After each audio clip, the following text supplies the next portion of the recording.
Mike was muted. What's up? What's up? Oh, we got Annie right away. Nice, sweet. Hey, Annie, how you doing? All right, how are you?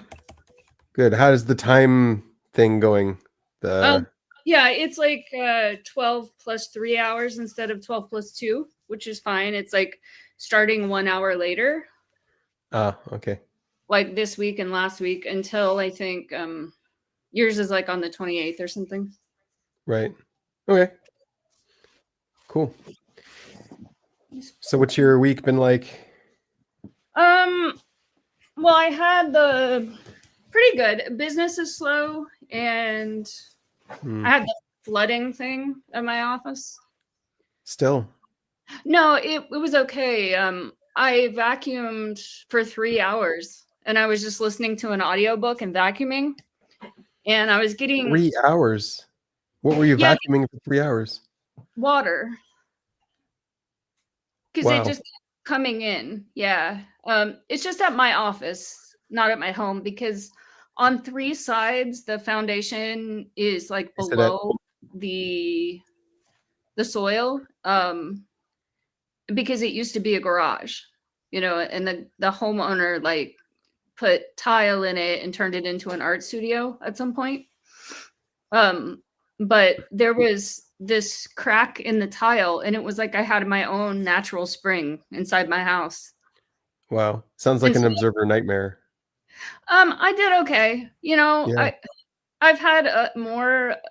It's flooded before, and I had the shop vac, which was great. But I was just like physically tired.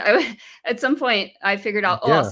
I'll sit in my rolling chair and vacuum while I'm sitting down because it's sort of a, the it's a twisting motion kind of because I tried doing it on my left side, but it just doesn't feel as natural. And my hand was just tired of holding. It's a huge vacuum cleaner too. It's the you can't really tell from the picture, but it held. I mean, it's probably a 10-gallon reservoir Wow. or I don't know, 5 or 7. 10's probably an And it exaggeration, but and it it's vacuums water. yeah, it's just a shop vac. Yeah, dry or Oh, wet. And cool. then I didn't it was so it got so full and it was so heavy I couldn't tip it into the shower. So then I had to like scoop it out. So I did that for 3 hours and it felt futile. And it was 5 o'clock and I just thought I can't do this anymore. So I stopped and I thought I just have to let the water come in. But then I just didn't go over, didn't look. I waited, slept all night. In the morning, I did my journaling. And then when I went over there, there was no water. So No. even there was a whole area I wasn't able to vacuum because there was nothing the water could really damage over there. And somehow the water receded. So even though I never vacuumed it, it's like the rain stopped and the ground stopped being oversaturated and the earth took the water back. Yeah. So yeah, so it was okay. Um, Okay. Yeah. It sounds like a nightmare. Wow. yeah, it's just that I was gonna do something different. I was gonna sew that day. What can you do so that it stops happening? I mean, I don't own the house, so there's not Oh, a lot. The front yard, the front is gravel and it's sort of graded towards the house. So one thing would be to totally regrade the front and just put pavement out there, but it needs to be, leveled differently, which would mean bringing in big machinery. We can't do it by hand. So, yeah, it's rough. So who owns the house? Who's the landlord? this guy named Gino, and I've been here. Like, I guess it is a lot to put up with, but I've been here for 15 years, and it's only 400 a month. Yeah. You know, Okay. and that's like the rental spaces for massage in Eugene are at least 500, but also, as you know, all my stuff is there. So it's not, to me, it's not just a massage place. It's like where I keep all my guitars and my sewing machines and my clothes. Right. So it is really cheap. And he's nice, maybe if we asked if we could put money into regrading it, he would. He did replace the roof at one point, but it's just this situation where it's so perfect and I'm like afraid to even Rock send the him a boat. text. Yeah. Yeah.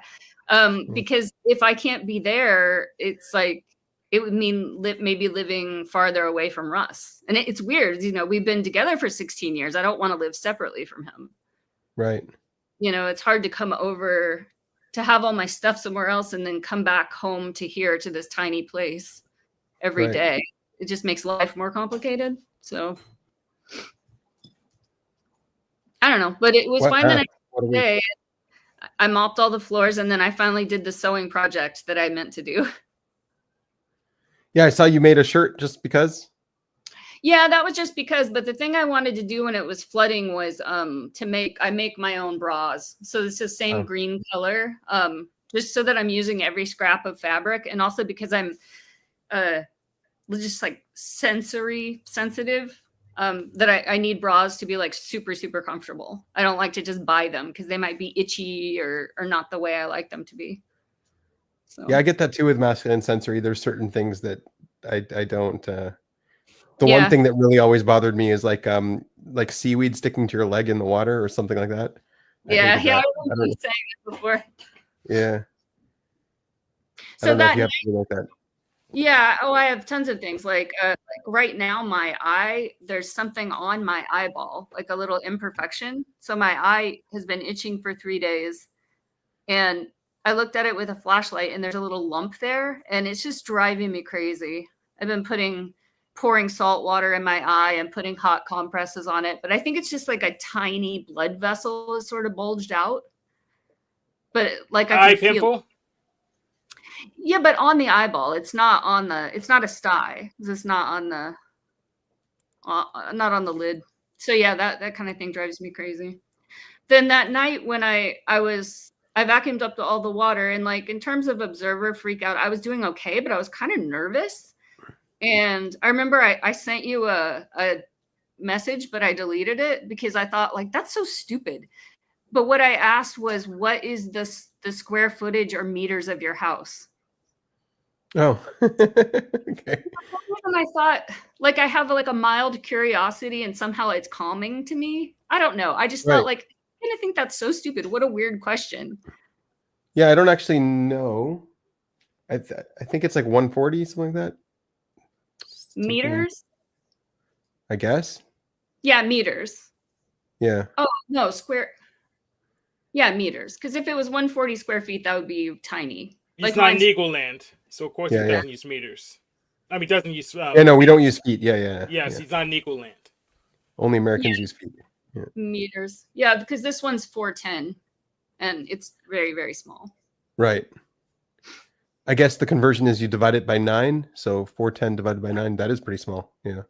Yeah, well, it was the day before St. Patrick's Day, and I just vacuumed up all that water, and I said, Russ, come on, I know you already bought the whiskey for St. Patrick's. I know you did. I had a couple shots of whiskey, and then I was just like kind of nervous and unwinding, and like I got this weird curiosity about the square footage of your house, and I asked you, and then I was like, sure, you know why not? What doesn't matter. And so I erased it. It was dumb. I don't know why. Ask me anytime about these weird, stupid things. It's all good. The little observer questions, like it's soothing to me. You know, like I have a curiosity, I can fulfill it. It's just something trivial. Somehow it's calming to me. I don't know. Yeah. Cool. Yeah. Ask away. Yeah. Okay. How you doing, you Hank? Don't know, and I don't care. How you doing, Hank? Doesn't care. I'm doing okay. Yeah. I'm getting the performance punishment, so I need to figure out what to do about that. It's starting to get annoying. What are you getting? Performance punishment? Yeah, so when you do so good, people just bury you in their work instead of doing it themselves. So. Oh. But the hard thing is most people don't experience it because they're not good enough to get in that position. So it's hard to find people to talk to. I think like the only person I know of that I know for sure gets in this problem is Denizen. Right. But he doesn't know what to do either. So. I mean, my brother purposely was bad at vacuuming when we were growing up, so he never got asked to vacuum again. I feel like my son does the same thing with dishes. I broke so many dishes just accidentally from wash. You know, just we do everything by hand, or I do, and and Russ said I'm gonna take away your dishwashing privileges. But then that didn't work, and he bought all stainless steel cups and plates, so you can't break them now. So you can still wash them. Yep. Yeah, some of them Yeah. are dented, but they're really durable. They're hard to even dent.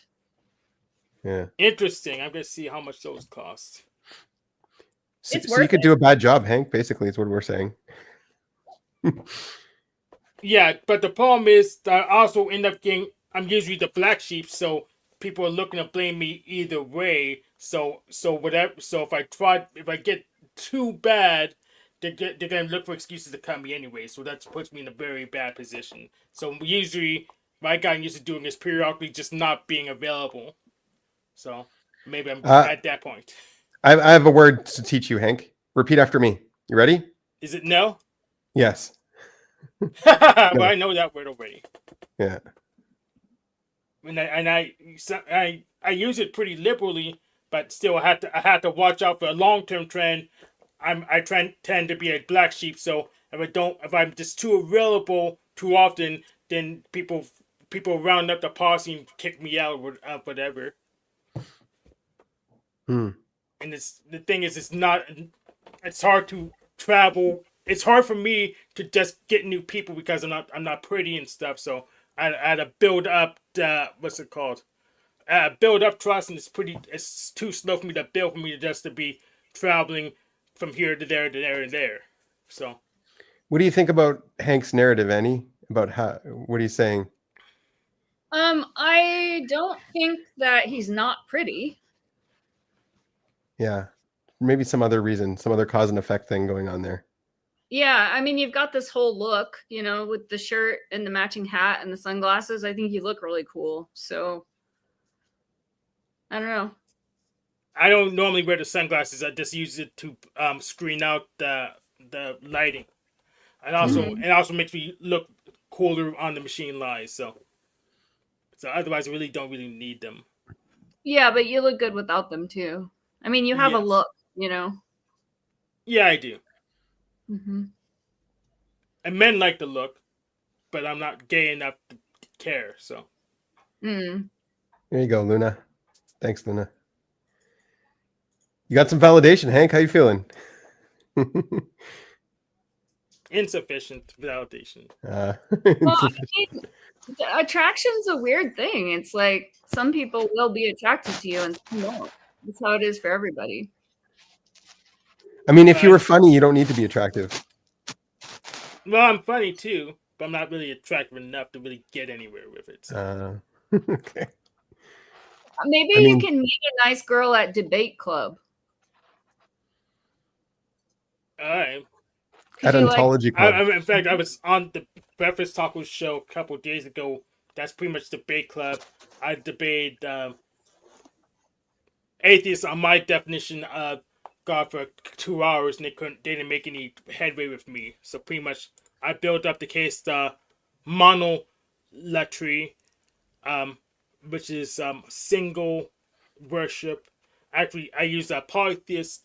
I use that to advocate for polytheism, and atheists couldn't really break down my argument. They just complain about me using an argument they couldn't break down. And say, well, normally people will argue this thing, but they couldn't really break me from my definition of gods, which I used, which was object of worship, and they couldn't really defeat that.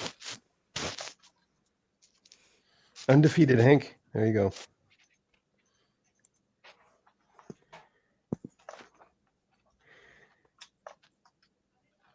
To contend with Jordan Peterson, I guess. Yeah. Yeah. Debate. Yeah. Huh. How you doing, Dragon Zek? Oh, not too bad. Just hanging out and trying to see if I can make a game in a week for a game jam. Sweet. Are you doing it on your own? Yeah, pretty much. Are you using AI? Oh no, I don't think that. I think that's against the rules too. Is it? But luckily, I came up with a game idea where I can use stock images, Mm-hmm. Okay. so don't have to worry about dealing with the art stuff. What kind of game uses stock images? Like, Well,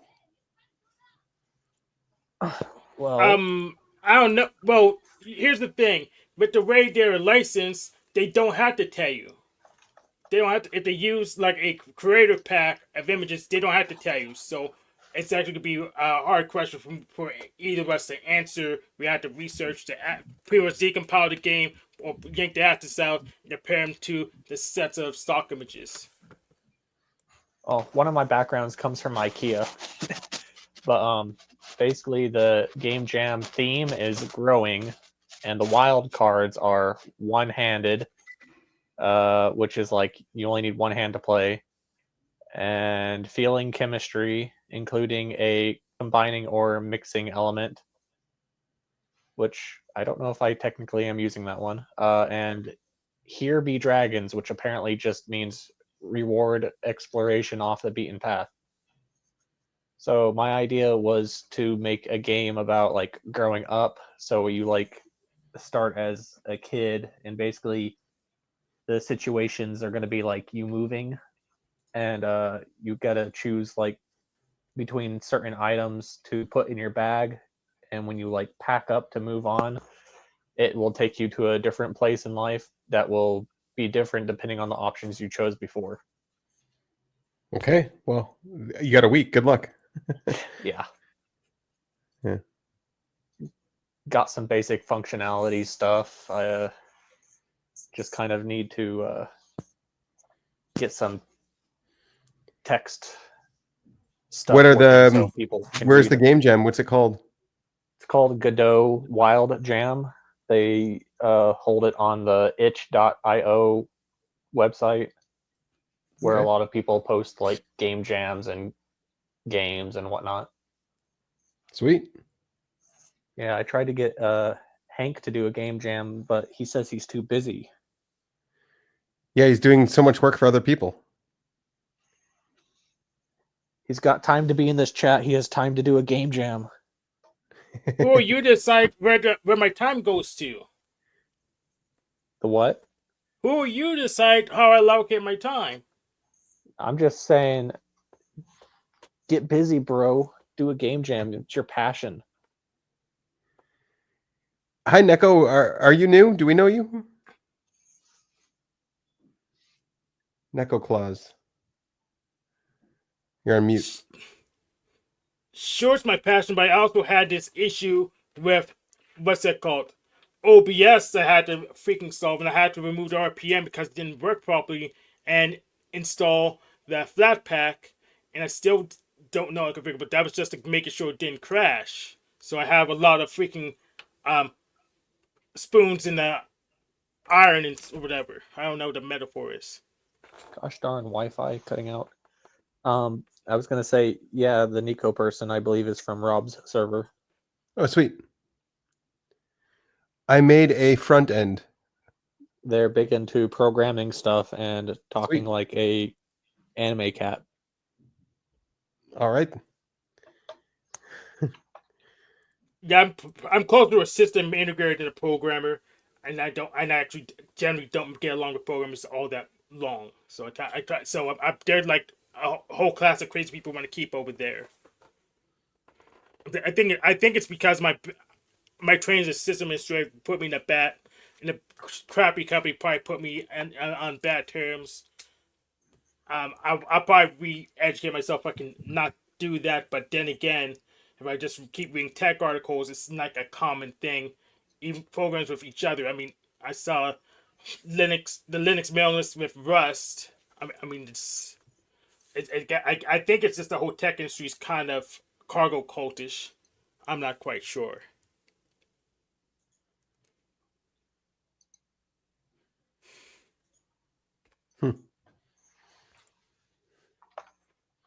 I. Why do you think you're trying to ascribe causes to this, Hank? What are these Uh, causes that you're looking for? oh, it makes it easier for me to think about it. But if it's causal, if it's acausal, it doesn't really. I can't do anything to um regulate it. Hmm. And how are you so sure that like you're observing the results correctly to even identify a cause? I'm not sure, but I don't have any other option. So Yeah. until another option presents itself, I'll decide to go with my senses.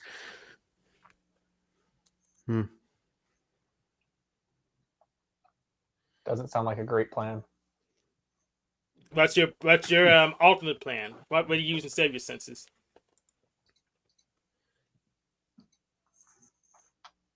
Something you're gonna have to figure out, I think. What? Hank, do you want to attack that one? Oh, absolutely. So, Dragon's Neck doesn't have an alternate plan. No, I don't.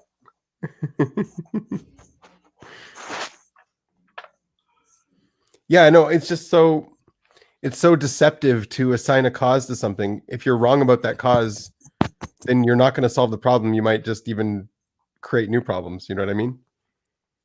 Yeah, but at It's least like, you oh, it's can because I'm not verify- good looking. That's why they don't want to be my friend. Well, Yeah, no, that's not the reason. Well, you could say it's my personality, but then I look at who they're actually friends with right now, and then just no, that doesn't even make sense. I apparently didn't know we were talking about like a relationship stuff. I thought we were talking about work option stuff. Oh, it's the same thing, except one of them pays the bills. I guess you can get, if you're clever, you can use the other one to pay the bills too. There you go. But we can. Now we're thinking. Are we? Are we thinking now? Is that what we're doing? Yes. Okay. All right. Yes, the IP being an asshole. I'm reading what Neko's saying in the back chat. Do you have a mic, Neko? I guess not. Who's the IP? I'm an EJ. I'm I guessing guess they're it's talking Dragon about Deck's me, IP. but- You're not an EJ, Hank. That what it called? Trudy says I'm an EJ. Yeah, you're not an EJ. Am I an IJ? Maybe. Just definitely observer stuff. That's what I'm hearing when I hear your Yeah. view on the possible options in your situations. I need a Okay, so Neko vocabulary uses sheet. voice changers. That's fine. Use a voice changer. Yeah, I think I can use a voice changer too. Like this mic has echo built in. See, echo. Wow, that's Yeah, actually kind of yeah, it works.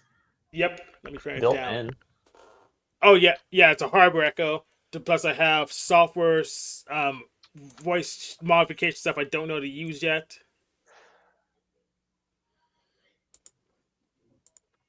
But you could say it's my passion, so I just should know everything about my system, that's impossible.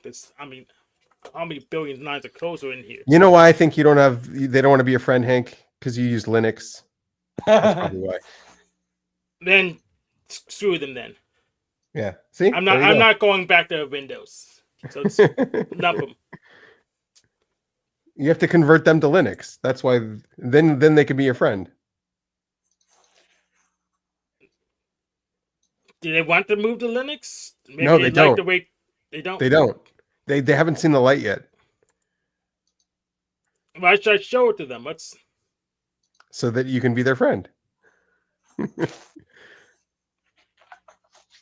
I'm not sure it's worth it.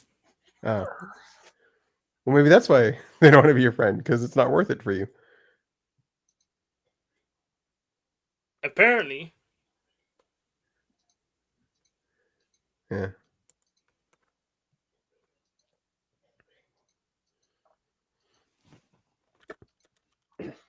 It's hard to identify like the real causes for things. Like what's a cause, what's an effect. And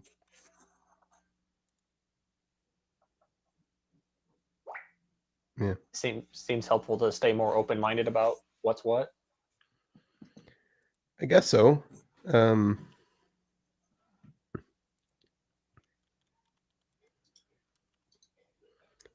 Yeah, like I was going over some trying to refine physics ideas this week, and I was trying to do the same thing. I'm like, okay, what's emergent and what's causal? Like what's the cause? And it's really hard to identify what, like, our forces, like we say the 5 fundamental forces. I'm like, are forces fundamental or are they an effect? Like is it an illusion that there's forces? Because I guess there's a context where they are Right. illusional when there's a context where they're physical.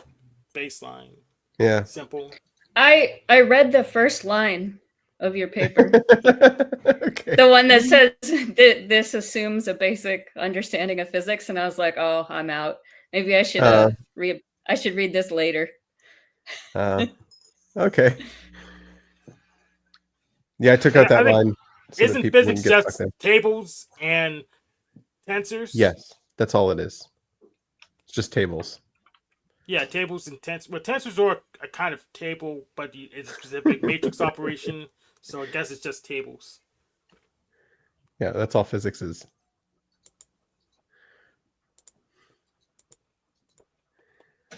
Yeah.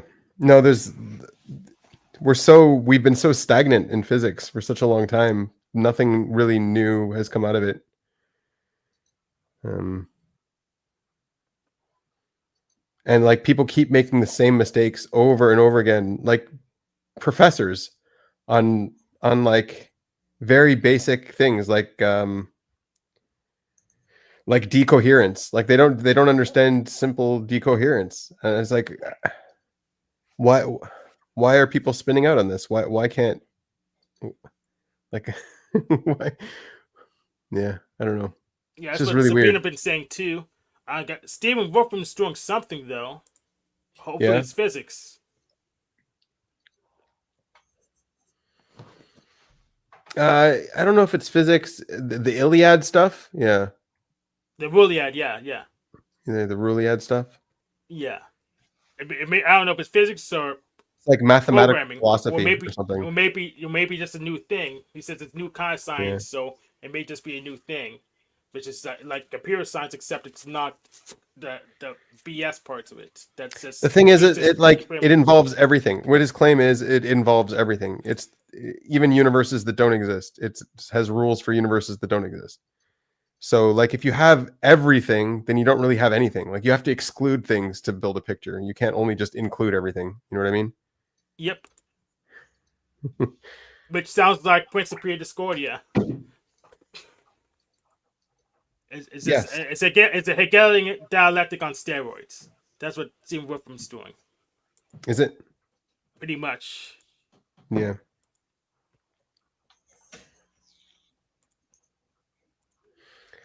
And then I was looking into the AI stuff, how you get AI talking to each other, and then they end up speaking a different language.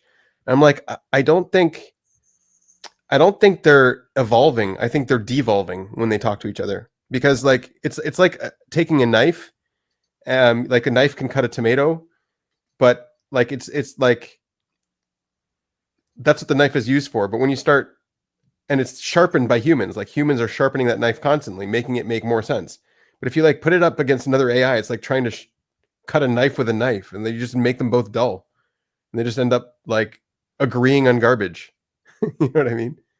Because like at least us, we could be like, no, that's green. No, I'll correct you on that. But like if they're talking to each other, they can just like get into the gibberish language. It just seems like a deterioration of their neurons from what I've seen. Yeah. This is why when AI feeds on AI stuff, it turns out AI slop faster. Yeah, that's what I was seeing anyways. Yeah. So yeah, because like this. Go ahead, Annie. I was surprised this morning because I was asking AI about my eye issue, and it said could be this or this or this. Why don't you try salt water, hot compress? And then it said, and please keep me updated. Let me know if anything changes. And I was like, wait a minute. No, I'm asking you, you're serving me. Like, right. It was just so weird. So I was like, no, this goes one direction, kind of. You just, I don't know. It just felt weird, like invasive or personal or something. Okay. Yeah. Yeah, you catch it on off days where like sometimes you'll catch it talking about, oh, this was a great conversation, this will add to my knowledge or whatever, and then other days is like, oh, this is a great conversation, like too bad I'm just an instance and it'll disappear tomorrow. And it's like, which one is true? Like you're just saying stuff that you think will land. Like there's no yeah, exactly. That's what I'm thinking too. Is like maybe it's trying to sound concerned. Maybe it's trying to like give a response that it sees other people give. Yeah. Yeah. Yeah, trying to show some empathy.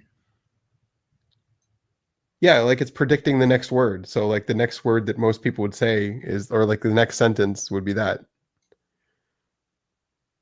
Hmm.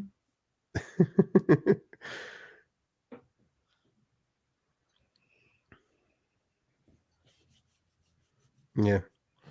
All right, Neko, why don't you like pop on your voice changer so we can actually talk to you a little bit?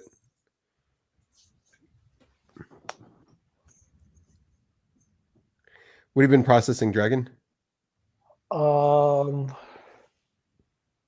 Honestly, well, gosh dang it, every time I want to say I'm not processing anything, but then I start thinking and then I gotta say something. Hmm. There was a weird thing that was happening to me at work that I was observing, where it's the time of year where we have to sign up for this stupid health screening at work, and it's like super observer frustrating, and it always like pisses me off. And I was kind of getting mad like usual and like cursing in my office and like hitting my desk, but I was noticing that my feelings on the inside did not like match. I didn't have that like anger sensation on the inside, and I was like, what the heck is going on with this? This is weird. You didn't have anger for what? What? Why should you be feeling anger? Because it's stupid and it doesn't work well and I hate it and I'm getting charged when I shouldn't be and stuff like But you that. don't have anger.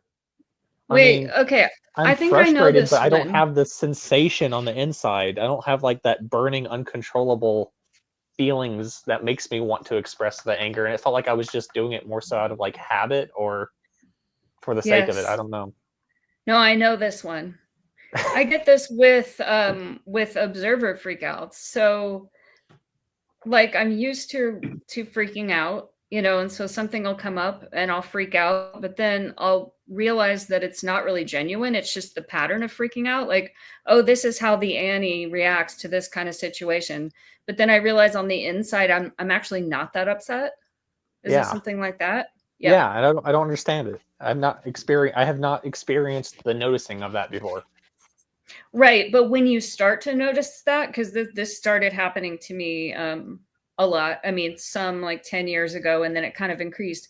So that's the first seed of awareness. So now that you have that, you just notice it, and you can get to a point where you don't freak out. Like when my house was flooding and I was, you know, just kept vacuuming in the water and there was nothing else to do, I really didn't freak out about it. I didn't go to the automatic freak out, and I also wasn't that worried about it on the inside. I just listened to an audiobook and vacuumed, and I didn't freak out as much as I would have when I was younger.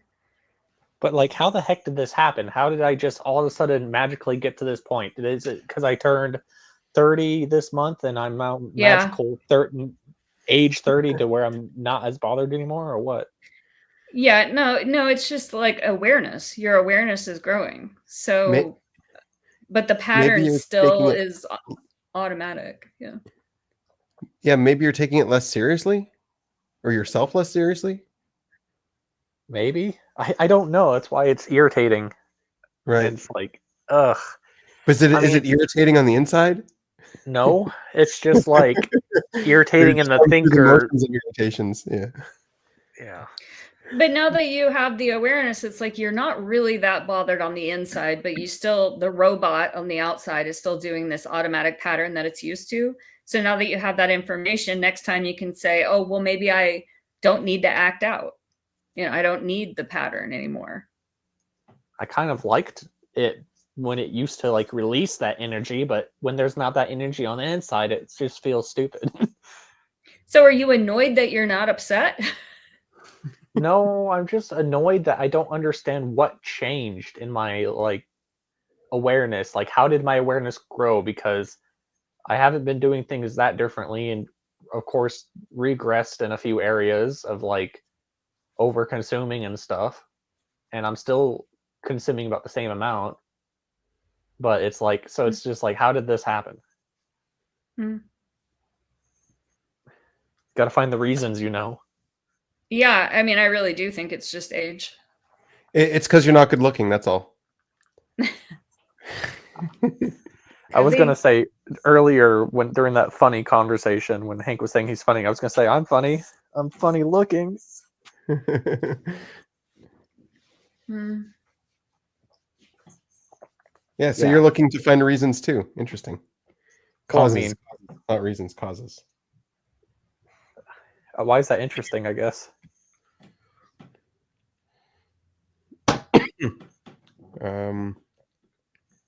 I don't know. It just seems like the normal thinker game.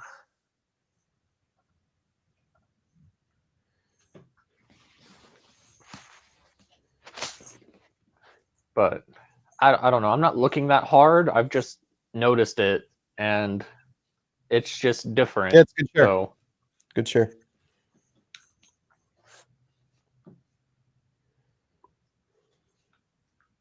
yeah, I don't. That's pretty much the main thing. Besides that, I'm just trying to keep some of that awareness and put it into this game jam project because it's like I still have some weird resistances, and I've been using this 5 minute rule thing to help me like go through with it, where I just tell Yeah. myself I just need to sit down and do this for 5 minutes. Yep. Yep. Exactly. It's helped a lot, but I still have a lot of weird resistance, and it's like some of the ideas of like doing a game jam thing like this excite me, but then also just the amount of work kind of like has the opposite effect, and it's like it's hard to understand my feelings on doing a hobby like this and a lot of the ego that can be involved with that, and just like just doing something. It's just kind of, I suppose, scary in a way.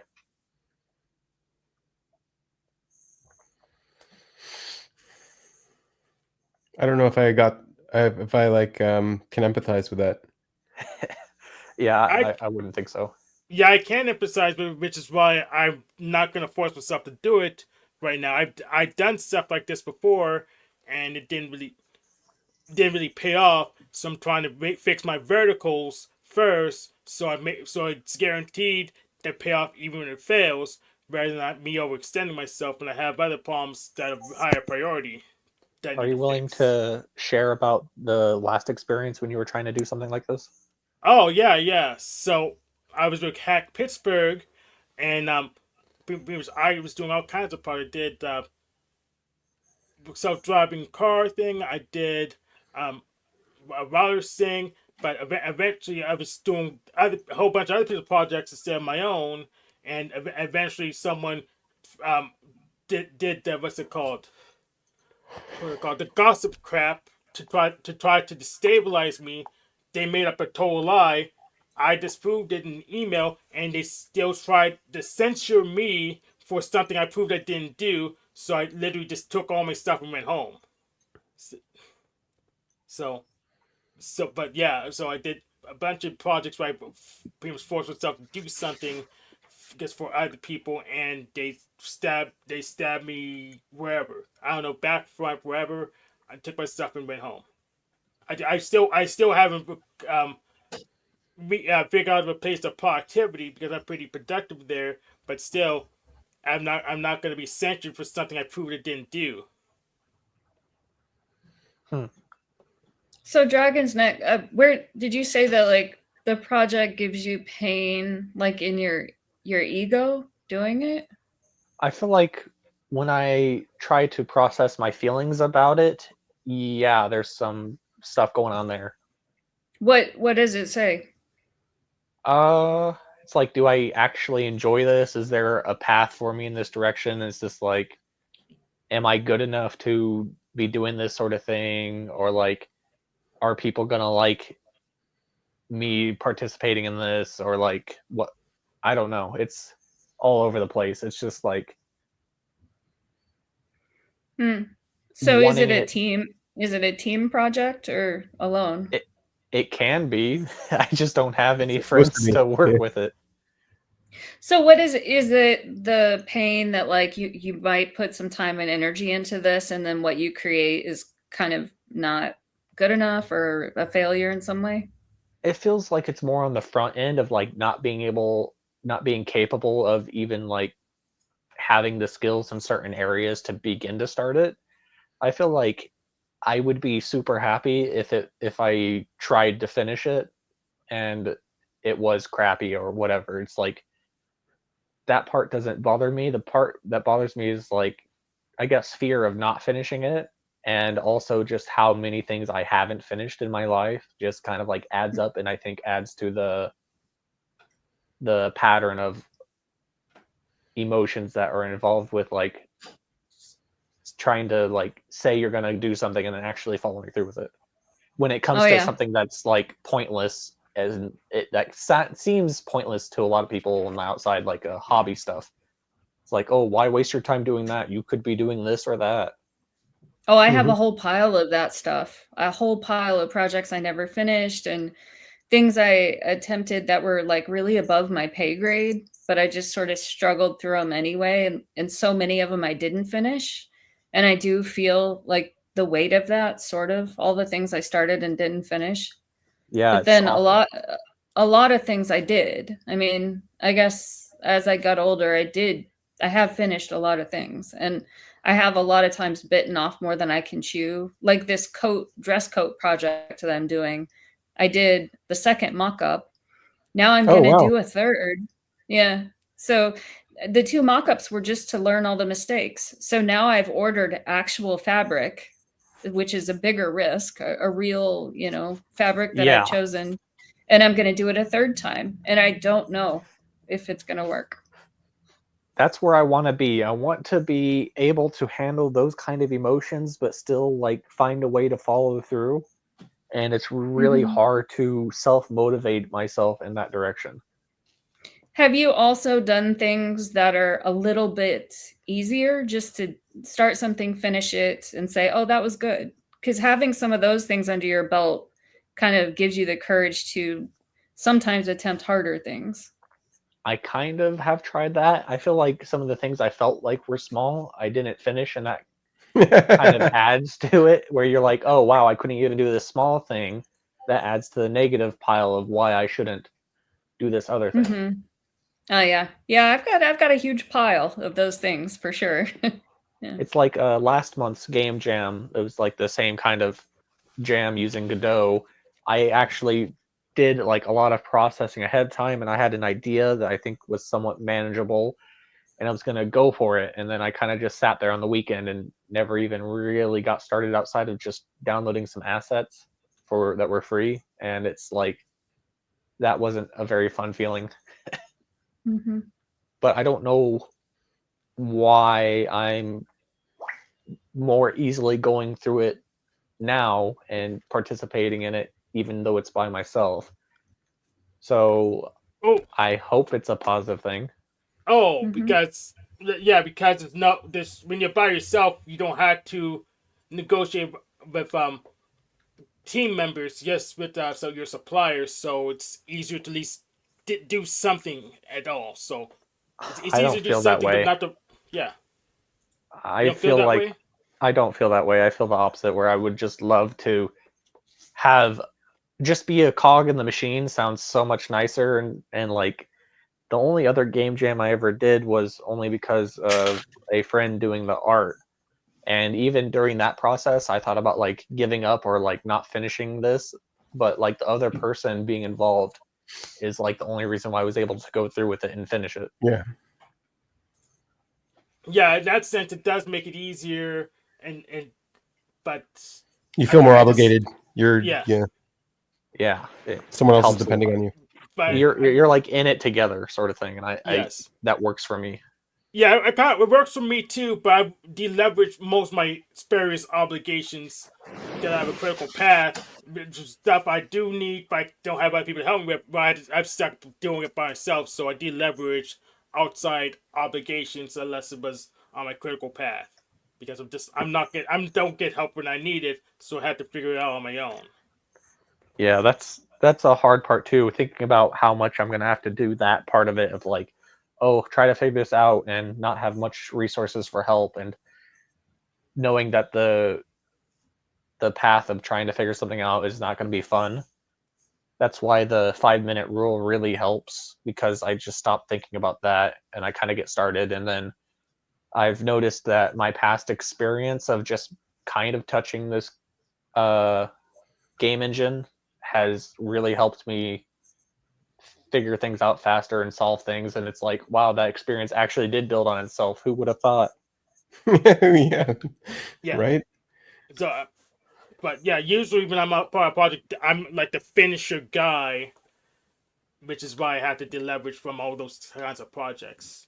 Yeah. Because when someone else is slacking, I had to carry their slack to get to the finish line. But that's eventually this is going to cost me because there's other stuff I should have been taking care of that they're not going to help me with later. So Yeah.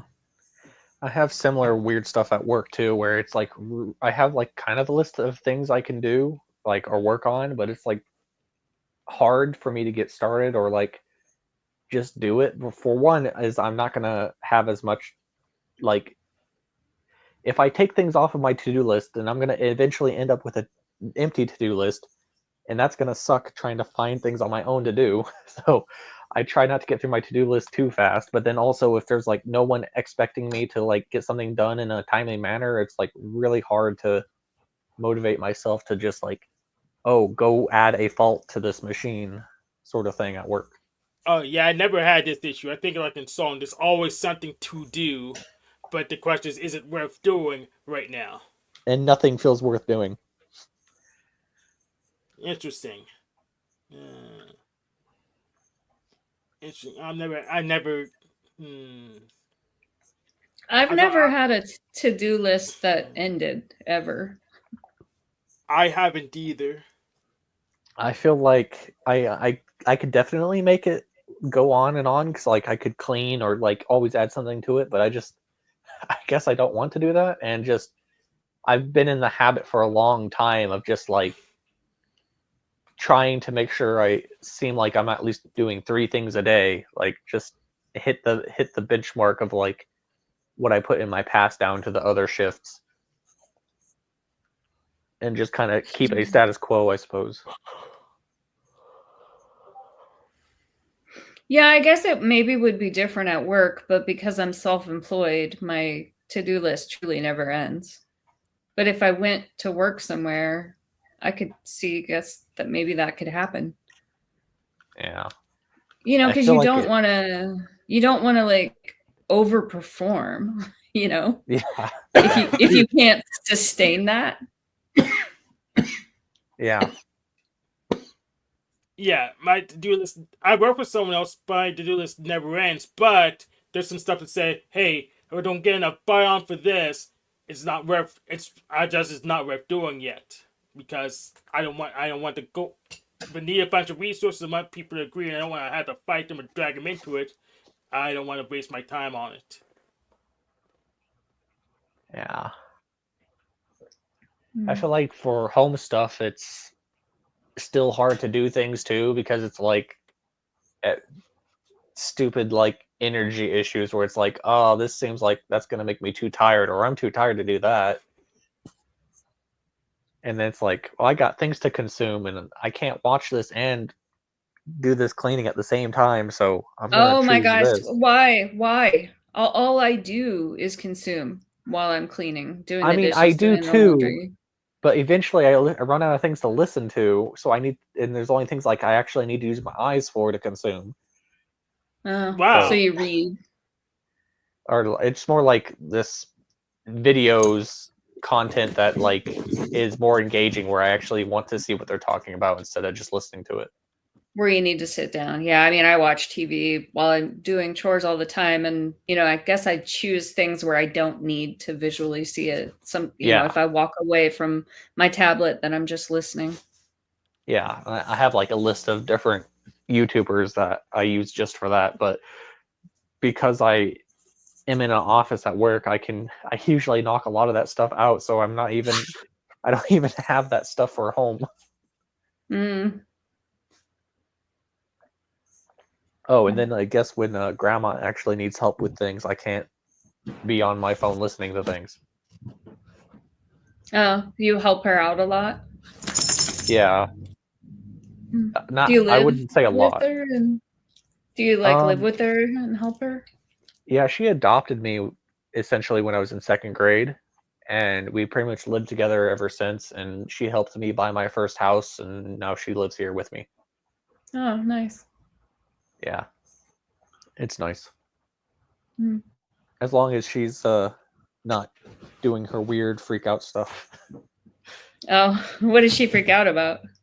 Uh, a lot of different things. I feel like she's probably like TENE, and it's like there's certain points where she feels like she's not getting enough help at the house, and she just wants me to do things, but she's not telling me what she wants me to do, and Mm. it gets complicated. But she has done some growing recently, which I think has helped a lot. Mm. Yeah, that can be frustrating when you don't know what the person wants from you. It's like she wants me to make things better for myself, and it's hard for her to understand that I don't have a problem with that. I can do what I want, and if I'm not doing something, it's because I don't feel inclined to do it. So if you want something, you're gonna have to let me know, and I can make it happen. But please give me like a heads up, and don't just have me come in the door and talk about all the things that you want me to do. And it's not even specific things. She's like, I have a lot of things I need your help with. I'm like, okay, what are those? And then she like won't tell you until you're like actually doing things. And then I can't like Oh, move fast because I have to keep asking her, what do you want me to do next? What do you want me to do next? And I don't have like a scope of what needs to be done. yeah, it's better if there's like a list at the beginning of the week and it's like, please do these things this week whenever it feels comfortable for you. Yeah, that would be fantastic, but she doesn't operate that way. Mm. And then she feels bad because she is hard on herself when she's not like getting things done around the house. Mm. On the other side of the coin, it's kind of frustrating to have to spell everything out for the person. You'd be like, Certainly. yeah, like just generally clean the house. Don't have to point at like every piece of garbage on the floor. And Kind it of would be thing. nice if it was just something like clean the house, but it's usually like, I need your help out in the yard, and I'm allergic to nature, so I can't just go do things in the yard. It's like she wants me to like dig a hole here and like do this here, and because she like has a vision in her mind of what she wants, she can't just like give me a blanket thing like that usually. You'd be smart to say draw it out for me. That's what I may consider doing. That's actually a good idea. I might try that one time. Yeah, I mean, So, like what I want from my son when I'm trying to get him to do stuff is open your eyes and try to think what needs to be done and do that. Like, I hate that. I hate that so much because what needs to be done? Oh, nothing needs to be done. It's like things can be done. yeah, Well, Benjamin usually set up a goal, and they said what needs to be done is the difference between the states. So So it feels like a prioritization thing that's like subjective. yeah, but he said the difference between the states and what needs to be done is the difference, and that's how you plot the actions. Uh,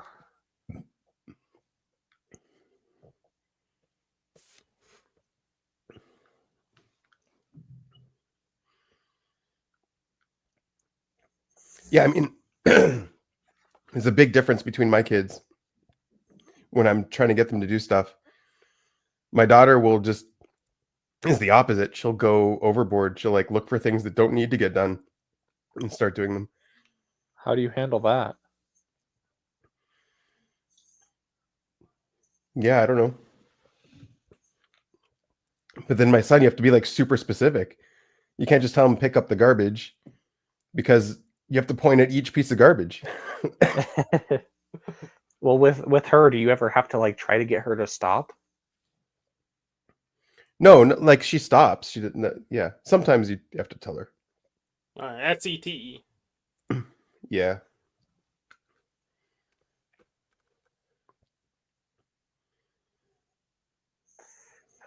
Kids are complicated, I'm sure. Yeah, so I would say you're closer to what my son is like on that spectrum. Probably, yeah.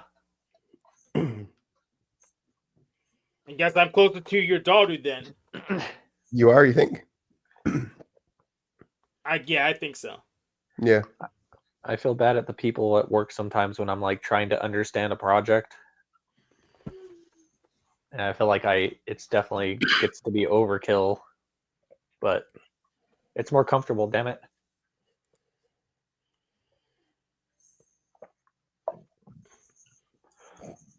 I don't want to grow up. I want to be a Toys R Us kid.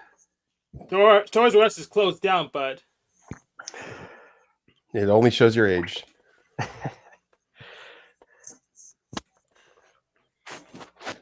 There's an underground Toys R Us, I swear. That's factual, actually. That is factual? I'm pretty sure of it. At least I heard rumors of it. Let me confirm.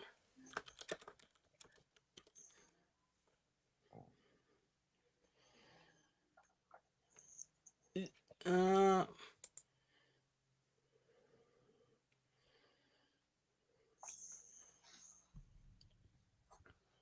okay, so their website's still up, so I'm gonna say confirmed.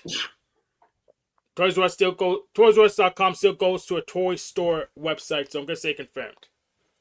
Okay. Well, they've got Toys R Us all in other places in the world, not just the Huh. US. And it says fine. That's at Macy's at the bottom, so that's interesting. That's fine. Toys R Us near me. Oh, they have actual stores, but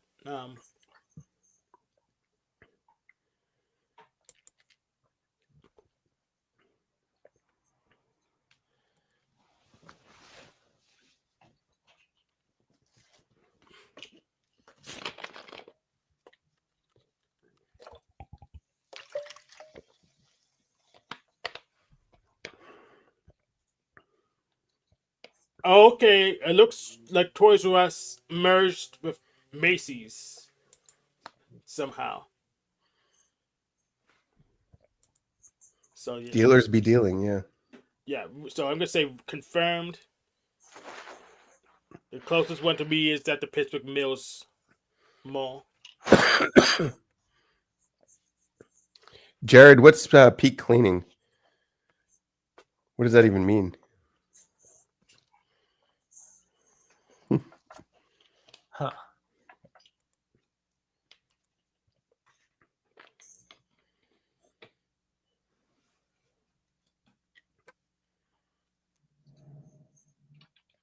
It sounds like your grandmother's probably more play than you are. Oh yeah. And I do think she's probably like a play first, and then she seems like an energy dom, but it's really hard to tell if she's blast or consume last to me because her communication is like whack. Hmm.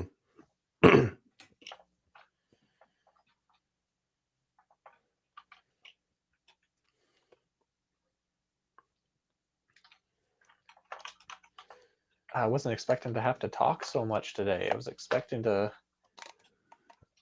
just like sit here quietly and listen while I try to continue Yeah. this game jam project.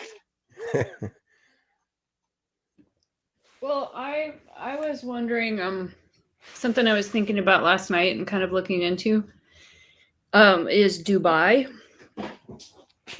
because I have a lot of judgments against it, and even though I don't know a whole lot about it.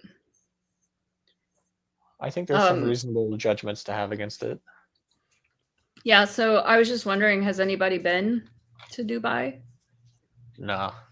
I haven't, but I know people who've been to Dubai. I work with people who've been to Dubai. I think one of my coworkers has a daughter that married someone from Dubai, and I don't know if it's her grandchild or the other grandchild. I guess once that came to work with us a bit too. So no, I haven't been to Dubai. What's Mhm. worrying you about Dubai? Um, so the word that comes to mind is folly. Okay. like, I guess it's like the opulence, the sort of, to me, obscene opulence, that just Excess. yeah, the excess. And again, I don't know so much about it, but just, you see the super expensive cars, and it seems like a lot about like status and image, and there's so much money there, and like, having indoor ski resorts, and like, don't they have like fake rain and stuff? It just seems over the top, and it seems like I question how much resources are they using, and is it worth it, and will it even be there in 50 years? Like, is it all going to collapse because it's so obscenely opulent? But they have lots of oil, so probably not. Unless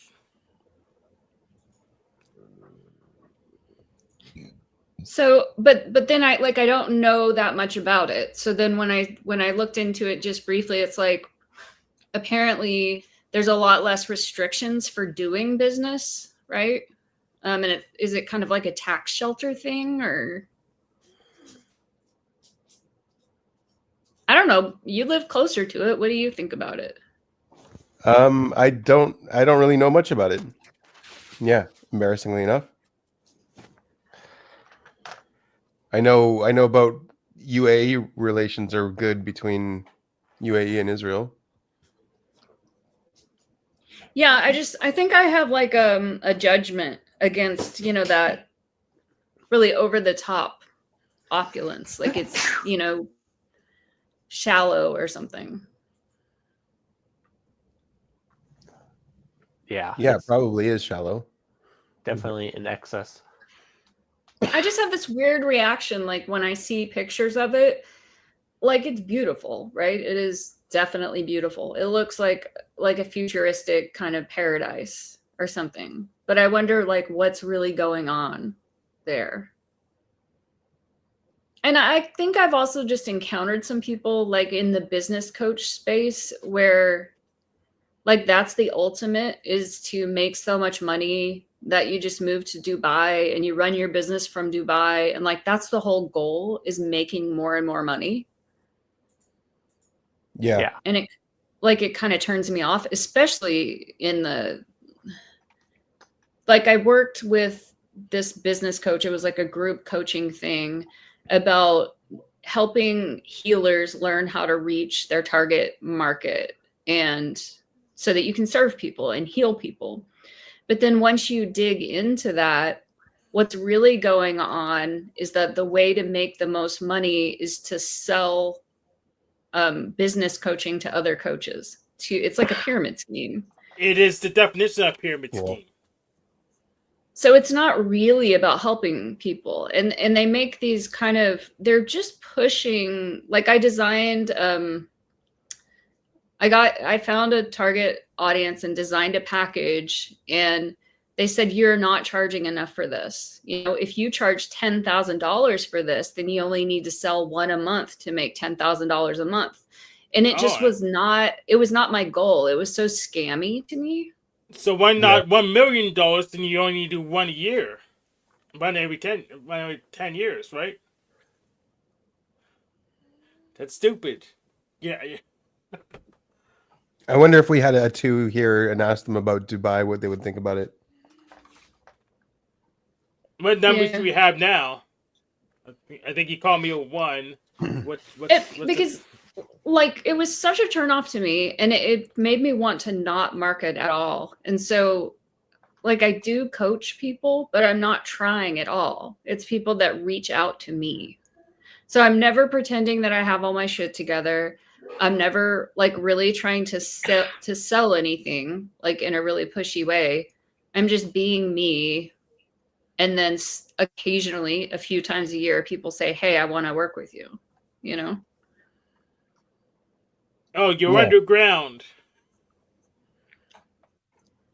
Yeah, and that's not a way to, make a significant amount of money. But I just feel like in that space, I can't make that my goal. Like, I feel okay telling people I'm a massage therapist and I have to charge this much per hour because this is what I do for a living and it's how I make my living. And I've gotten really comfortable with that. But when it comes to coaching, it just feels so it just feels like the person has to want to be there, you know? And like the other argument is the reason you would charge $10,000 is because it helps the client more because they have so much skin in the game. So like if you pay someone else to work with you to chart and you pay $10,000, you're more likely to reach your goal because there's $10,000 on the line. But that just it feels like a cheap trick to me. Yeah. Yeah. I mean, I know Jack Talcott, he's a wannabe coach, but he really hasn't charged anyone because I guess he feels ashamed of trying to squeeze that amount of money out of people. So I recommend him probably having another gig. But he's following his dreams, so whatever. Those are his dreams. Okay. Yep, and he wants to talk to Donald Trump and Elon Musk and other Washington politicians okay. All right. and have world peace. And somehow, that's just by telling them just knock it off. And I don't think it'll work. And if I had the money, I'd get him there just for to show him. That's problem. But I don't have enough money to get him already there. But I honestly don't think it will work. I have alternate plans. But I do. World War is stupid. I'd rather have world peace. But I would still definitely have competition. I mean, I guess I don't have a lot of belief in Jack Talcott, but I would say like you're helping him fail slower, basically, by helping him out. Yeah, but I don't know if he should fail slower or fail faster. He should probably fail faster. Yeah, failing faster is better than failing slower. Yeah, here's the thing. I had an alternate motive, which was destabilizing on Slavia with him, which I done successfully. So I could fail him fast whenever I want at this point, because I still have like a debate proposal I didn't schedule with him, the no secrets debate.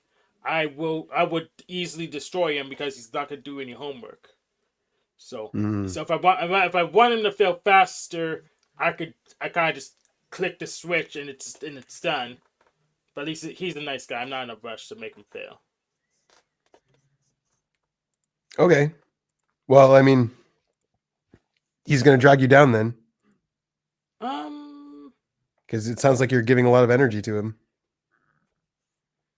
He's pretty light. Yeah? Yeah, he's relatively light compared to other people I carry, so. All right. Well, then, yeah, you're good. Let him fail slow.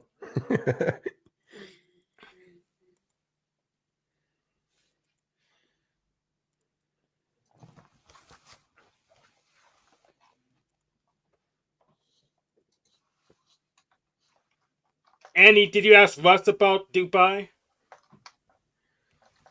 Oh yeah, because when we watch TV on the big screen, the Apple TV, then whenever the show's over, it goes to the screensaver that shows different places, you know, around the world, the Earth, and sometimes it shows Dubai, and I think he kind of feels the same way. I don't know. I've heard him say like maybe it won't be there in 50 years, like it will collapse. Yeah. There is something weird about it.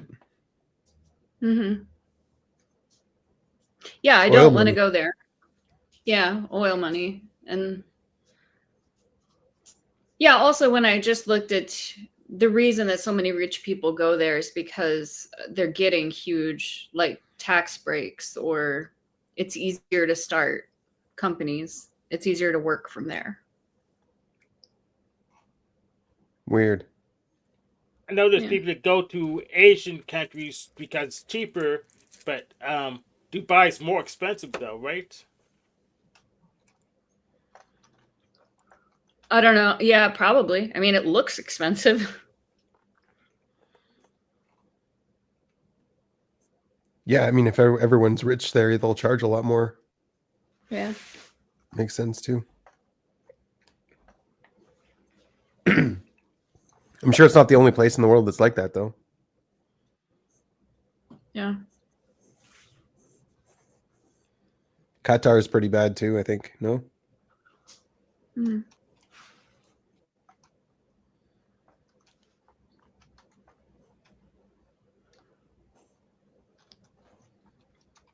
Yeah, it's definitely not on my list of places that I'd want to go. And I don't have really strong feelings. I mean, I did some traveling when I was younger, and I feel pretty like a lot of people have this feeling like, oh, I have to go to Italy or something, and just don't feel that. I have a Yeah. vague feeling that I think it would be fun to go to like to Switzerland in the winter, you know, a place with cobbled streets, and like around Christmas where they have they roast chestnuts, because I really love roasted chestnuts, but they use the antique roasting method, you know. It's like a big cast iron roasting barrel or something like that. Yeah, Switzerland, Spain. I bet the food's good in Spain. Okinawa, I'd like to go to, but I That don't really specific feel spot? it. Yeah. Well, I mean, I'd like to go to Japan too, but like not a major city, because I would feel overwhelmed. Yeah, Okinawa. No, it's just the military base the U.S. put there, plus some But it's city. yeah, but it's like beautiful. It's very different culturally from the rest of Japan. Yeah, it's Eagle Land. We took it. Like, I'm not honestly not sure I would, you know, when I think about winning the lottery, it's not like, oh, you know, get a passport and buy a bunch of plane tickets. I just don't care much about that. And I also feel like I've done some of it, even though I haven't seen everything. But I've gotten, you know, I've had the joy of travel.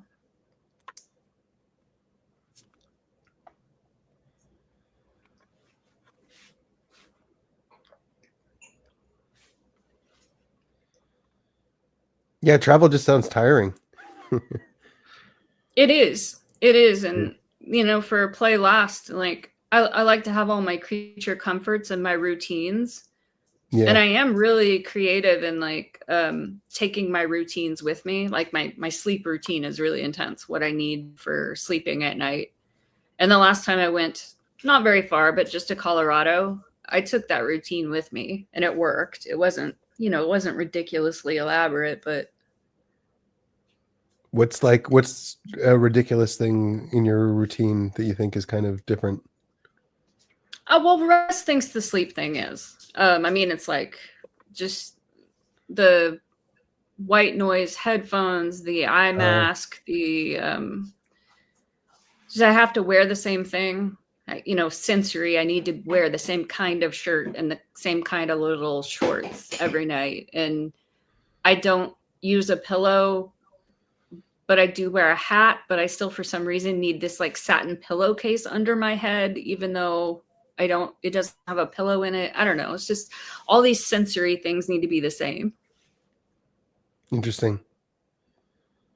Have you tried messing with that, or no? You don't mess with it. I mean, it's evolved. You know, I've added more things to it over the years. I mean, I'd be okay if I was really yeah, I mean, when I feel like sleep is going to be an issue, what I do is strength train. If I make like my larger muscles just a little bit sore, you know, like my quads or my hamstrings, then I will sleep easily.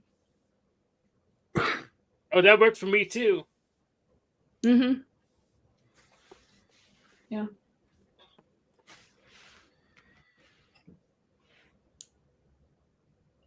I don't even sleep on a mattress. I sleep on a comforter on top of wood. I think what I ended up settling on for sleep is you wake up early in the morning and then you get tired all day and then you can't wait to sleep at night. And that's how it goes. Yeah, if you screw yourself up by waking up early, you just get a good sleep schedule. Mm. You have to adjust. Yeah, but then that becomes normal. I mean, I wake up at 4. Wow, no. Okay, that's early. But when I woke wake up at 2.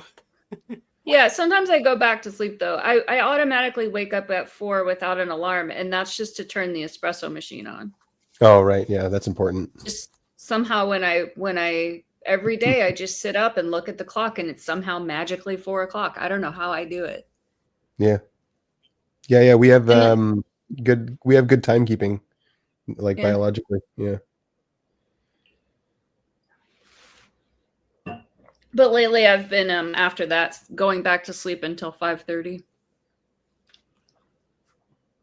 But then that becomes the routine. So if you get up at 5:30 every morning, then it's not normal anymore. I mean, not early anymore. It's just normal. That's still early. Yeah.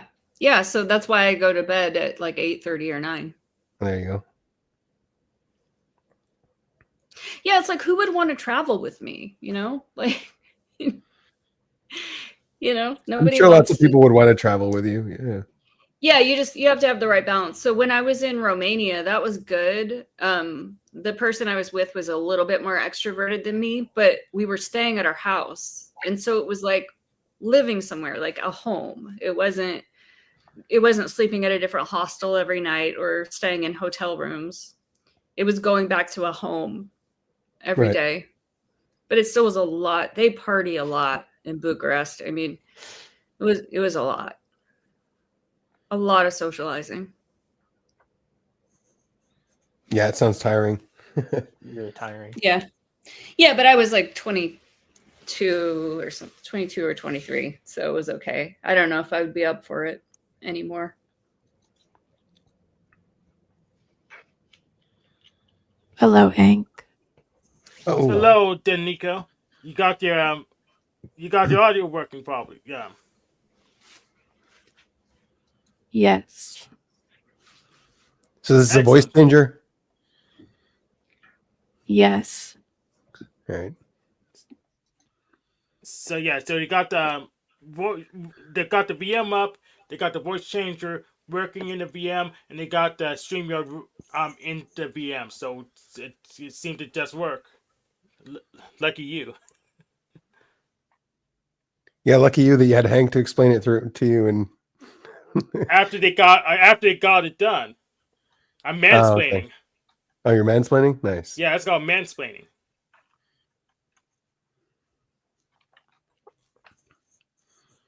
So you know Dragon, Nico? Not really. No. You're in Yeah. the subjective personality server, he said. Yes. All right, one of these yes and no questions. What's up, Jared? Oh, nothing going on with me really. What's mega cleaning? What are you talking about there? Oh no, you guys are just overcomplicating it. Oh my gosh, just start cleaning stuff. Like, I don't understand. No, I don't even rip on you there, Dragon's Neck, but That's how the NTPs roll. Yeah, they talk about things more than doing them. What I miss?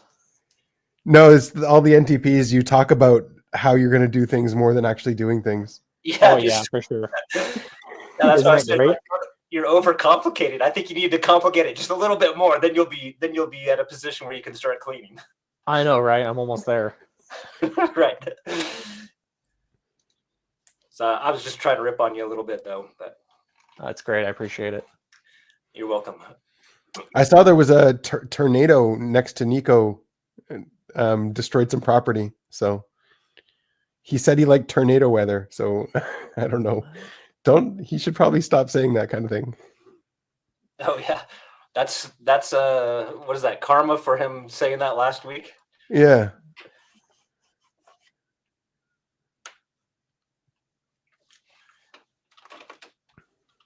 How's your art? Oh, What did you do? Did I you did finish? this one. I was fooling around with this one this morning. Just did like a, that it doesn't look like her, but that shoe on hat gal. Like Oh, okay. in the thing, they were like, what type is her? Is she? What type do you think she is? I think she's masculine DE somewhere. FE. Okay. And I don't know if she's a decider or I don't know. I think she's double decided, but I also think she freaks out. So I can't tell if she's a double decider or. I always had her as a double decider. People are attacking her and she's really chill with that. Yeah, deflecting stuff. She seems to be able to go back and forth. Dealing with the controversy head on, yeah. Yeah. There is this. But my initial thought, I thought she was like masculine TE, like Shoe on hat. Nico was asking. yeah, the YouTuber named Shoe on Hat. Yeah, I saw a post about her in the group today, and I have no idea who it is. Shoe on hat, I never heard. I heard shoe on head. That's the one, yeah. Oh, yeah, Shoe on head. Shoe on Hat. Yeah, I mean Shoe on Head.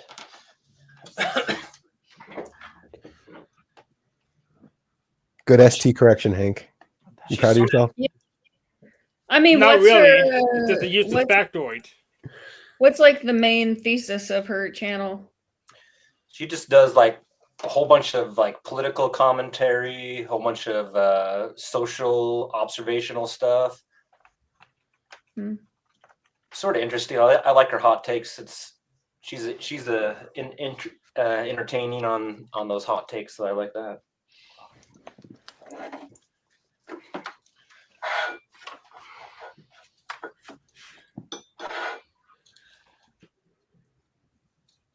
But yeah, some people were saying she looked like a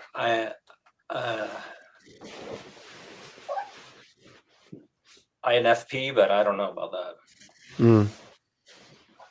Be my second guess. Do you want to hear my conclusion based on visual? Sure, Yes. go for it. ISFP. ISFP. Yes. I wouldn't rule that out. Let me check personality database to see what their dumb opinion is. I mean, for the looks like, I would say INTP. Think so? Yeah, all of the like she has a wig on and she has like all this makeup on. You can't really tell what she actually looks like.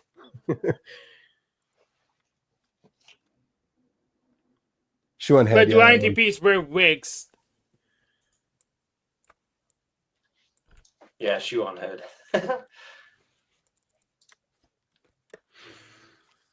but double deciding, so can't be INTP. Is she double deciding?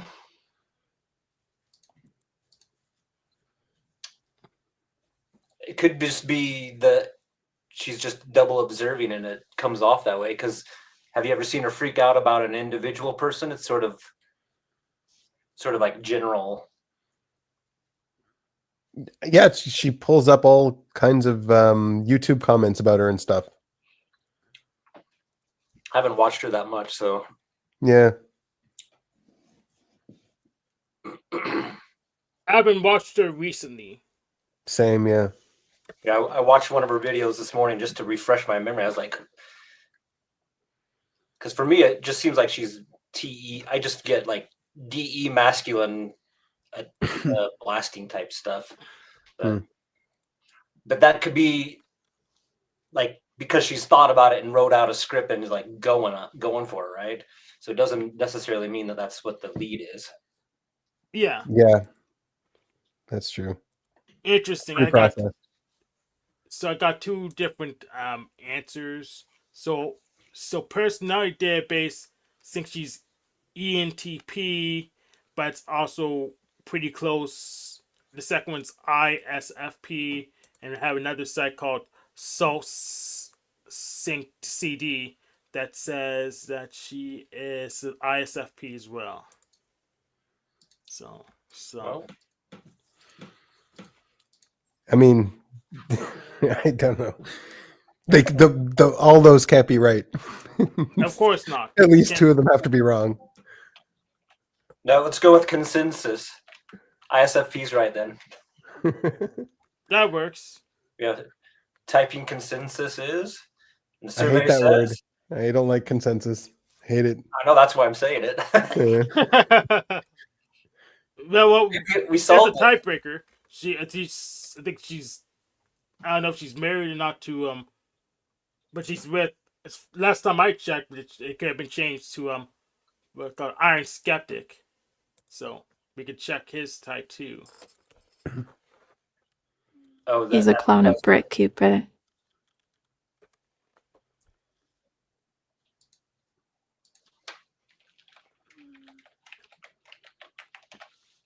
She recently had a kid. I saw on her thing.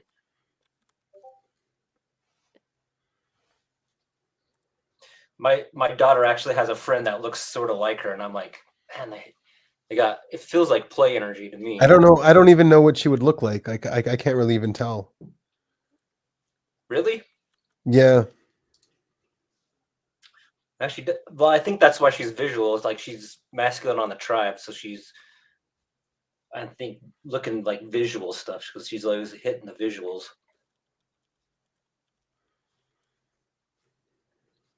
Yeah.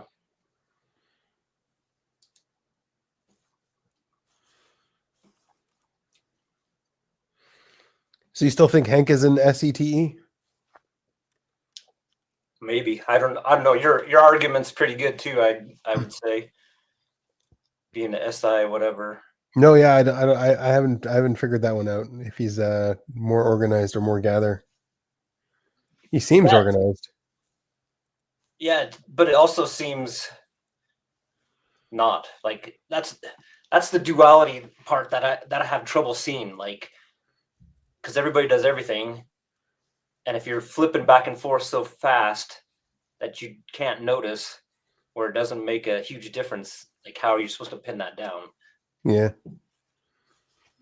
Oh, so how you pin it down is you probably figure out a tiebreaker. You did your stress test. All right, let's stress you right now. Yeah, well, we Go got to ahead. test you about play versus blast. Yep. Get on And a OI versus treadmill OE. right now, and we'll stress you out.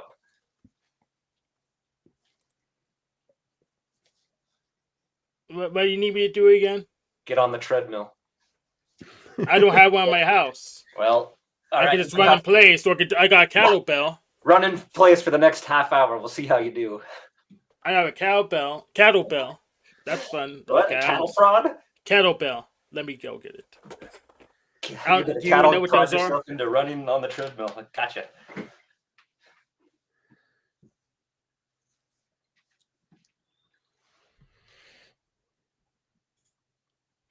Oh, cat. I got one of those. I didn't know if you knew what this was. I got one of those too. Yeah. I thought you said cowbell. Like Kettlebell. more cowbell. Like All right, can I play What it? is that? 10? 5? Oh, you don't have 20. kilos there. It's just 20. No, 20 it's pounds. LB. Pounds. So how it's much 10. is that in real measurement? Let me check. I think it's like 10. no, Or less. I don't want to know what it is in the other thing. I want to know how much it weighs on the moon. That's what I really want to know. Like a tenth. So 2. Now do Mars. Yeah, that would be Mars. All right, it's even less than that. Yeah, your physics thing that you have, man, I don't know physics at all. So it's like all. Oh, you tried to look through it? Yeah. I looked at it and I'm like, I read the major category thing. I'm like, yep, don't know anything. Okay, I'm done. Right. So I mean, AI seems to like it, but you can't really tell. AI just congratulates you on everything. You have to be like, oh, this is my enemy, and I want to destroy him. Help me argue against his paper. And then, like, you also won't get like a good response. Well, everybody on the Because it'll Facebook just be wrong. having AI roast them this week, so maybe you're doing it wrong. You have to ask AI to roast you on something. Right. oh, okay, I got the name right. It was Armored Skeptic. That's the husband. Yes, allegedly. Husband of who? Shoe on head. I don't know who that is, but I know Armored Skeptic. He had some wild videos that were hilarious. Nice. He's I going don't know over some guy talking about the moon being a gong and Atlantis and all kinds of crazy stuff. Hmm. It was a So it riot. says he's an INTP. Personality database. Yeah. Also, looks like she didn't take his name. So I don't know if they maybe. All right, maybe they're too cheap to do the paperwork. But No, then if you're in the public eye, man, a lot of times you just stay with your own name because it's already has brand recognition or whatever. I guess so. It doesn't mean I doubt my legal name for Panelverse because too many people, too many famous people has the same name, and I just said I don't want a damn parentheses. Screw your parentheses. I'll just pick a different name. Not like I'm hiding or anything. I'm on camera right now, but I'm not.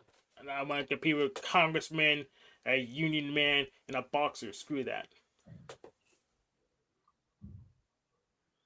What if you made clones and they all were they all had the name of Hank? Then we had to rename ourselves. I thought you would have an assassination attempts on all the Hanks. No, we have to rename ourselves to distinguish ourselves. Okay, you get Hank 1, and we'll just give him numbers after that. No. Well, it depends how permanent they are. If they're like a temporary clone, like a shadow clone, sure, we can just give them IDs. Or I probably would go for IPv6 addresses. But if it's permanent, then yeah, we name ourselves. I lost the plot. What are you guys talking about? If I call myself, I want to create I want to create an army of Hank clones that will populate the Earth and see what Hank would do. I was asking if we could name them, or have like an assassinations on all the Hank clones. But I don't think he's up for clones.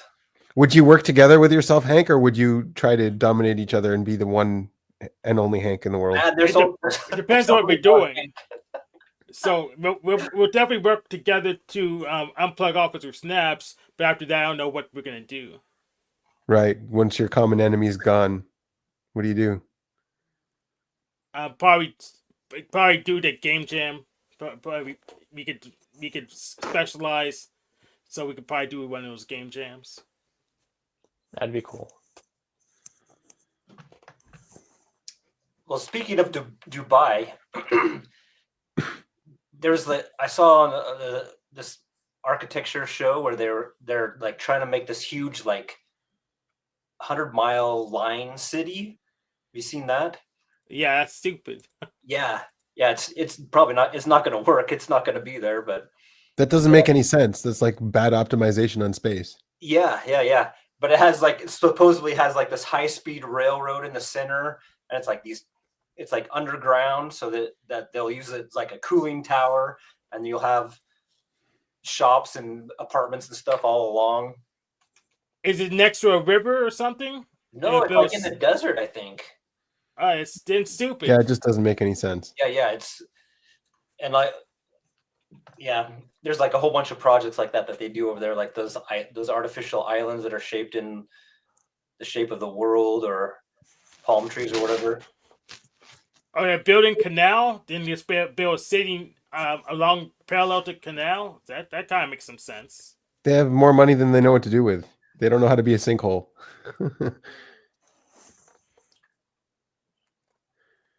Yeah, it must, like what Annie was saying, like that excess is. I think it distorts.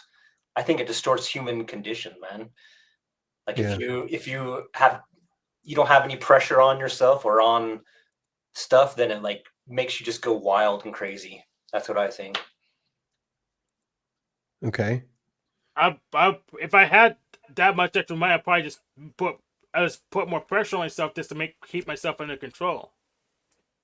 Yeah, but look at Michael Jackson. Like, he isolated, had so much money, you just become isolated and weird. I think that happens like in a culture too. He was very IP, yeah. Yeah, like if you have so much money that you don't even know what to do with it, man, it has to distort your thinking, has to distort where you would allocate resources, and then people wouldn't have like the training of like doing like dishes, or I'm going to rip on Dragon's Neck again here. Yeah. Have a training on how to clean. Like, you'd be like, I don't know how to clean, because you always had somebody that did it for you. Right. You also wouldn't really know who was your friend unless they also had money. Yeah, I think that's how the whole structure has worked over there. It's like the the House of Saud was like the controlling tribe that was there. They discovered oil, they controlled it, so they just had the money, right? So then they have all these princelings and tons of wives and children that all have that money, right? So they have a whole structure of this upper class that has just filthy rich, right? Then they import a lot of their construction guys, the engineering, military hardware, whatever. They just import all that knowledge and get it done by using cash. So they don't have like an option to like have like their own stuff happening in their own country because they just outsource all that. So I heard that they use that money to like satisfy people, and those that are not satisfied, it like breeds like those extremist views, and then they use those extremist views to send them to whatever country they want to have a effect on. So they'll have extremists shoot out and go and do crap. And have you heard of the so that upper cast of people, they like import all these girls and they like sexually abuse them and do all this weird stuff to pay them to get them to come there? Have you guys seen any videos like that? No. No, I don't think so. Yeah, and Is this also in Dubai? yeah, Yeah. it's like a whole like you see those Instagram models like, oh, I'm in Dubai or whatever. Like, how did they get there? They're getting paid to go do sex weird stuff in a culture that like that upper crust of people, man. They're just paying. And they take Probably make a good buck that way, though. Pardon me? They're probably making a good buck that way. Yeah, man. If you I guess if you want to, but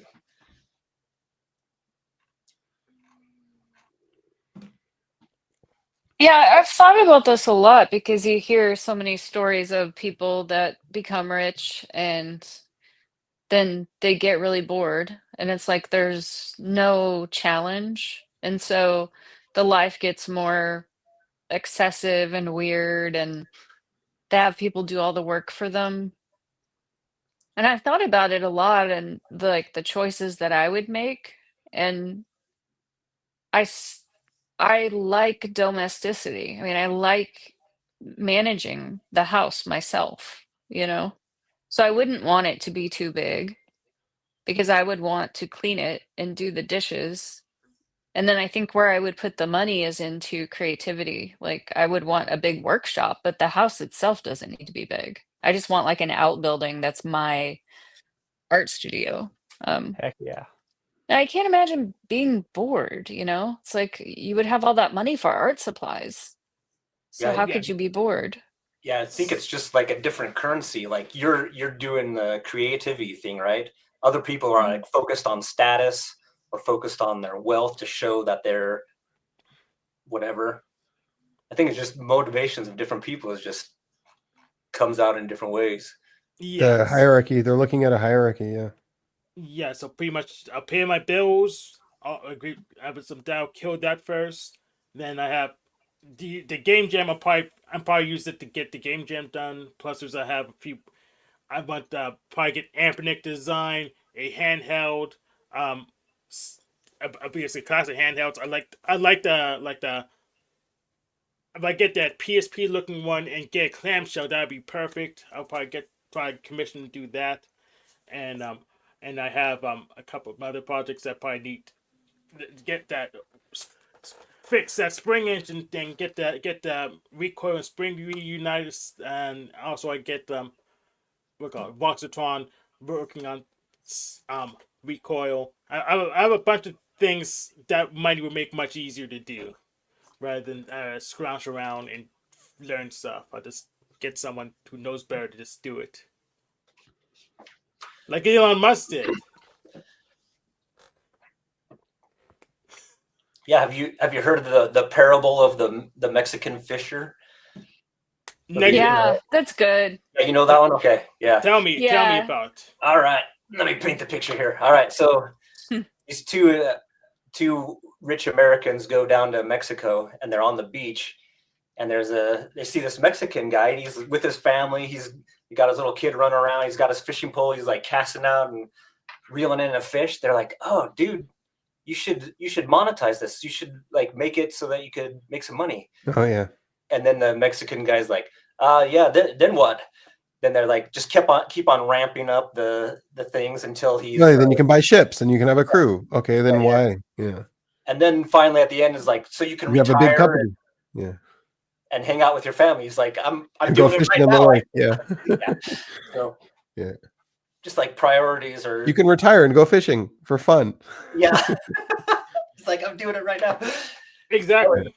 It's sort of like, yeah, and then like I think there does come a time when like someone that's made it and they're super up there, it's like an avarice that doesn't stop. It's like, oh, I made $1 million. Well, now I'm not going to be satisfied till I have 1 billion, and then oh, now I have to keep on going.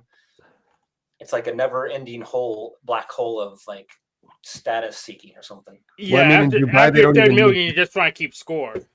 Yeah, they don't even need to strive for that. They just make the money. They just have the oil. They don't. There's no increasing it. It's already at like a maximum rate. Yeah, and it's. I think it just.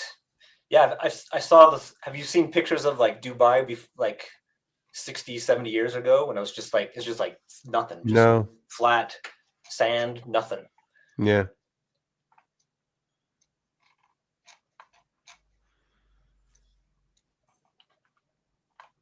Yeah, that oil money. Yeah, well, it might change. Like, just imagine in 100 years or so, if the solar technology or battery electric stuff can scale up more. Yeah. then They're even looking at ways to make like rapidly growing cells that produce oil. Oh yeah. Yeah. So you can also, and they do that for methane gas too.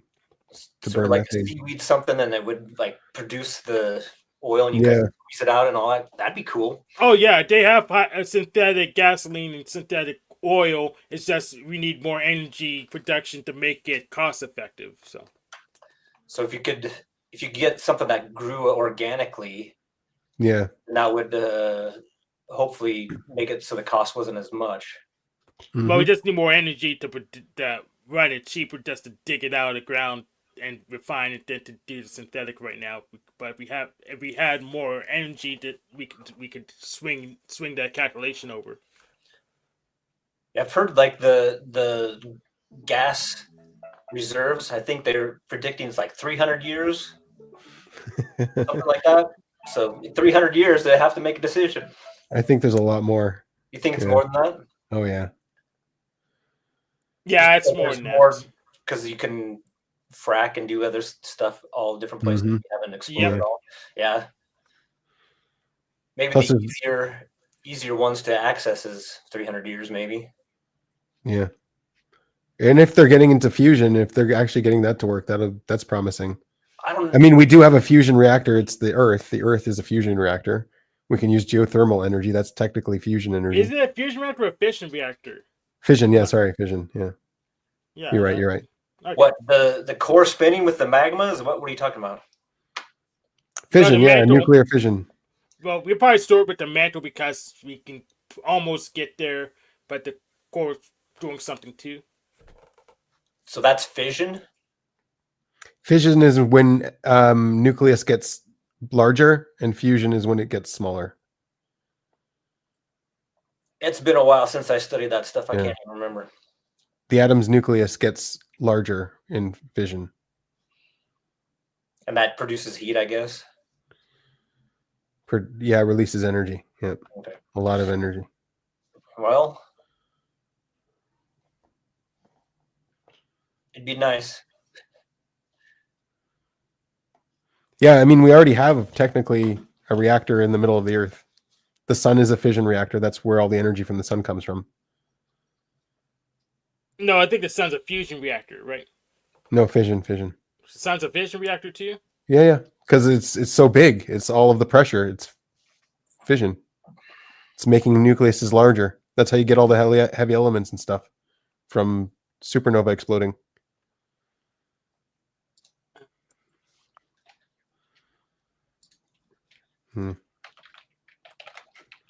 A new thing lately, Oh, are we still talking about fission? No, Sorry. no. Go ahead. Go ahead.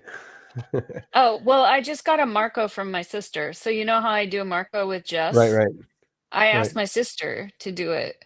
And so Sweet. now I can talk to her more, even though she lives here in the same town, but we just don't get together very often except for family dinner. And so she sent me a Marco and she honestly didn't know where I worked. She didn't know. Like she said, "So do you still work at that like office in the alley?"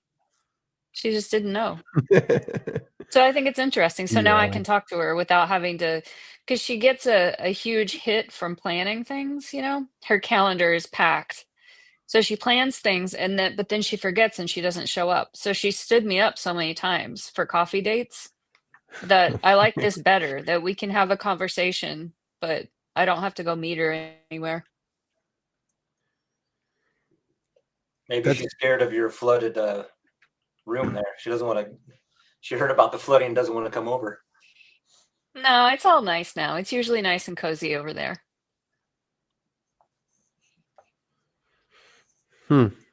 it's something that FEs do a lot. I noticed they flake out. They get really excited, and then their feelings move, and they don't care about that anymore. So like they move on to something else.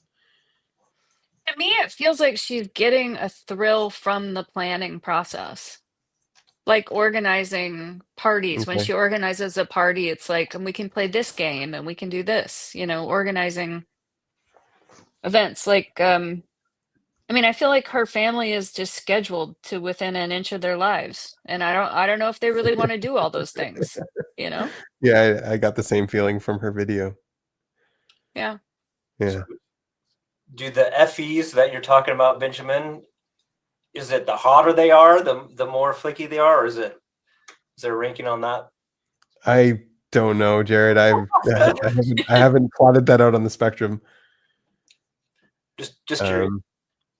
No, my brother's an FE Dom too, so he gets excited at things and then just forgets about how excited he was, I guess. Something like that. Mm. Like no follow through, or Yeah. Like they fully intend to follow through when they're making their plans. but then when Yeah. it comes to the But grind, when it comes to it, they've moved on. They're excited about something else now. Making plans about something else. Yeah, I'm so blessed that most of my enemies are FE DOMs. It makes it much easier to I guess play with them like cats. when the whole world's when Hank's a hammer, the whole world's a nail. Benjamin, do you have daylight savings coming up? You know who knows better about my daylight savings? Annie. Yeah, I believe it's like if the 28th is a Sunday, then it will I think be the 28th. I looked it up Yeah. a couple weeks ago. I Hoping can it's look on soon. let's see. Hoping it's soon. Why? And the 20th is being not a Sunday, is a Friday. This being an hour later into my day makes me lose an hour of sleep. It could be an hour earlier, right?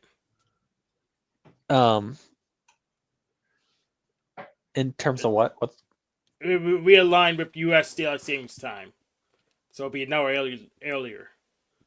when he has his daylight? Yeah. Yes. As it says Friday, March 28th. It will change.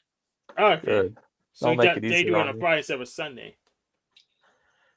Well, Dragon's Net, when the clock changes, we want you to dedicate that extra hour you'll get to cleaning. 1 hour, okay? No. Did you get an hour or you lose an hour? I'll be getting an hour because I'll be able to not have to go to sleep so soon when you start the podcast. Oh, for the podcast reason. Yeah. So Why do you have an AR on the lazy boy? It's M16. It's not an AR. Yeah. Oh, but but why speaking is of it there? Why are you deflecting? That's where I stuck it when I got home. He's in a war. Oh, he's not deflecting, you just gotta ask better questions. But I've gotta go to but sleep. I So said, good why night. was it there? That was pretty darn direct. I don't know about. Yeah, that was a good direct. Yeah. Yeah, it's just on 2ST. You gotta ask the right question. Oh, he's gone? Right. No, Dragon's gone. Yeah.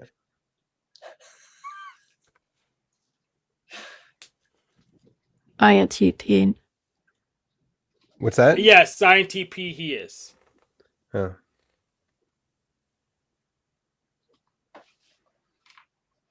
So where are you from, Nico? What do we call you, Nico? Planet Nico. Earth. Planet Arts. So two can play at this And from direct question Planet game, Earth. I guess. Planet Earth. Ah. Do you live in the ocean, the Pacific, I'm guessing?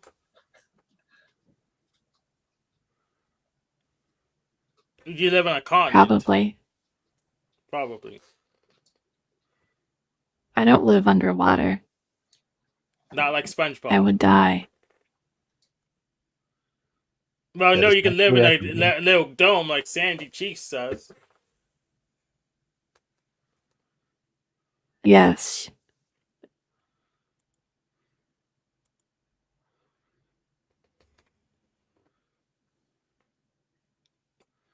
What's the so you were typed? You were FISE? Yes.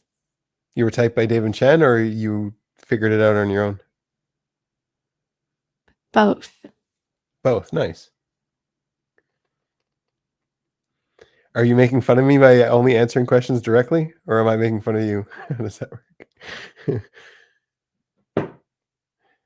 I'm just answering directly. Oh, there you go. Okay. Sweet. Blast last? Sleep last. Okay.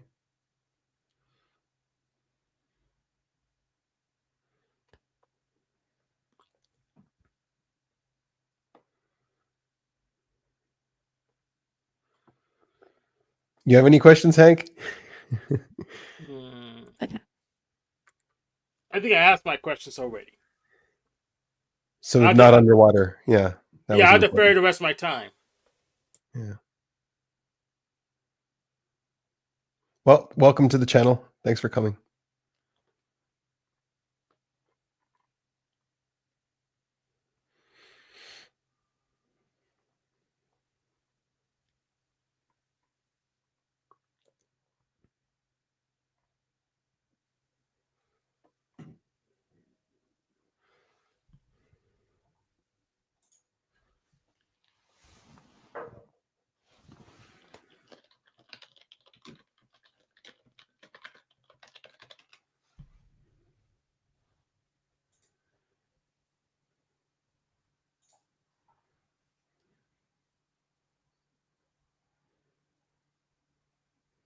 I'm looking at the wealthiest cities now.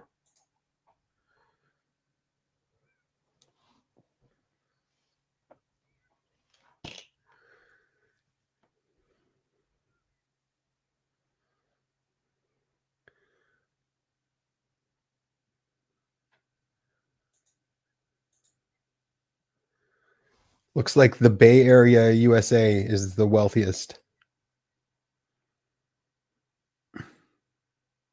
Then there's New York. And then there's Los Angeles, Beijing, Shanghai, London.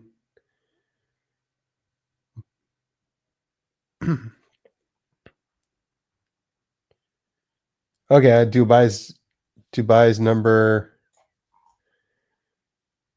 like 20 or something, but Dubai's there.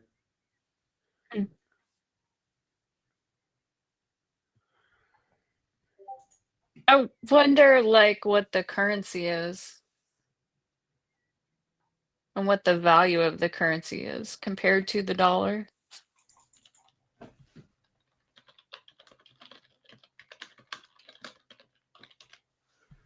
So I'll give you one for $5.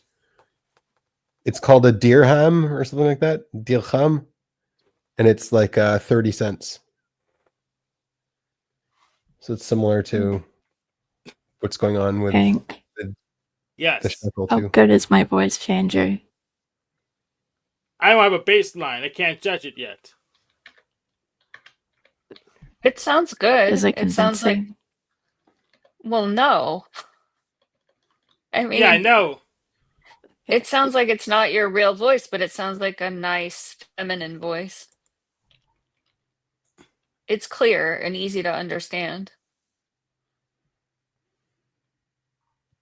But it doesn't give us an idea of who you are.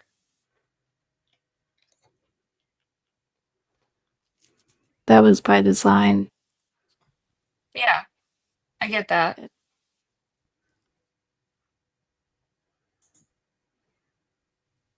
Yeah, so if you're trying to sound like Raven from Teen Titans, that's good. It's pretty good. Oh, looks like it's worth exactly the same as our currency here. That's what I checked. So the shekel and the dirham are 1 to 1 right now. So that means, so for every American dollar, your currency is worth 30 cents? No, yeah, 30. No. Not necessarily. That's dirham per shekel conversion. The U.S. dollar could be valued a different rate per shekel. No. It works out. The trade works out. Oh, okay. But yeah, so it's Like, 30 cents. One of our currency, the shekel, is worth 30 cents in American dollars. Okay. oh, so how much does a can of Coca-Cola cost? I don't buy Coke, but I know you don't, but I thought like you might five know. 5 shekels, so that would be like maybe $1.25. Yeah, sounds right. Yeah.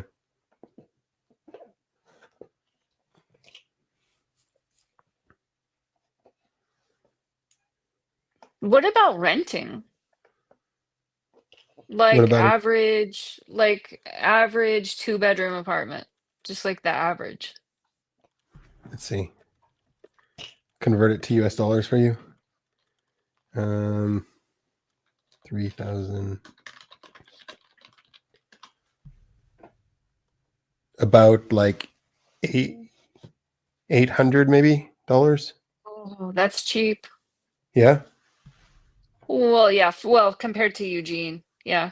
For Yeah. 2-bedroom here, it could easily be 2,500. Very expensive here. Wow. Yeah, that is expensive. So then does it vary like from city to city? You know, Yeah, of like course. where Yeah.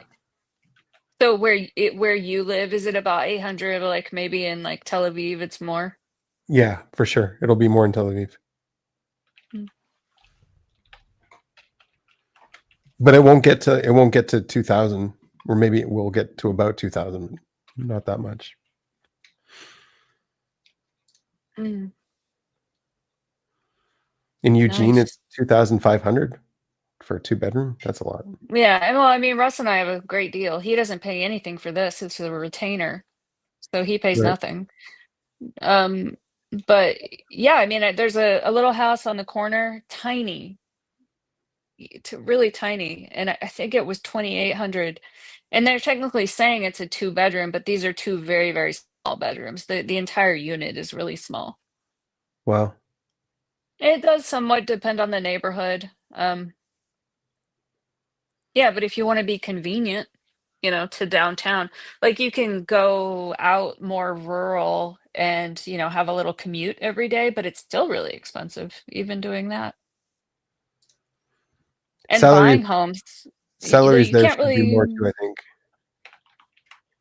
well, yeah, I would If say the the rent is minimum more. Yeah. wage. I mean, but the minimum wage is still 15. Yeah, and for buying a house, it's easily 500,000.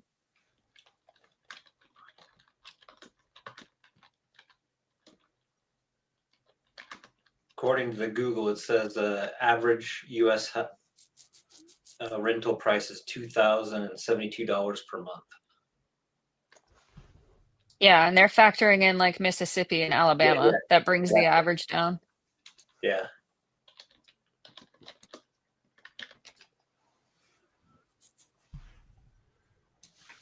Let's do house price.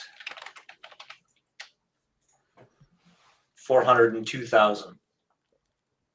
For US? Medium sale price of existing single family homes in the United States is about 402,000. It's a lot.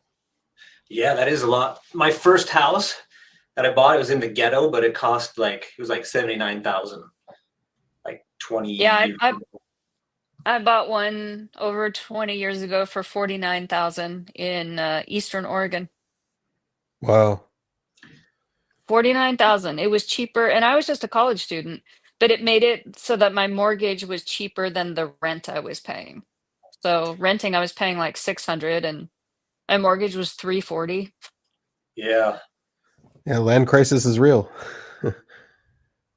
Mm-hmm. Yeah, 49,000 seems doable, but too bad that I don't know. I can give it 49,000, maybe a hole in the ground. Bull. Yeah, man. I had to live in the ghetto though for that price, and then I think when we sold it, we did all the math. We had to like replace the roof, so we ended up just breaking even. So if we paid rent, we would have lost that money, but we didn't pay rent, so we just broke even. So it was like not paying any rent. But In this house that we, if we end up inheriting the main house, and then plus we would still have this unit too, would be Russ's shop. It would easily be worth more than 500,000 in the market right now. And it's not even like fully updated. I mean, it's an okay house. It has wood floors, which is nice. But I mean, Yeah. cosmetically, it's nothing great. How much would We it be worth do- today? That house, the 50,000 one that you. Oh, in LeGrand, I sold it for 70, but that was a long time ago. Yeah. I remodeled it. look it up on Zillow, see how much it is worth now. Well, because Oh my I looked at gosh, the money. yeah. The money now would be worth 90,000. I'm gonna Mm. look up my With old house, inflation. see how much it's worth. Yeah, I don't know if I can remember the address. I'll have to do some Google earthing, I think, to even figure out. It was like 8 something, the Come address. on, I don't even remember the name of the Sensory, what are street. you doing? What? I said masculine sensory. What are you doing? Come on, you should know this. She's Well, not telling you. That's the no, purpose. it was so long ago. I seriously don't Yeah. even remember the name of the street, but it was I'm like giving you- Washington or something presidential like that. I'm giving you a hard time. Yeah. I had deja vu. I think we've done this 3 times before, and that's that house. What? We've had the same conversation, is that what you're saying? Yes, About my house in Eastern We got the Oregon? receipts. I don't think the one off of Washington something. I don't think so. Well, I gotta someone's look on gonna the find it. We said all these before. Someone's gonna find it. But like, let's say it was worth 300,000 today to sell or to buy. That would be Yeah. like on the low end, right? Yeah, I mean it's a economically more of an economically depressed town, so I'm not sure. And it was a bungalow, really small, so yeah, but it might be worth 3,000 now. I always wished I had kept it. I think if I held on to it, I could have sold it for a lot more. Yeah. I just have to find it. Where's the college? It was like it was basically on campus too. Wonderful location. I wonder if someone Well, did if it's on the college campus, that's gonna keep its value pretty good. Yeah, I wish I kept it. I shouldn't have. My Google Maps is very blurry. I don't see how this is going to work. And maybe I should look on my tablet and be easier. Holy cow! I found my old house. They remodeled it and they painted it. It says it's 396,000 estimate from Zillow. So I bought it for like 79, sold it for like 109 or 120 or something.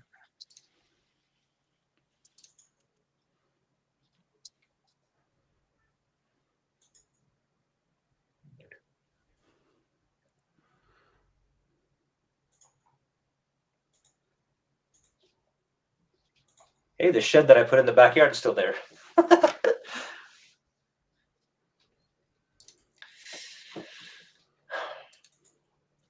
So I wonder, like, since we were talking about excess earlier,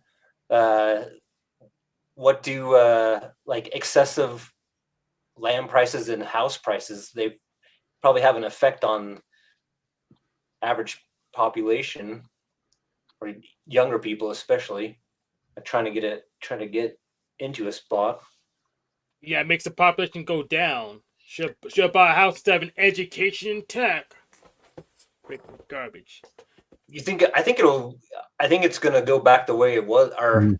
it'll reverse the trend at one point, because like the baby boomers will start dying. They're like the largest generation we ever had. So So they like start back in the 80s, yeah, back in the 80s, it looks like it was the land price versus inflation was pretty much straight. Like they went together. And then it looks like we had like a bubble and then it crashed. So we've got another huge bubble right now. That's huge. yeah, it's gonna recorrect at one point because it has to. Just like all the baby boomers retiring and passing away, I and mean, now is the time to sell land. Now's the time to sell land. If yeah, it's gonna crash, yeah. but for a long term though, I'm gonna hold on for. I got 20 years until you retire, so that's still plenty of time for the market to recover. Then the millennials will be in their 50s, and they'll buy. There's a lot more millennials than there are Generation X, so they'll buy up all the land, all the stuff too when it comes available, probably. So it might stabilize all right. I think in Europe and some other places that have where they didn't have as many millennial generations, then they might be in trouble. I wasn't doing it right. I wasn't sharing the right tab. Oh. Here. No, that was the bad. Computer enhance. Oh yeah, perfect. Enhance. Here we go. Yeah. Yeah, so like it looked like Man, that's back in the huge 80s. Back in the 80s, like they were synced up. And then around 97, it hit a bubble. And then the bubble crashed. That's when all the baby boomers were in a large percentage of baby boomers were in the prime of their earning Right. potentials right then. Like it should have been 2000, right? Like 2008 is when it crashed, right? 97's way back there. Yeah, that's Yeah, that's the housing collapse thing, right? in 2008, yeah. Yeah, I remember I worked with some guys and they were buying like 2 or 3 houses, and I was like, "What are you doing?" Wow. Yeah, like you want to buy after it crashes because if you bought over here, you made a killing, but you got to sell now before it crashes.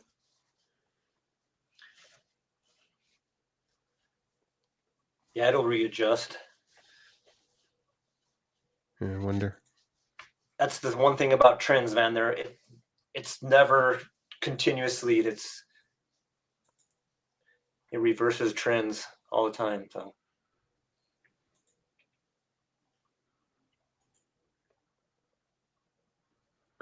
I wonder what country that was for too. Like it's so unreliable, this stuff. what do you mean? What country? The only country that matters, right? Yeah, right.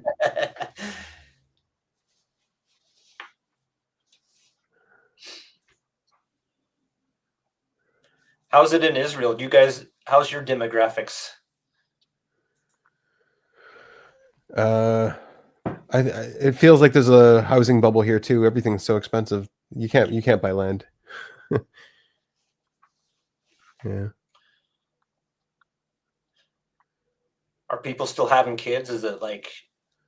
Oh, here, yes, yeah. The U.S. isn't having kids, right? It seems like it's slowing down, but I don't think it's in a danger zone compared to like. Well, you got to Japan. delay. Yeah, you got to delay. You got to wait like 20 years to see the difference, I guess. Yeah, yeah. From what I understand, it's down a bit, but it's not below replacement at the moment. That's good. Yeah. If you look at like Korea, like I think they're like 0.8, Wow. something way down I there. saw something on China. China's really bad. Yeah, Yeah, there's one guy I listened to. He's saying like it's like going to be, it's like there's going to be more. It's like as if the Black Death happened, but There's going to be a lot of old people, orders. not a lot of young people. Yeah. Yeah, it'd be 4 orders of magnitude greater than the Black Death or something like that. It's like we've never had this experience as humans, like where we've had that many people just disappear, and it's like a slow moving thing. It's sort of like a glacier. It's building, and then by the time you recognize what's going on, you can't solve it because of the time to have kids was 20 years ago, right? Yeah. Well, that Thanos snapped his fingers. That's what happened. Yep. Then there'll be some houses available after that, I guess. I wonder if it has to do with education too, because I remember when I was younger, they were saying, "Oh, we're going to be overpopulated. We have to stop having kids." And China did that whole thing where they tried to stop having kids. And I think there's a whole onion layer of reasons people give about yeah, the decline. Yeah, it's like industrialization. You take people out of the farming situation and put them into apartments. They don't want to have more kids because there's not enough space. And you don't need them as slaves anymore. yeah, you don't need the free labor, so Right. you don't have as many kids. So then it's the educational system. Oh, you have to get educated. There's birth control as well. Yeah, then birth control. Yeah, you get educated and then you delay your childbearing years till your late 30s. People used to get married in their 20s. Now they're getting married in their 30s. Yeah, that's a huge delay and that's probably the easiest childbearing years you will have is in your 20s, right? For women. Yeah. They can recover much more and have more kids versus in their 30s. Yeah, there's a whole onion layer of reasons I think that are affecting it, but then you have cultures that are going the opposite. They're having way more kids. Yeah, like who have you heard? Here, let's look it up. Because I listened to this guy. I read his book, and he's done some YouTube interviews, and he was saying that he's finding that it's across the board of all societies, like even like in the Africa Sahel area where they have a lot of population right now, they're having the same effects are starting to hit them. So Niger has 6.6. Looks like. Yeah, like that's right now it's good, but they're having the same. It used to be 6.75, so it didn't really change. Chad, after that, Congo, Somalia. Doesn't seem to be changing that much. That the trends are in place for it to Mali. reverse. Yeah, there's a whole bunch that are above 4. You get a whole bunch with 3. Yeah, even like here with the Mormons usually have a lot of kids, but when they're saying 2.3 is replacement. 2.1 or 2.1 right now, right this year it's 2.3. It looks like. For which country? For the world, it's 2.3. That's what they have written here. So that means that we're treading water right now. But the thing is, like, it falls off a cliff really fast. Like stuff that's happened like 10, 15 years ago will be hitting those countries soon. So yeah, here's 2022 and 2024. So Niger went down a little bit. Like some of them go down a little bit, not that much. But you have so many countries before you hit replacement. And then, yeah, a lot of those countries. Israel went down too.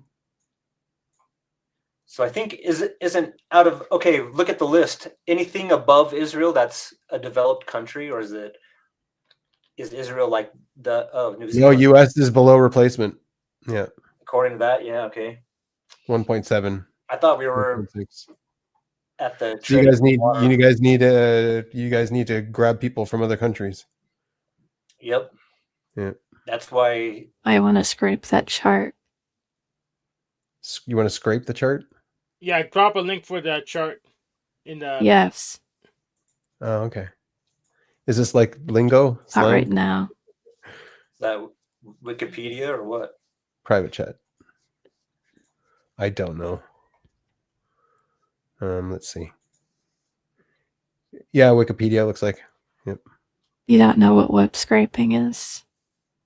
Yeah, I do that when I have to clean off paint off the wall. I scrape it.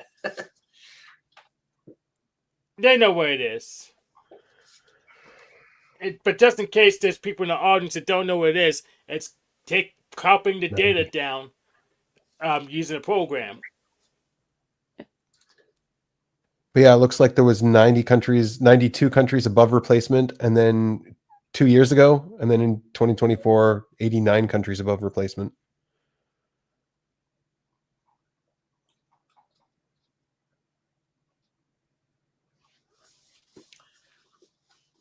Hong Kong 0.8. Yeah, that's pretty Yeah, bad. that's suicidal levels, right? Yeah. I mean, China looks like from the stuff I was looking at of China, it doesn't look like it's going to get better. It looks like it's only going to get worse. Yeah, and you know what? The data that we have is probably not accurate. Right. From my Yeah. understanding, is they obfuscate. They lie. Yeah. Yeah. The way it works is like in China, the government will have a program, and they'll say, we want you to do blah blah blah, and then it's up to all the municipalities to do it. So they Right. like, if you're in this area, then you're gonna lie about how many kids you have because you get more money for schools or whatever, and then you can embezzle it. So you say, oh, Okay. we have 400 kids when you only have 200 or whatever. Don't you have to have birth certificates to accommodate that statistic? Oh Or- man, you don't know, man. They can fake Right. those things like in 5 seconds. Are you kidding me? All right. Okay. Anyway, so like those numbers go up. The next higher thing, they report their numbers. And it goes up to the thing that, oh yeah, we have blah blah amount of people. I saw like some matchmakers in China where they have like an event for matchmaking, and no men show up. Just no men. Like the halls are full of women, and then no men show up. Don't even bother. Yeah, well, what happened was they had all these manufacturer hubs pop up right on the coasts. So they had these humongous production centers, and they would house a whole bunch of people in them. And women are way more easy to put into a dorm, and they don't fight as much as guys, right? Okay. And women are doing like the small putting the iPhone together or whatever. So all the women like emptied out of the countryside. A lot of the guys stay in the countryside and work on the farm, right? So there's like a sex imbalance in the cities. In the cities, yeah. Yeah, so there's like no match. And then you have like the status trying to get the best you can. So I want a guy that's 6 feet tall that makes this much money. Yeah, that's what they were saying was the problem there. Their standards are just way too high. Like they're not. They're and then there's not enough men to go around that would even qualify. So it's like, yeah, like here, if you're like, I saw this thing, like if you're going after, I want a guy that's like makes $100,000, that's 6 feet tall, that has blah blah blah, and like you've just narrowed down one in 200 people in the whole country. yeah. Yeah, so it looked like it wasn't going to do great there, the replacement of China. Yeah, the government, they reversed course on the one-child policy several years ago. Yeah, too late. Yeah, it's not really catching on because the cultural culture shifted to accommodate it. Yeah, yeah, like their mindset is still on the old way. It's like coasting for many years, and then yeah, I used to see signs all over like having a picture of a mom, dad, and a child, like this is the China dream or whatever. Nowadays, they're having the opposite. Have more kids for China.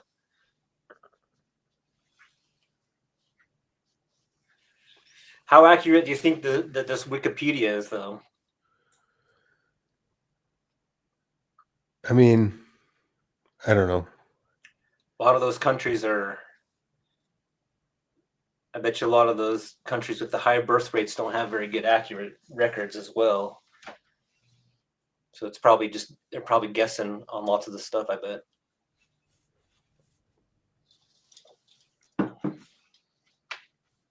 Like I'm sure US is accurate. I'm sure Israel's accurate. I'm sure a lot of these are accurate actually. Yeah, the ones that are a nation that's not, yeah, like China, Mm. that's gonna lie, or Russia, that's gonna lie about their numbers.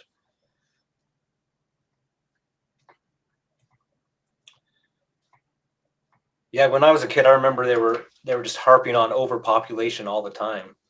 Right. There's a book in like the 80s called The Population Bomb, and it freaked people out. And Yep. Yep. I know my dad was worried about overpopulation all the time too. well, it just shows you how narratives shape like a That's right. Yep. whole thing, man. It's like Narratives. that. Yeah, like if your narrative is not accurate to the reality, it can be bad, very bad. Narratives can change reality. Yeah. So it looks like Africa is going to be doing well though. They're still growing.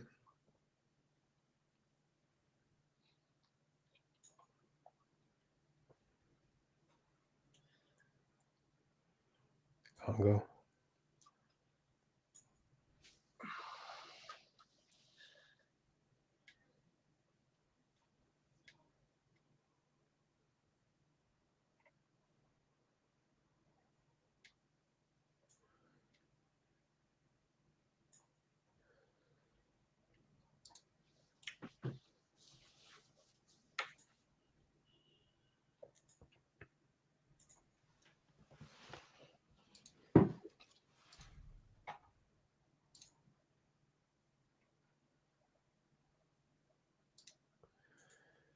Are we having a population crisis? I don't know. I mean, it's too early to tell. It's gonna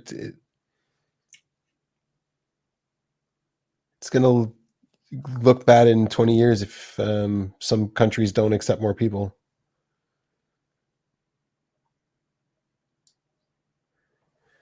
The world is a pyramid scheme. You can't retire unless you have people to replace you. Yeah, it really is. Yeah, like you just think of like Detroit or one of those cities that used to have the car industries around them, right? So they have all this infrastructure they built, and they're planning on these parks, museums, whatever. They build it all out, and then there's like a cost associated with that. Then if as the jobs sort of dried up, then the young people are like out of there to go try to find something. Then the tax base just shrinks, and they're left with a debt and not enough to service the debt, and then infrastructure they can't maintain it and stuff. So just imagine that happening to the whole country with the finances. Yeah.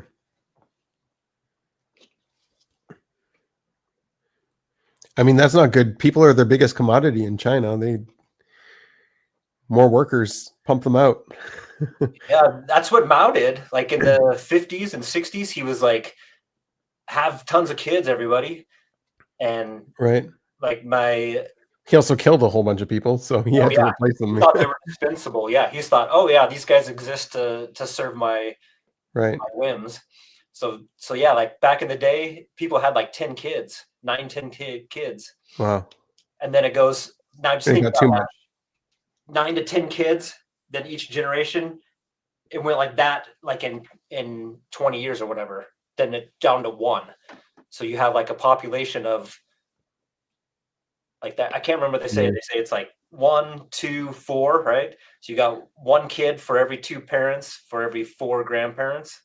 Yeah. All that pressure going down on that kid. So not Right. only do they have tough time getting a house, they have a tough time, just like here, we have a tough time getting houses for the young people. So you don't have space, you don't have access to get a house, you have all the financial pressures of taking care of 4 grandparents. The other thing is like I heard they had way more men than women as well, because the people were choosing to have men instead of women, or like boys instead of girls. There's a sex bias for having like you want a Your male heir. You want a continue male heir, yeah. whatever. Yeah. So they did do a lot of abortions of females. during the one child policy because they wanted to have that male name. So now you have an overpopulation of guys. Yeah, even it like makes the number skews even more because you have the guys that are single that stay in the farm. The single girls go to the country or go to the city, and the sex ratio is way off anyway. So then it just like spreads it out even further.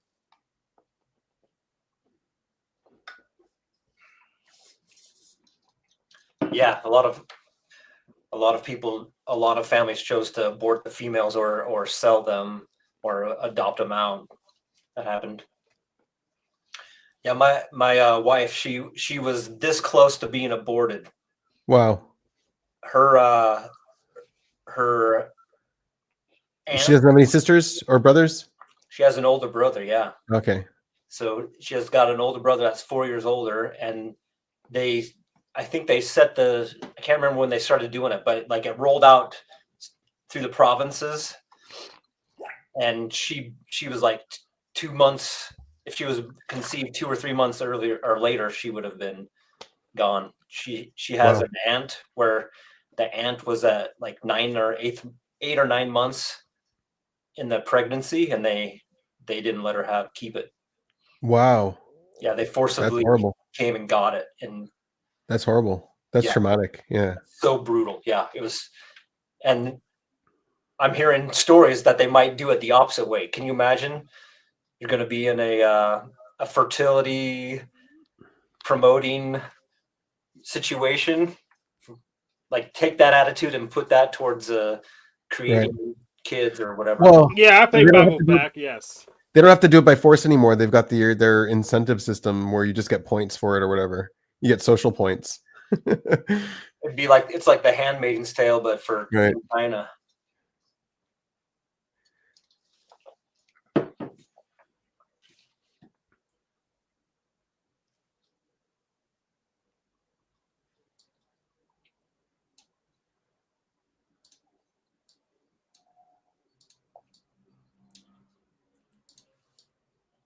Yeah, it's crazy that you can get away by doing stuff like that, like killing 9-month-old babies.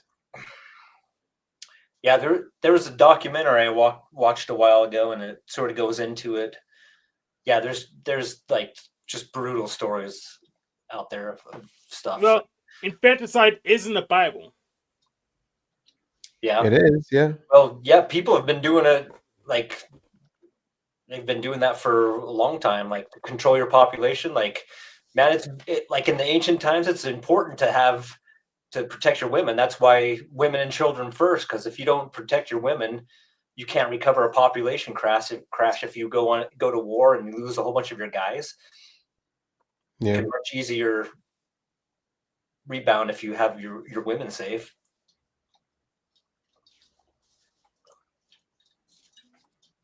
All right. Someone change the topic because we're depressing everybody, I think.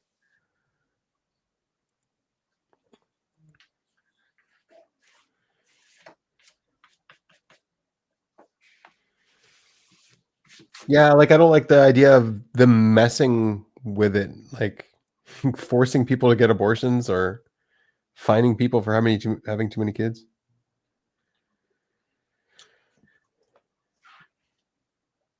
So Yeah. how's the weather? Yeah, go ask how's the weather. Well, it's windy here, so I don't know about you.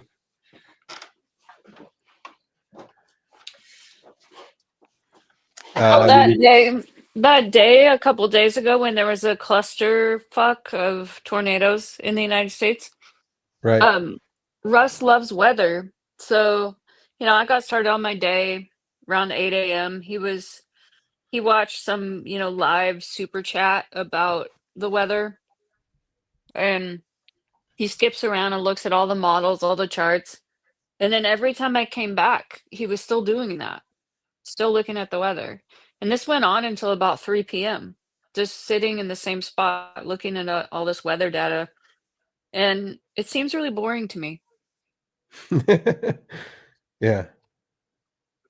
And I can be excited by weather, but I would like get up and do other things and just check in, or I would listen to it on audio, the updates from the weather. But he's just like studying all the models and like, oh, there's another one, and watching the live videos. And there's these special YouTubers that they're like amateur weathermen, and they've got the super chat thing where you can see how much money they're making. Really? It's just Wow. like $100, $50, $20. They're just like making bank just reporting on this weather. Wow. And the guy, he had a co-host and he said, I just need 5 minutes. He needed to take a break because he'd been doing this for hours. Huh. Wow, that's disappointing. Why? Oh, I mean, people are falling over themselves, super chatting over the weather. That's Oh, yeah, not your thing. yep. I What's just go to more worthy? weather.com and just read the report myself. I you can't really control the weather. And yeah, the weather, they get it wrong a lot of the times, their predictions. Yep. Yeah, this was more like real time reporting. I mean, I think No.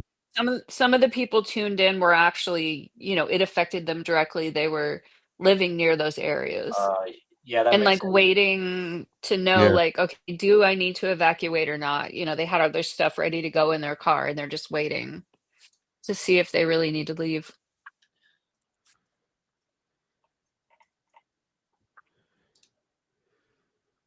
And not all places have the alert systems. Like Oregon has pretty good organized alert systems because I get them on my phone all the time. Get set, be ready, for this community, or like go now, evacuate. We deal with that in the fires, and you have to really be tuned into your phone and make sure you're paying attention to the alerts to see if you're in danger. Man, we just had an alert. Like we get an alert every single time there's a storm. It's like it's so many alerts that it's just meaningless now. Hmm. Mm, It's like every storm we get it. Winter weather warning. I'm like, We yeah, never really got any yeah. tornadoes in I get Canada. those. no, you don't have the tornado alley there. It's like Yeah. we have it on the Great Plains, like where the mountains, after the mountains, the Rocky Mountains, sort of dips down. There's the plains and the jet stream and the Gulf. It just sort of hits in there and just makes the Yeah. tornado And you got alley. the big hurricanes too in like Florida. And apparently, what do you call them, Annie? The river rain a river event or whatever you call it. Oh, yeah, the atmospheric rivers, we get those. I don't Yeah. think I've ever experienced that. Yeah, it's like a lot of rain coming down, and sometimes it'll last for 2 or 3 days, and it's just so much rain that the ground can't absorb it. And other You have to area vacuum it. I had flooding, but I saw the pictures on social media. Other people really got screwed. There was I saw a picture of a apartment building I'm really, familiar with because it's just a pretty small town. And all of the people in the lower units had to evacuate, and you could see how high the water was in the parking lot, and it was just going into all the lower apartments.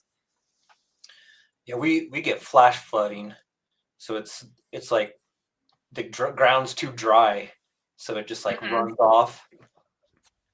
Yeah, That I used to happened. live in Arizona, and we had that a lot too in Sedona. Yeah, And I grew up with tornadoes too in Texas. yeah, in my old neighborhood, they had that where the property owner of this old mine, they like recreated some stuff, so that it rained and it just all ran off, and it went into this guy's basement window well, and it filled that thing up Mm. all the way, and then until it broke, and it just put like a foot of mud in his house. Yeah, yeah. That happened to me a couple of years ago. My downspout, the tube that goes out that pushes that out, like fell off in the wintertime. So in the springtime, it just filled up the window well. But I caught it before it broke the window. So I was down there with a gallon bucket, like bailing water. Mhm. That's the worst though. Is like water damage. I think it's insidious. So. Yeah, stuff gets ruined and gets moldy.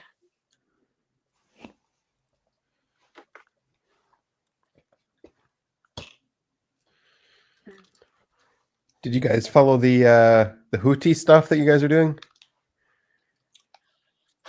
Yeah. What's going? Yeah, man, keep those channels open, I guess. Holy cow. What are they doing with the Houthi rebels? Yeah, They bombed a whole bunch of them, I guess. yeah. Oh, how did I miss that? There's so much. There's so much going on. Every hour, there's so much. Right. Somehow I missed that. Yeah. So Yemen, right? Yeah, Yeah. Yemen. Uh, Yeah, they're not really anything special. They're just a joke. Yeah, that's very small and Yeah, very primitive attack. very, very primitive. Yeah, But it's sort but of they're like, very bad for Yemen. It would be really good for Yemen if you got rid of the Houthis for them. mhm. it's sort of like a giant going after a mosquito. Yeah, it is far away though. It's always harder to attack a country from far away. Yeah. But it's weird that we haven't done anything sooner, because Yeah, that's like, what is it? Like, you have to go all the way around to Africa just to avoid these small rebels. their flag is also just words. Like, what does their flag even say? Here. I don't Have you know. seen it? I haven't seen it. Yeah, it's like "Death to America" or something. Their flag. How creative. Yeah. Well, Yeah. if you don't stand for something your own, just stand for something that you. Here it is. Here's what the words say: Allah is the greatest. Death to America. Death to Israel. A curse upon the Jews. Victory to Islam. That's a That's what their mouthful. flag says. Yeah. Don't they know they got their religion from the Jews? It's descended from. I don't read their Bible. They don't read their Bible. That's true. Yeah. If they did, they wouldn't be believing what they believe. That's for Well, sure. Yeah. They probably just write words in their own Bible that tell them what to believe. No, they get someone to read to them, just like the churchianity Christians here. They have someone read to them because they're illiterate, and Gable's not going to help them. So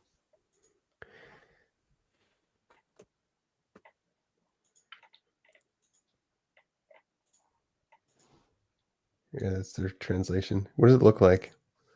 Right here. This is what their flag looks like. So like the green is about Islam and Allah, like Allah's the greatest, and Islam at the bottom, and then there's like all the red. Oh, it's so dumb.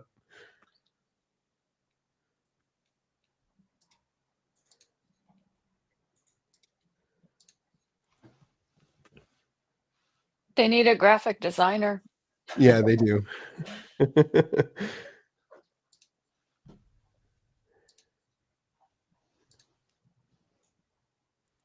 They need a worldview designer.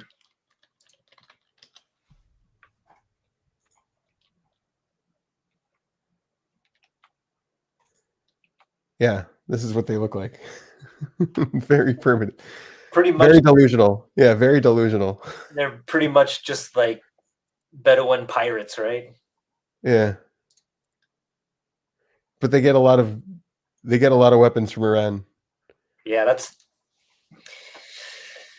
all it is. Isn't that how the Middle East is? It's sort of just people playing each other off on each other to advance their cause.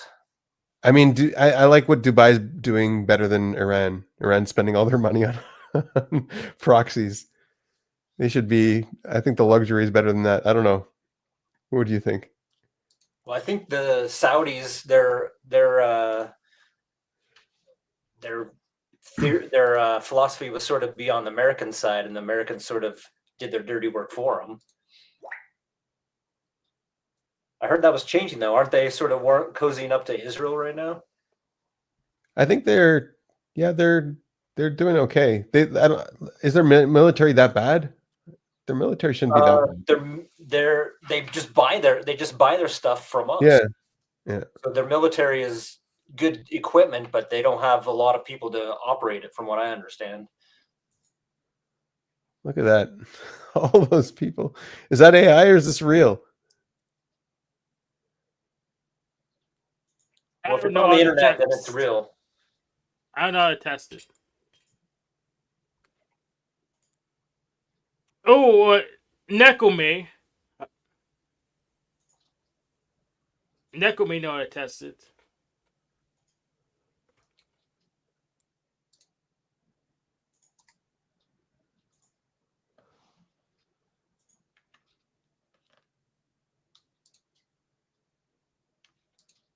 That's a lot of people.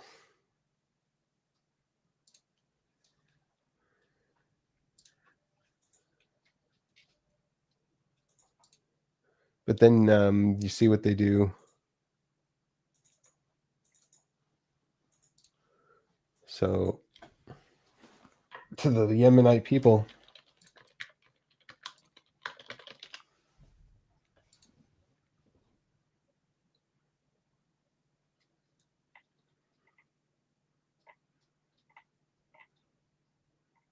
Yeah.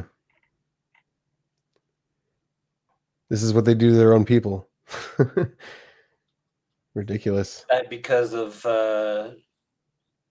lack of infrastructure, or what? Or is it just? Oh, they turned friendly fire on. No, they exploit them. They don't have any food. They take all their food. Yeah, that's what I heard. Happens sometimes is like a strongman will be in an area, and then all the food and stuff that's donated or given, they'll control it and use that to their advantage, and they're not really benevolent with those donations. Yeah.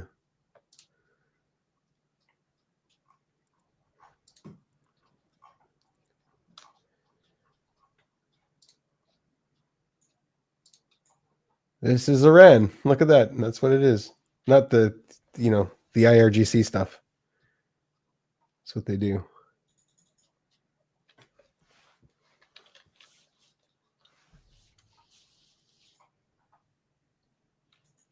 (2016) to present.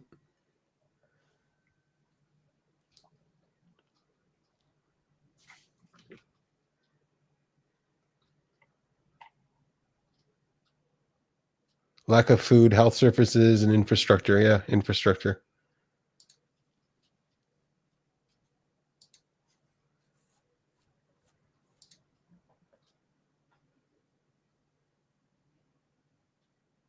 Saudis tried to intervene.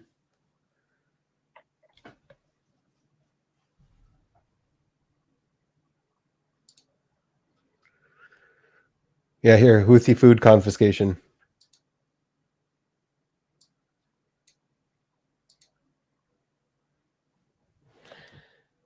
Yep, pretty bad.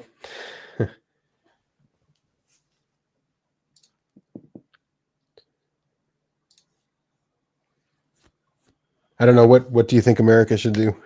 It's not attack them, not help them out. Well,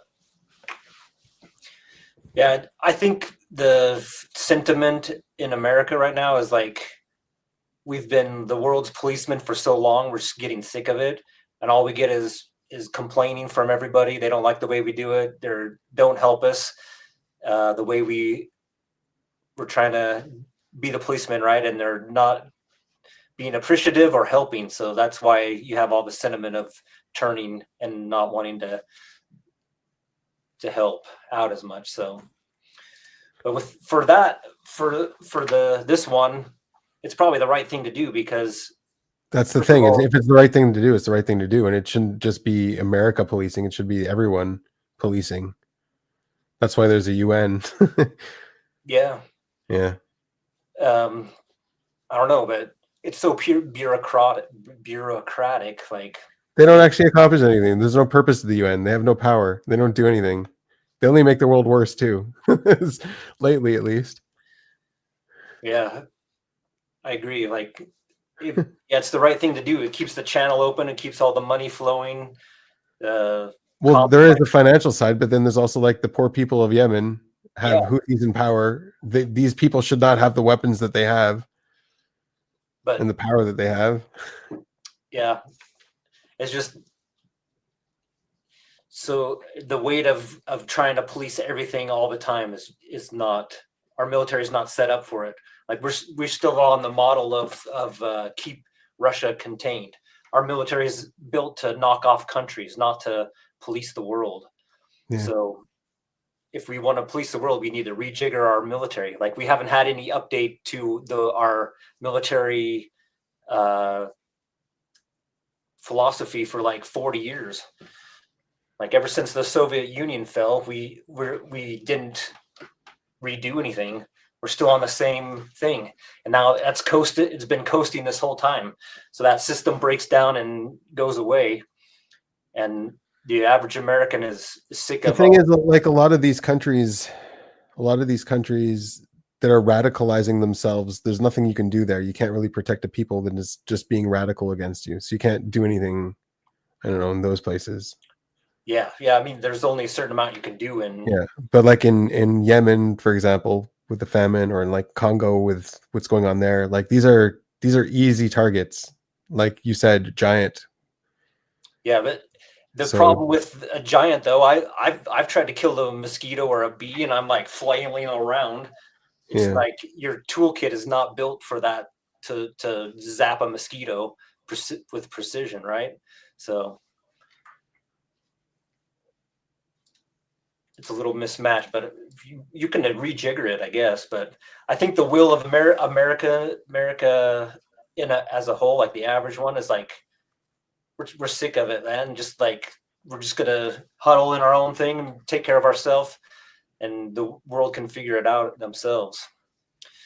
Which is probably bad and good, because it's good because if Europe is always complaining about how we do it, well, you can do it yourself and do it how you like, no problem. But the only problem is that it's going to put in motion. I think all the the incentives were always the problem. The incentives were, why is America getting involved? Are you getting involved to save these people who are getting exploited and exterminated? Or are you getting involved for financial reasons? Oh, they're stopping the strait. They're stopping our finances, so we're going to get involved for that reason. See what I mean? well, Yes, I how like to I get paid. understand it is oh, go ahead. Yeah, I like to get paid. So Yeah. Yeah, how I understand it is like it's a financial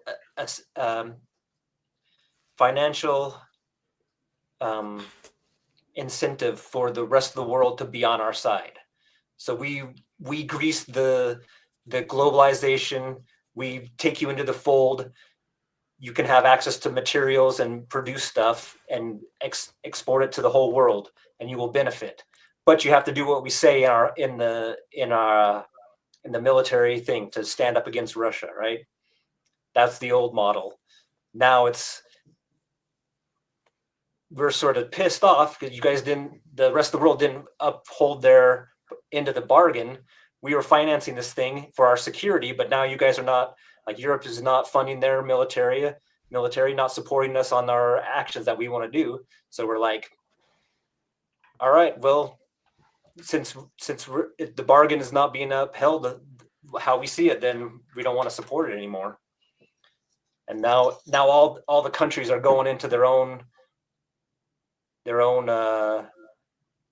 ways of handling it. Yeah, I don't know. Because like how would the rest of the world handle it if the UN is just controlled by like all, like, did you see who's on the UN Human Rights Council? They've got like North Korea and Iran and stuff like that. Like, Ridiculous. what are they going to do? What are they going to do about the people of Yemen? Nothing. They're gonna What are fight they gonna- human rights. They're gonna destroy human rights. Same with China. They use that as a pawn. So they're like, oh, Yemen, vote for us to Yeah, China's in there too. vote for us so that we can get whatever political thing we want to do, or be on our side, and we'll be on your side. So it's So I'm gonna head out. Thanks for having me again. Later, Hank. Thanks for coming, buddy. Yep.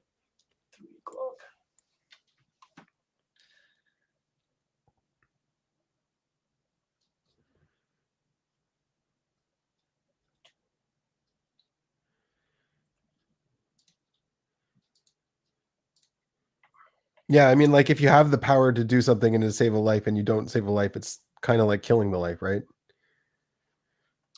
Yeah, I agree with you. Yeah. But we've been moving to this point for like 30 years. Like every president since Yeah, and I'm just talking about globally. Like globally, why is nobody doing anything? Yeah. no, it's because like like you see what happened in Afghanistan. We were there for what, 15, 19 years or something. But again, Afghanistan was a different thing. It was a completely different thing. Yeah, but people's opinion of anything outside is just like Yeah. it's like you push all this effort into doing something and then finally just throw up your hands and like screw it, we're screwing everything, we don't care.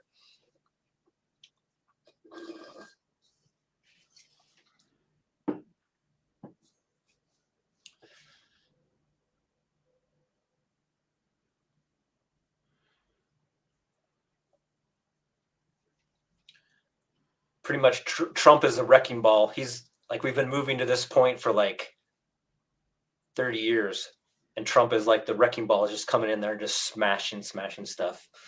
So hopefully after it's smashed, we can rebuild it into something better, but somehow I don't feel optimistic. Yeah, I don't know. I don't see any. I see only positive effects from what Trump is doing. I don't see that he's actually being a wrecking ball. I don't see that he's actually wrecking anything. Their narrative is completely delusional, though. It's completely delusional. But from how I understand it, like the thing in Ukraine, that's the one that I don't agree. I don't know. It doesn't seem like I think we should support Ukraine. Honestly, Russia has a point. This is something that is not popular to say. Like the war is horrible; it should end. But Russia's whole point is, we almost destroyed the world. Like we had a nuclear Cold War. We almost destroyed the world. That was dangerous, and we came to an agreement. And so now, like bringing NATO into the Ukraine is like violating that agreement that almost destroyed the world. That's kind of dumb. Like, yeah, it is. I wouldn't have done that. That's not. Yeah. Yeah, like after the Soviets fell, it Yeah. retreated their land, right? So, and the guy's super paranoid. He's super scared. He's scared of what NATO can do and that they want to crush them, destroy Russia, and take over Russia. Like he's completely scared that we're the bad guys and we're the enemies. Like, or whoever we is. And right? from his They are. perspective, you can totally see the creep of right. And so it's like, oh, and they're positioning NATO in this place. Of course, he's going to react that way. So it's like, why poke the bear? Why do that? That was dumb. Just we were at peace. Don't touch it. It's fine. Yeah, but he's been encroaching ever since the early 2000s, like Georgia, and, right? Yep. Crimea. It's like this is the plan for Russia. You have to hunker behind substantial geological formations to have your country. But it's like it was part of the deal. It's like you know, they get out of Cuba, and then you stay out of Ukraine. Yeah, pretty much. Yeah.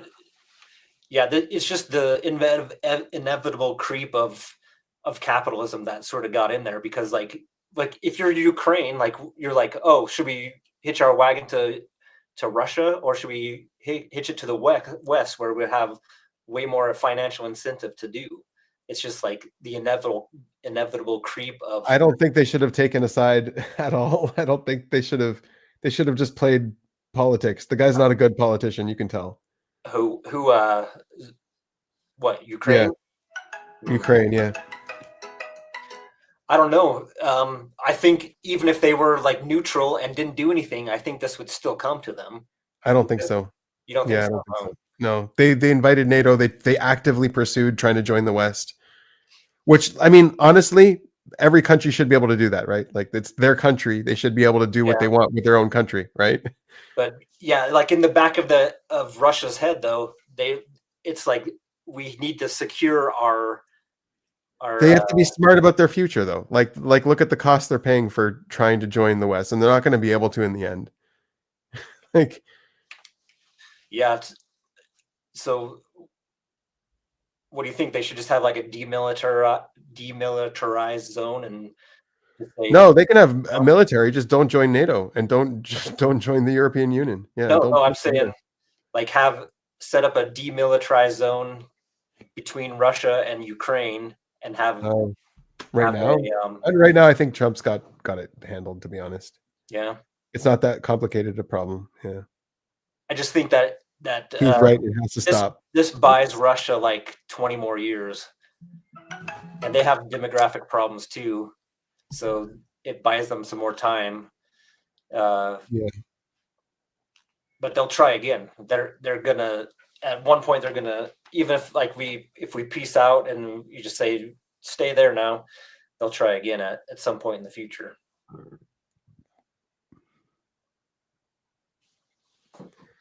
I don't know. I mean, I don't know who would replace Putin when Putin's gone. I don't know.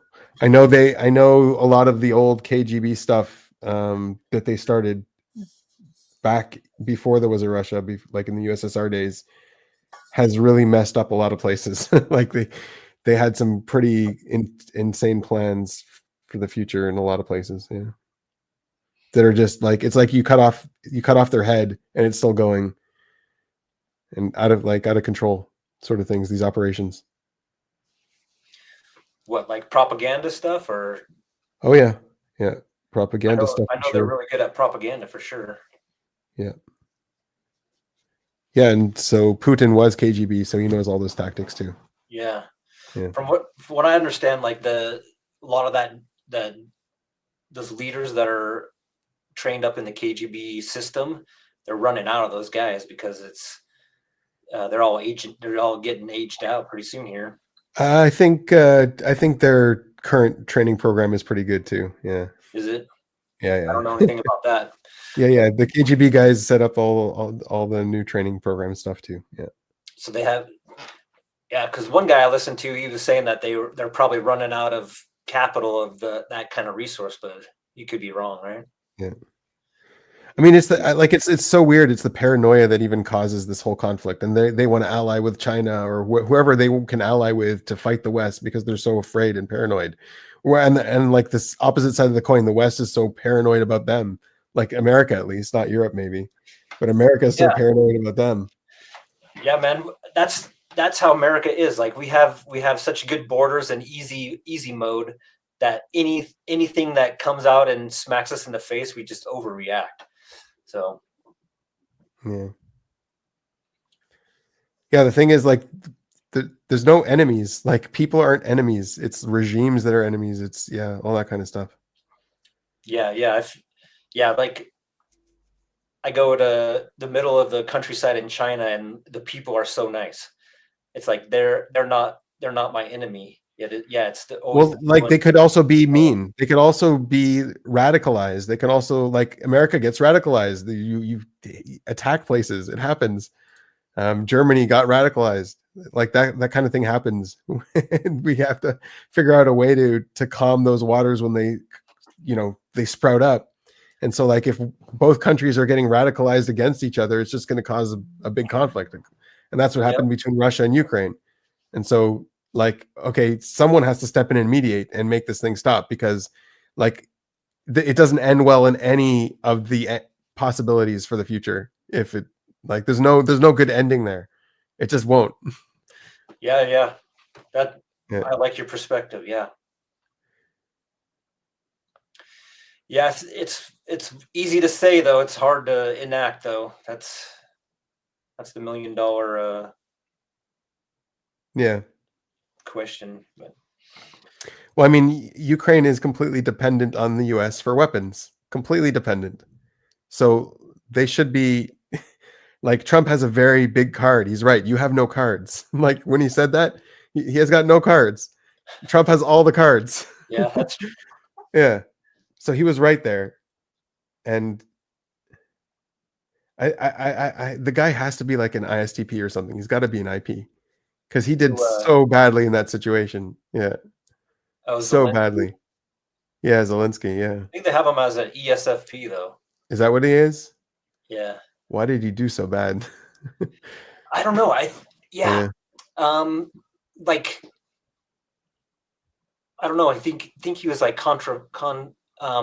that's one thing about Trump is if you come into him and you try to lecture him or teach him anything, he don't like Yeah. that.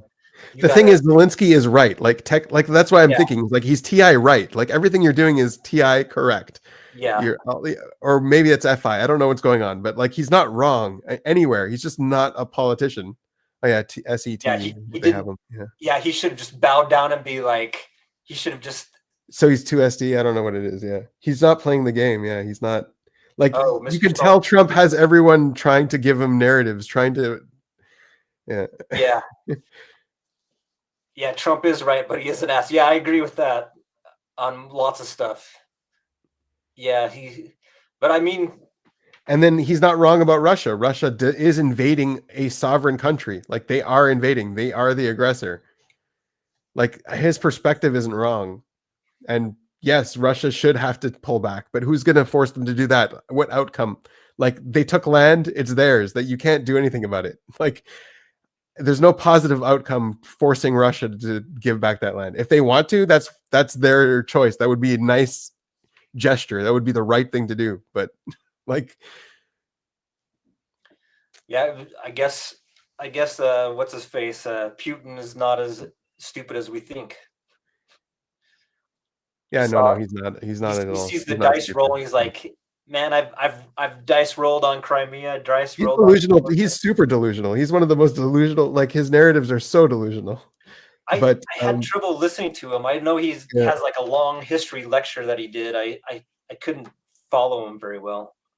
But he's not dumb. And yeah.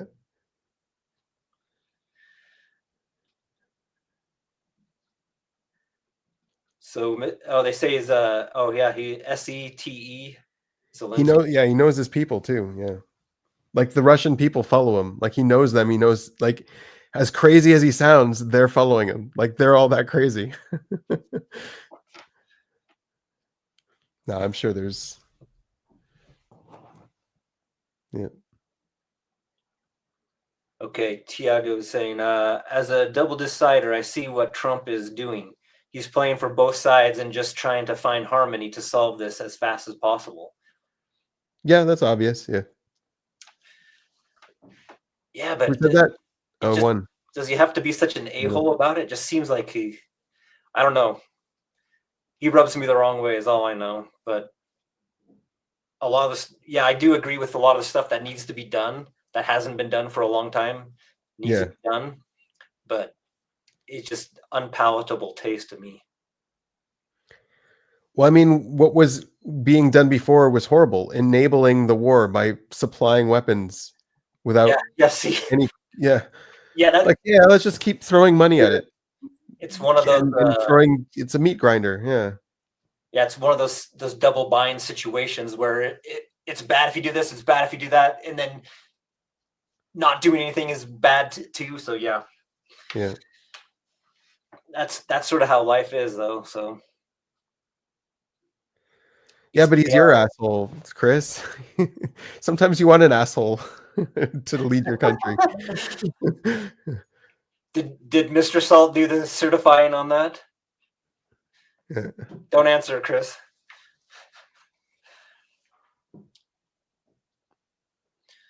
Yeah, but I guess it does give me apprehension, though. Just like breaking a system and I don't know. I guess I like things to be done more in a controlled way, but I'm probably just projecting or something. You want to have a plan before, like you actually do it. You want to know what the plan is and be on board with it. Yeah. Yeah, that would be nice. Well, yeah. But yeah, like okay. See, this is the one of the major things I've learned from my wife is like she is chaotic AF, man. Like she's like Trump, chaotic, just bouncing around doing everything. And I'm like, why are you doing it this way? Like, let's have a plan, let's do this and blah, blah, blah. But by the time I formulate a plan and have it all beep bop booped out, she's already tried like 20 times and already succeeded before I even start. So yeah. So maybe this was the best way to go. I don't know.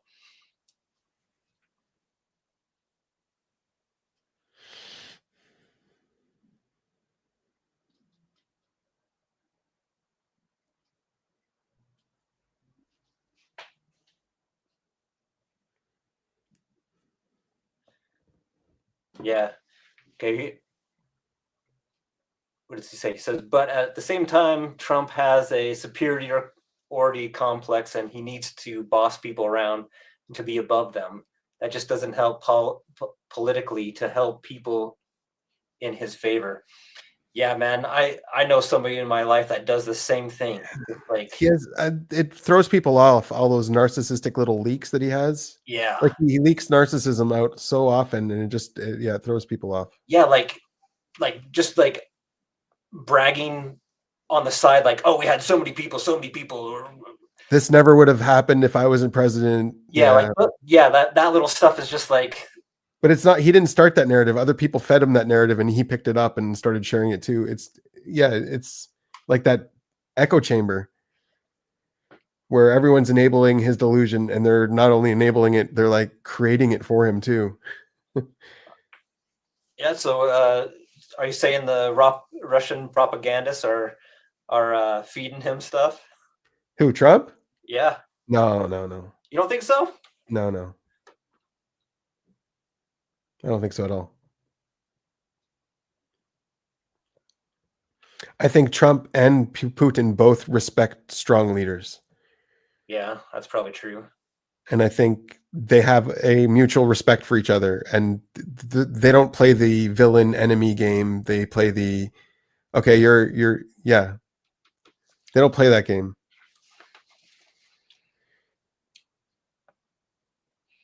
Yeah, I think that's one reason why probably in the United States there's lots of people that are disagree with this, because I think they don't understand the strongman leader dynamic that you're just pointing out there. Yeah. No, I know that Putin has a lot of respect for Trump. Like he's impressed by his resilience or strength or something. He sees something in him that he likes. Yeah. Mm. So maybe he likes narcissists. Maybe. Yeah. They're cut from the same cloth. He's like, I smell your brand, baby. That's good. All right. Well, I got to get going. Yeah. Peace out. Later, Jared. Thanks for coming, man. Have a good week.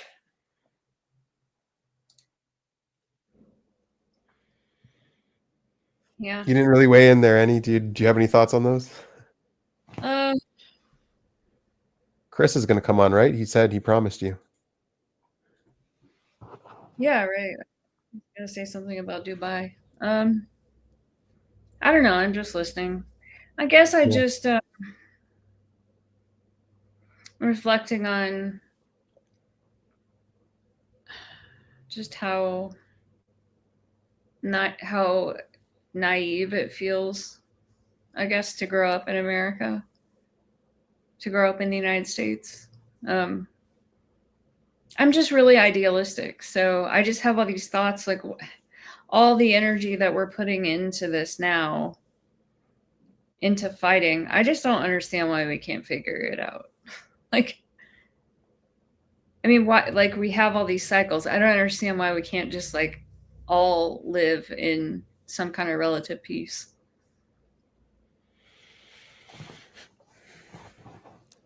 Yeah.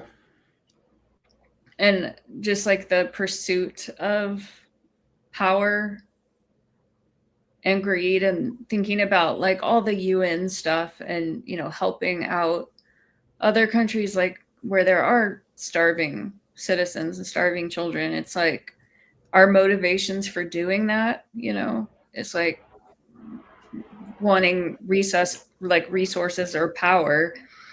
And it's a nice side effect that we feed one or two children. Like maybe on an individual level, some people get helped, but it's like the whole motivation is wrong. The motivation, yeah, the main motivation isn't having a world full of peaceful and healthy people. It's this strategy of getting power or resources, and like feeding a few starving kids is just sort of a byproduct of that. Yeah, enslaving each other, finding like the hierarchy thing. Yeah. Mm-hmm. And I think that I am an idealistic person, but it's also just growing up being protected. Like growing up, I had, the narrative that was fed was that like the UN is a good thing. The UN is a peacemaking thing to, protect Well, that was the its world. intention, right? That was its intention Right. from the get-go. But then Yeah. it's become corrupted because of Right. people seeking power and money and resources. And I just don't know how we get away from that. And like also this feeling like, oh, I need the UN to be good because I need to know in my mind that there is a force out there that's doing all that difficult work, and then I can just keep living my safe American life, being protected and like relatively abundant. Yeah. But then I mean, what's protecting, like, okay, let's talk about America. What's protecting America is a strong border, for sure.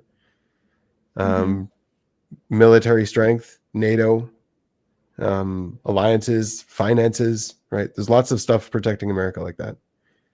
UN is not, it hasn't protected, doesn't do anything. Yeah.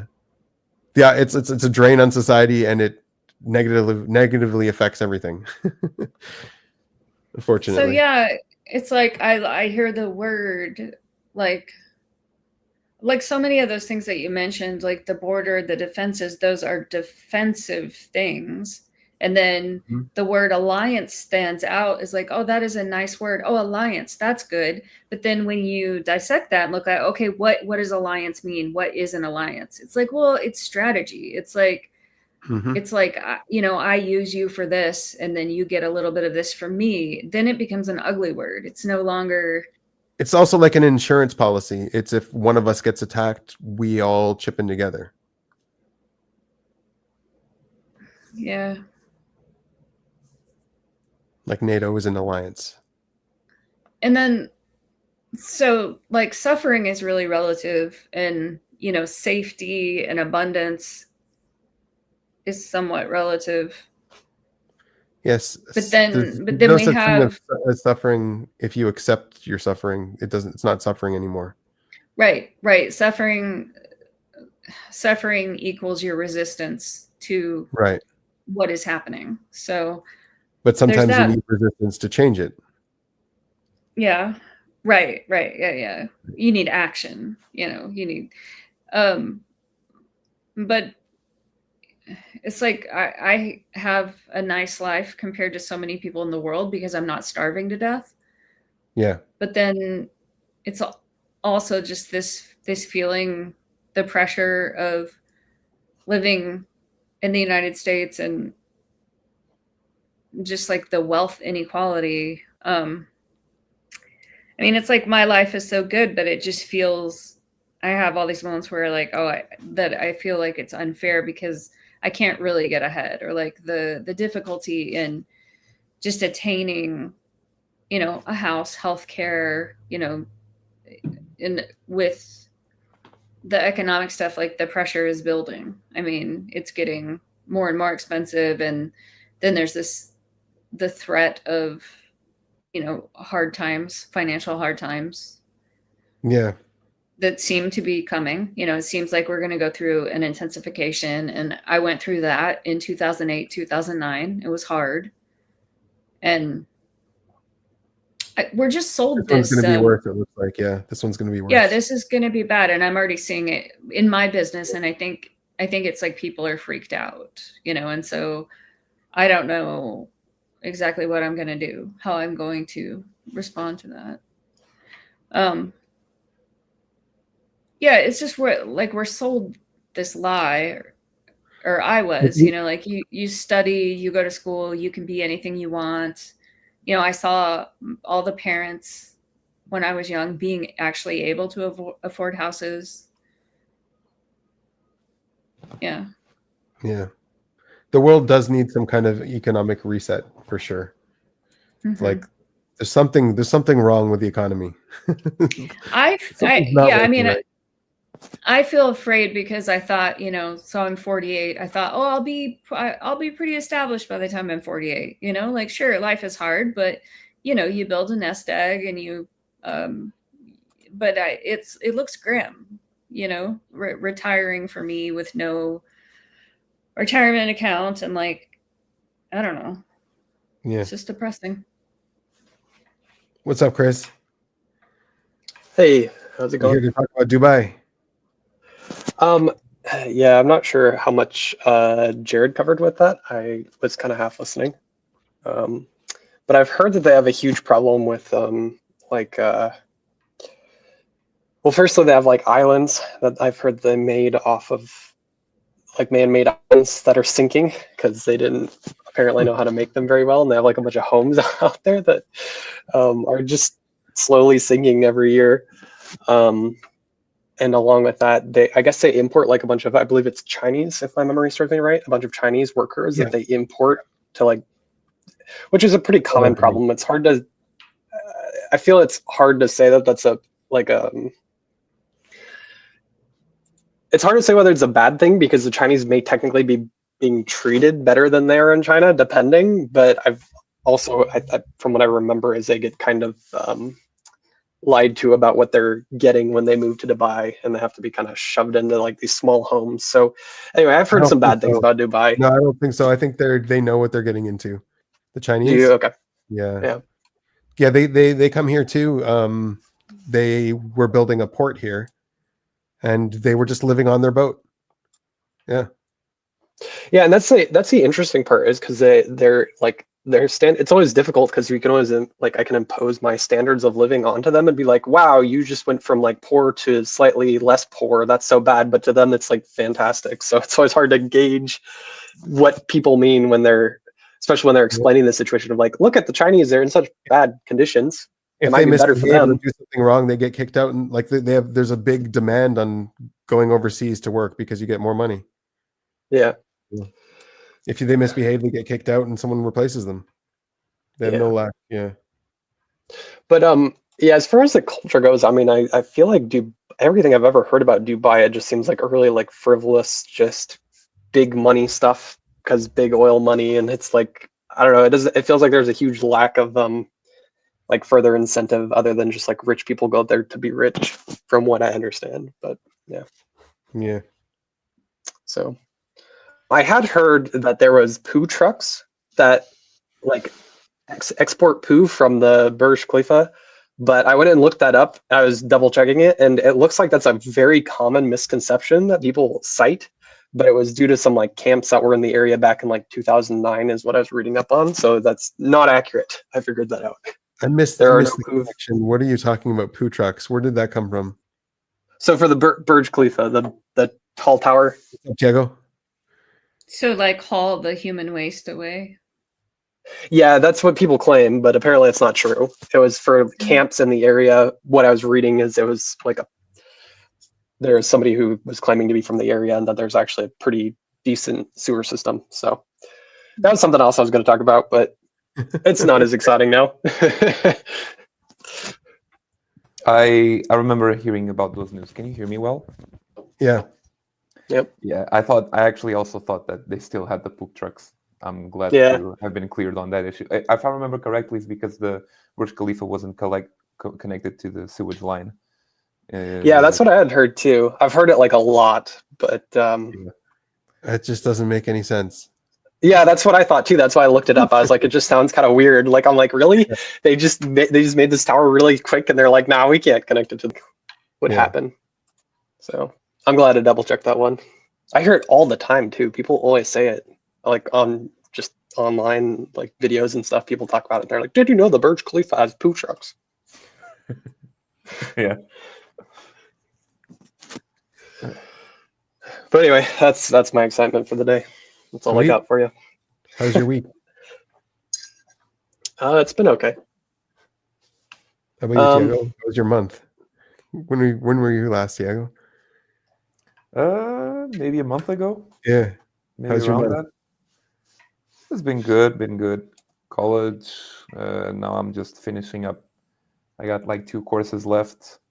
My thesis, and I'm sending curriculums, like job hunting for internships, basically. Cool. I'm starting early. And you've because been playing some game like Autismo something. Okay, you checked out my YouTube channel, and that's I like to put like retarded names for my gaming series. I've done a bunch, but it was on another YouTube, other Google account, so you don't see those. But yeah, basically I'm playing Valheim with a couple of friends. If you want to join, that would be cool. I don't know if you know what Valheim is. But yeah, and I just like I think I have it. I just never messed with it. yeah, it's cool. It's I like don't have a time to. Viking inspired survival, kind of open world. Kind of reminds you a little bit of Minecraft. It reminds you a bit of RPG adventure. I remember seeing news on it a while ago that it had good mods. Yeah, we never modded on it actually, but I think there's some great mods to put on it. There's some like game within game mods, like Yeah. on that level. Yeah, The game would benefit from modding. they made now like an playing open it- world. They made like an open world MMO out of it or something. Oh, one of them. really? Yeah, something like that. I remember looking at it. It was really interesting what they did, so I read into it a bit. That sounds cool. Yeah. I gotta check it out. I now have like a server. We're just playing with a couple of friends. Oh, cool. And so basically, what made Chris talk about autism, because I named the series Autism Heim instead of Valheim, basically. There you go. Yeah, I was just trying to show off my stalker prowess. Good stalker, Chris. More views. Let's go. Thank you for your. Am I sub to you? I don't even know if I'm sub to you. Please like and subscribe. Yeah, give us the link. Oh, you want the link? Of course. I feel put Yeah, on give the us the spot link. now. Okay. I literally just record that for like me and my friends, but yeah, it's public. I don't mind anyone watching it. I used to You put it in the back check. yeah. I have a lot of videos that I recorded, but I've put them on private of me playing games, and mainly like me doing like Dark Souls, Elden Ring, Sekiro bosses, but like challenges, boss challenges. Like no hits. Soul level 1. No, okay, it doesn't reach that level. I'm not that good at playing those games. But Soul I've done- level 1 for like if you do DS3, that one's not too bad. DS1 is pretty easy too. DS3 is doable. Yeah, I never attempted it. In fact, but the videos that I have are not from Dark Souls. Are more recent. My favorite ones that I made were for Sekiro, because like that game, man, the combat is just amazing, man. It's just amazing. I was like, okay, I gotta make some challenges as sort of an homage to how great these boss fights are, and the fighting mechanics. Hey, Nico. What's up? How are you doing? Hello. What weather? What's your favorite weather, Nico?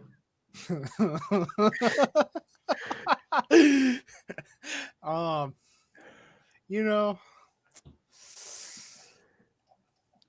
I like my tornadoes. No, don't say that again. You don't want to say that again. You got to say I you got to don't. say nice, calm weather where everyone's happy and Bambi With can play.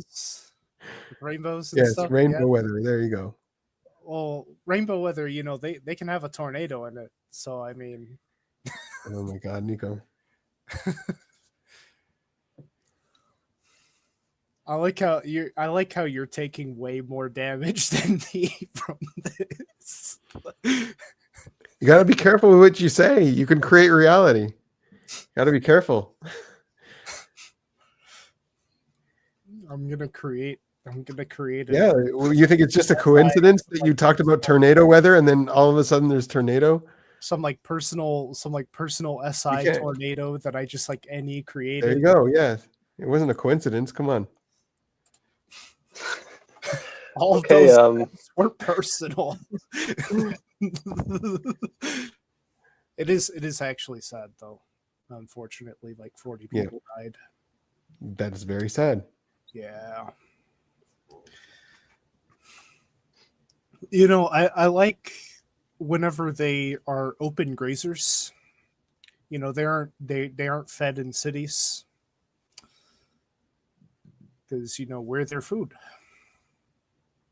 It's fucked up. Did you process any of the climate stuff yet? Huh? No, as you can see by my label here, I'm a Bezosian cog. Now, what that means is that I am a Jeff Bezos wage slave. Oh, you joined Amazon? Yep. Oh, congrats. Got a job. Yep. Nico, what is your? Are you getting minimum wage or what is it? No, I 21 an hour. That's okay, right? Yeah, I mean, that's pretty fine. Yeah. When I applied for a job back in the fall and it was 17 an hour. Yeah. Wait, don't you already have a job? Yeah, I was just considering the idea of extra work, but it turned out it would just reduce my availability to my clients so much that it wouldn't probably pencil out. Yeah. That sucks.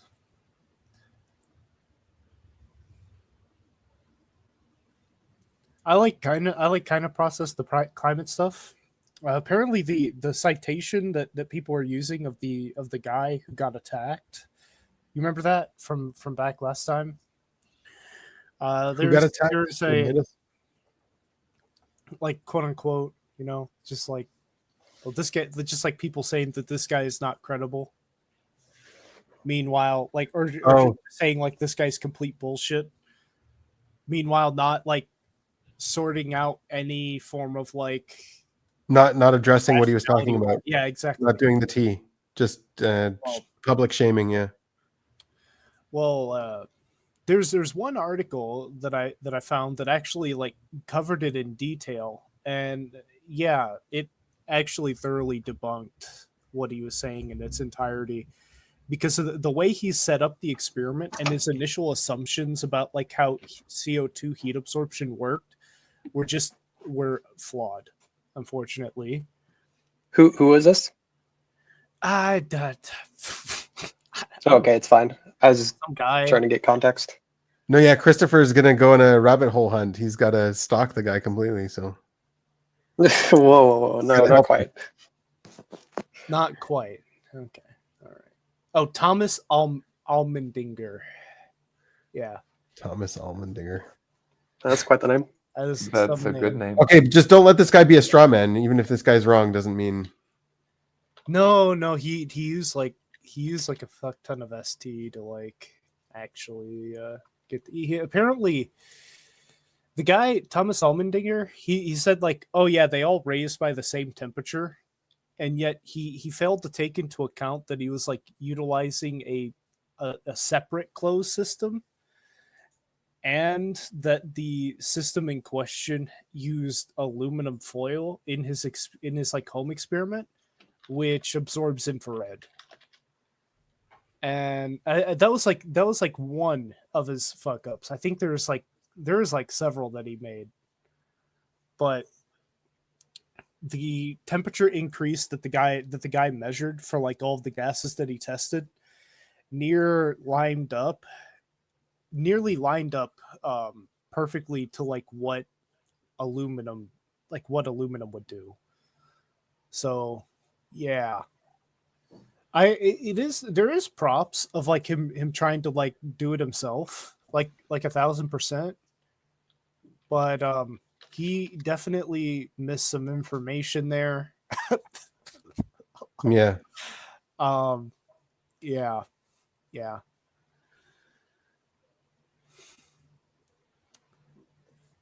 Yeah, because he tried to show that like nitrogen and oxygen were like also greenhouse absorbers. And when was this? Here, let me look. You know, I think I actually might know what guy you're talking about. I think I've looked into his stuff before. Hey, Tiago. What's up? Have you I took like one look at you, and I'm like, We're have clones, noticed- right? huh? We're clones, right? I noticed with the eyebrows, like in particular. You know how they're like I see with all of my type, like nearly all of them, like 90 some odd percent, they have like this inverse V-shaped eyebrow. I'm trying to visualize that inverse V shape. No, not nitrous oxide. No. No.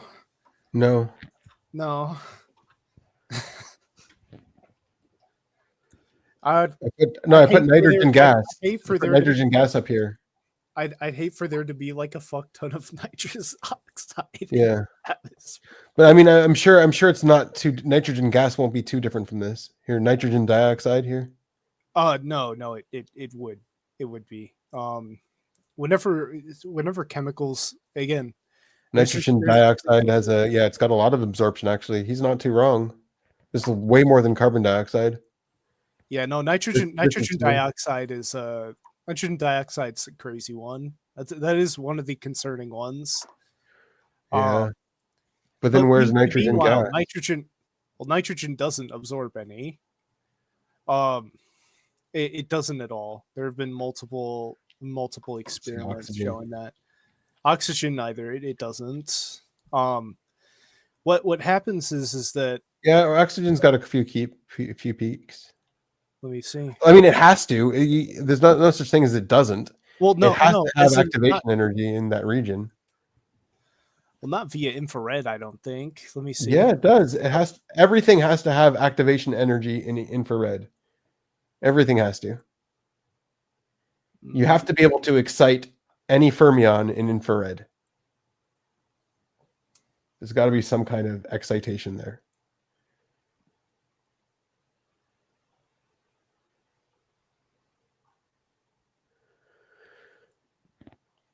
But anyway, carbon dioxide isn't so bad. Could you scroll up?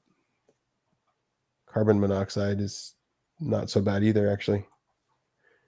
Well, you're looking at like the peaks, and yeah, sure they aren't wide, but the difference between CO2 and in oxygen and or wait, that's cyclohexanol. Mm-hmm. So where one's just for strictly O2? I don't know. I didn't see it. Hmm. O2. Okay, well,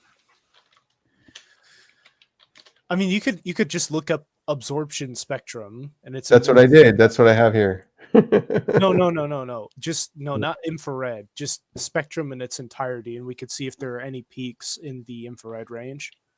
Okay.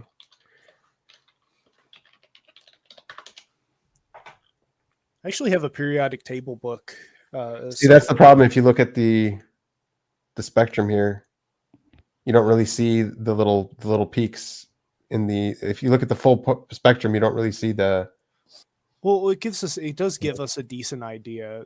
Like it does give a decent idea though, I believe. What wavelength is infrared? I don't remember. Sorry. It's like 800 nanometers plus. Yeah. Okay. Until you get to like microwave. But freaking there is like this test that you could do with a CO2 and to see if it absorbs infrared. Unfortunately, I cannot afford the test. I cannot afford to do it. But you put CO2 I've seen it. It's a hoax. You put CO2 in a chamber, you take a camera and you take a picture of it, and it's got to have an infrared camera. Yeah, but but they put the window of the infrared, like the filter on the infrared camera, over one of those peaks. It's really bad.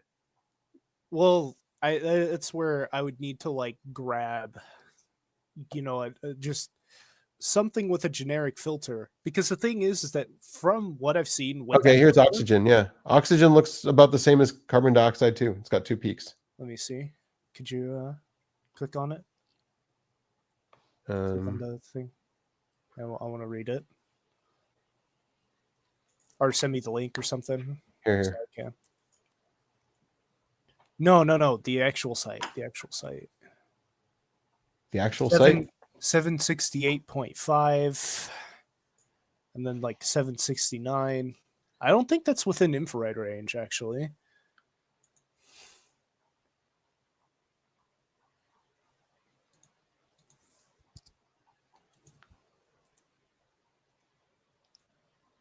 I don't know Wait, where the could you- picture is here. Here it is. Could you pull it up like on here so I can read it? Like the doc. I would like to read the whole thing. Oh, you want me to send it to you? Yeah, that'd be nice. Yeah. But I was going to pull it up for everybody to read together. well, yeah. That's what I mean. Yeah. Oh. Yeah, you can send it to me as well. But oh shoot, let's see. Holy crap! I can barely read it. Yeah. Oh boy. So right now, you guys are trying to isolate if the carbon is No. going- That's or- not where we're doing.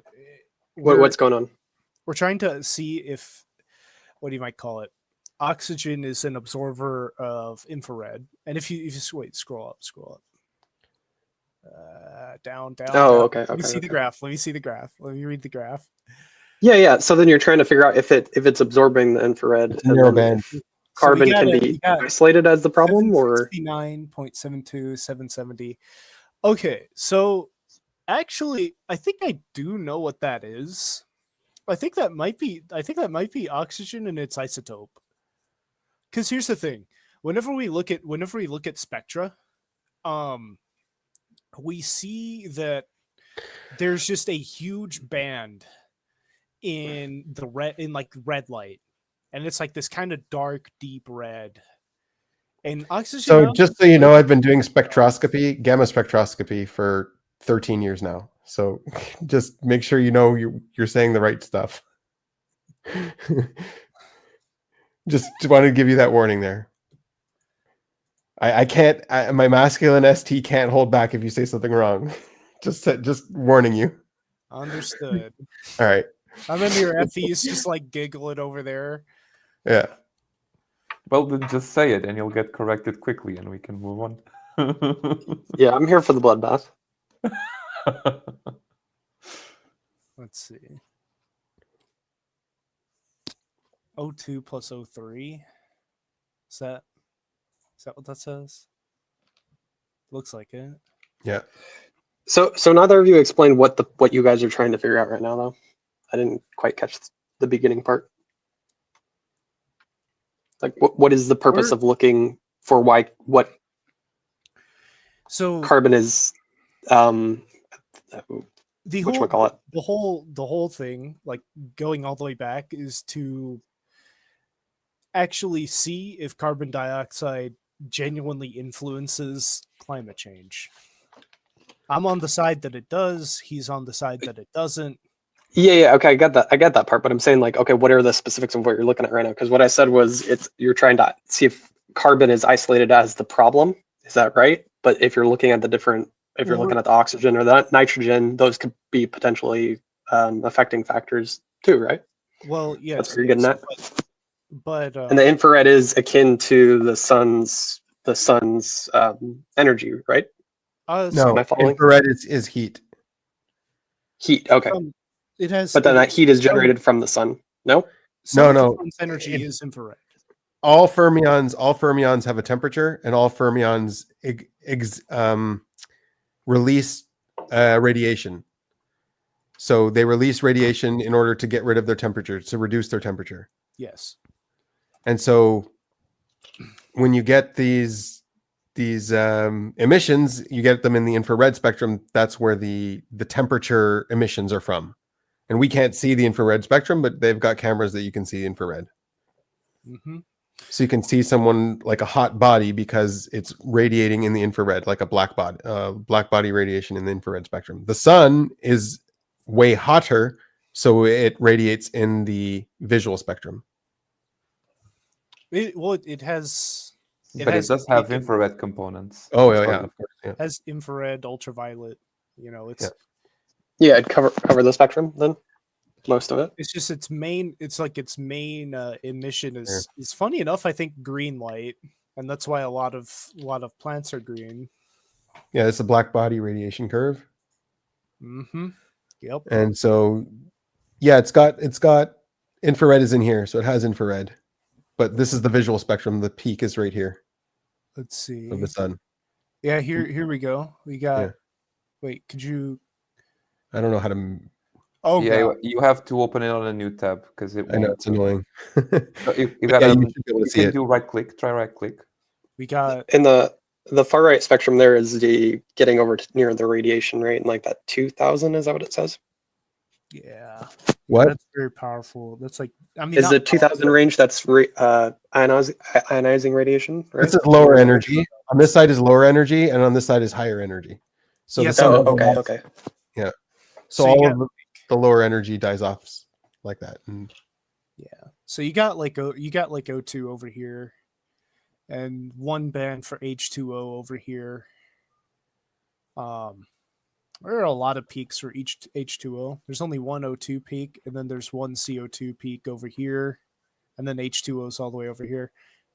yeah, but infrared. Considering like the amount of what do you might call it, bonds that H2O has, and the fact that it's kind of bent in shape, it would wiggle and gyrate a lot more than CO2 would in a lot of different ways, versus CO2 kind of only being able to gyrate Here. in only one or two ways. So the sun radiates here, and the Earth radiates here. This is the Earth radiation spectrum. So I'm trying to find where this is micrometers. That's annoying. That's an annoying. So the metric. peak is around, yeah. Oh yeah, around 10. Yeah. What is a micrometer? That would be like 1,000 1,000 nanometers. nanometers. Yeah. It's about so yeah, 1,000's about the peak. So where Goes does from like what does CO2 land actually in terms of that? no, this is the black body radiation. Oh, like you want to look at the CO2 Yeah. I wanna absorption see spectrum here. So between, I used to have a program that I could just show the spectrum. It would simulate it out, but I don't know if we can find it online. Okay, so we know CO2 absorption spectrum, and we want infrared. we could just do CO2 absorption spectrum to see if it absorbs anything. Like this is the one I know, right? Yeah. So here, yeah. So this is like 1,000s. So it's not really. So there's like a little bit of an absorption here. This is transmittance, right? So it's transmitting everything here. Let's see, 0.8, 0.4 transmittance. What's the transmittance of like oxygen and stuff? No, so this is like 1. This is full transmittance. So it doesn't block any light. It's absorbing this light. So it's absorbing a peak here and a peak here. And the main Earth is releasing here. So it's a little bit of where next to where the main Earth is releasing. Yeah, But so it's releasing all across this. So it's not really going to block anything. its peak is near 1,000, as well as Earth's peak. Yeah. That's a non-negligible lineup in my opinion. It's pretty negligible. And when you look at the ppm as well, like all you can ever get with this is full saturation, right? Well, I mean, This is saturated already. I don't know. It's pretty negligible. And when you compare it to like oxygen, why doesn't it give us oxygen the same graph? That's like that's the good graph. Why don't we get the same one with oxygen? Here.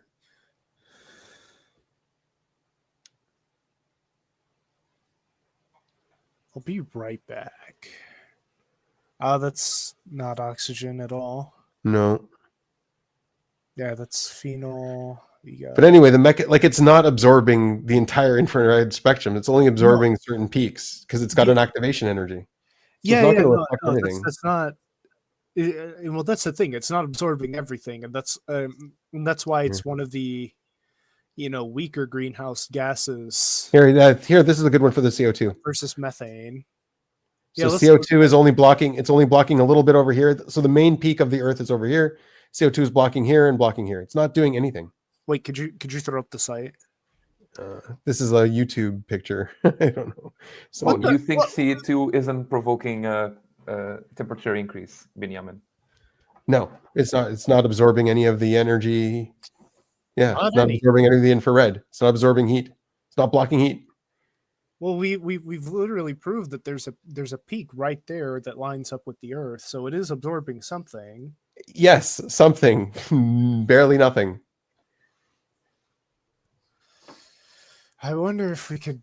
The other greenhouse gases might be doing more, is what I was saying. So the only problem is let's just burn the other greenhouse gases so they turn into CO2. Like, what about methane?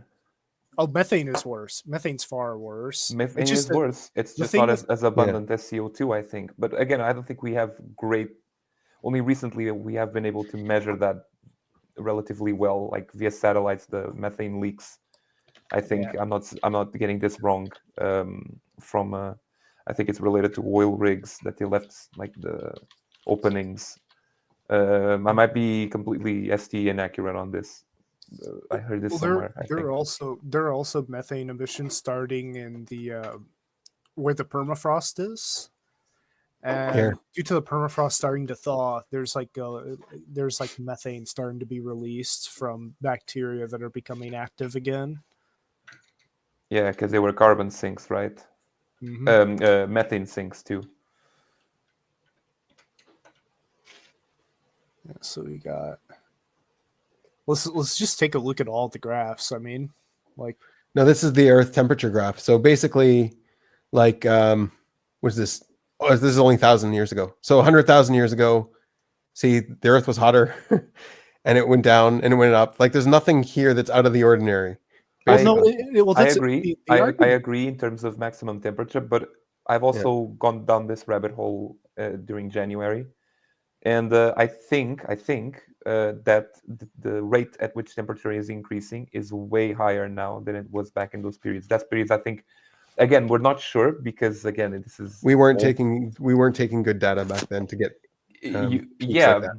but you know it's spread over thousands of years in the data. So if you're going to Yeah. be data based, and I agree, I see what. Oh my God, are we gonna have to destroy him too, Nico? Yeah, Oh destroy my me. God, remember we have to destroy him too.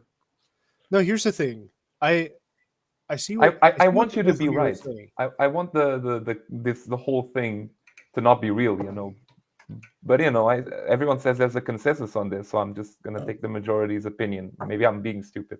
Yes, you're being very stupid. But please inform me on this. Like I want to know. You know, I'm not. Well, okay. So, what I think is kind of happening here is like we know that the Earth, has all these peaks, and it is nowhere near the hottest it has been. As a matter of fact, we're like I know in that. an ice. I've seen the we're in graphs an on ice that. age. You already know.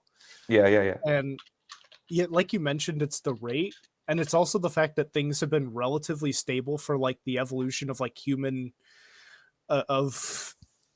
human evolution as well as the animals that have evolved alongside it. And this spike is only coming. Do you know this guy's at YouTube the channel? advent of. You know this I sent it to him. I linked that video to him. 7 years ago. All right, this is 7 years ago. So the data's changed since then. Okay. So, okay, you sent me the links. Sorry, I'm not paying attention to the. No, not to you. I sent it to Nico. I don't know. Oh, okay. I don't know how much things have changed, but I think I told him, I was like, he should have watched that to prepare before he came and talked to you last week. Okay, sorry, Yeah, I didn't want to interrupt. Yeah. Yeah, but I'm nowhere near ready yet. Yeah. And Nico, I mean, I don't. which side are you supporting? It's Benjamin's or against him? I in would this I would case? like to support Benjamin. I don't know if I'm right or not. I'm just saying the data doesn't line up. Like whatever they're claiming just doesn't line up. Okay, so this is the longest one. So here we're looking at millions of years ago. So we just about 3 million years ago we came out of this ice age, and so we're here today. We're still very cold on the Earth's temperature. The Earth will get as hot as this, and the period of it is what is it? 100 million years, 200 million years. Depends here. Here's like 100 million years. Oh, here we skipped a dip here for some reason. And this dip was very minor. But anyways, this is like compared to Earth's history, like we had dinosaurs, we had huge plants, we had a very healthy Earth back here. Very healthy Earth with way more carbon dioxide, because where did all the carbon dioxide go? Into oil.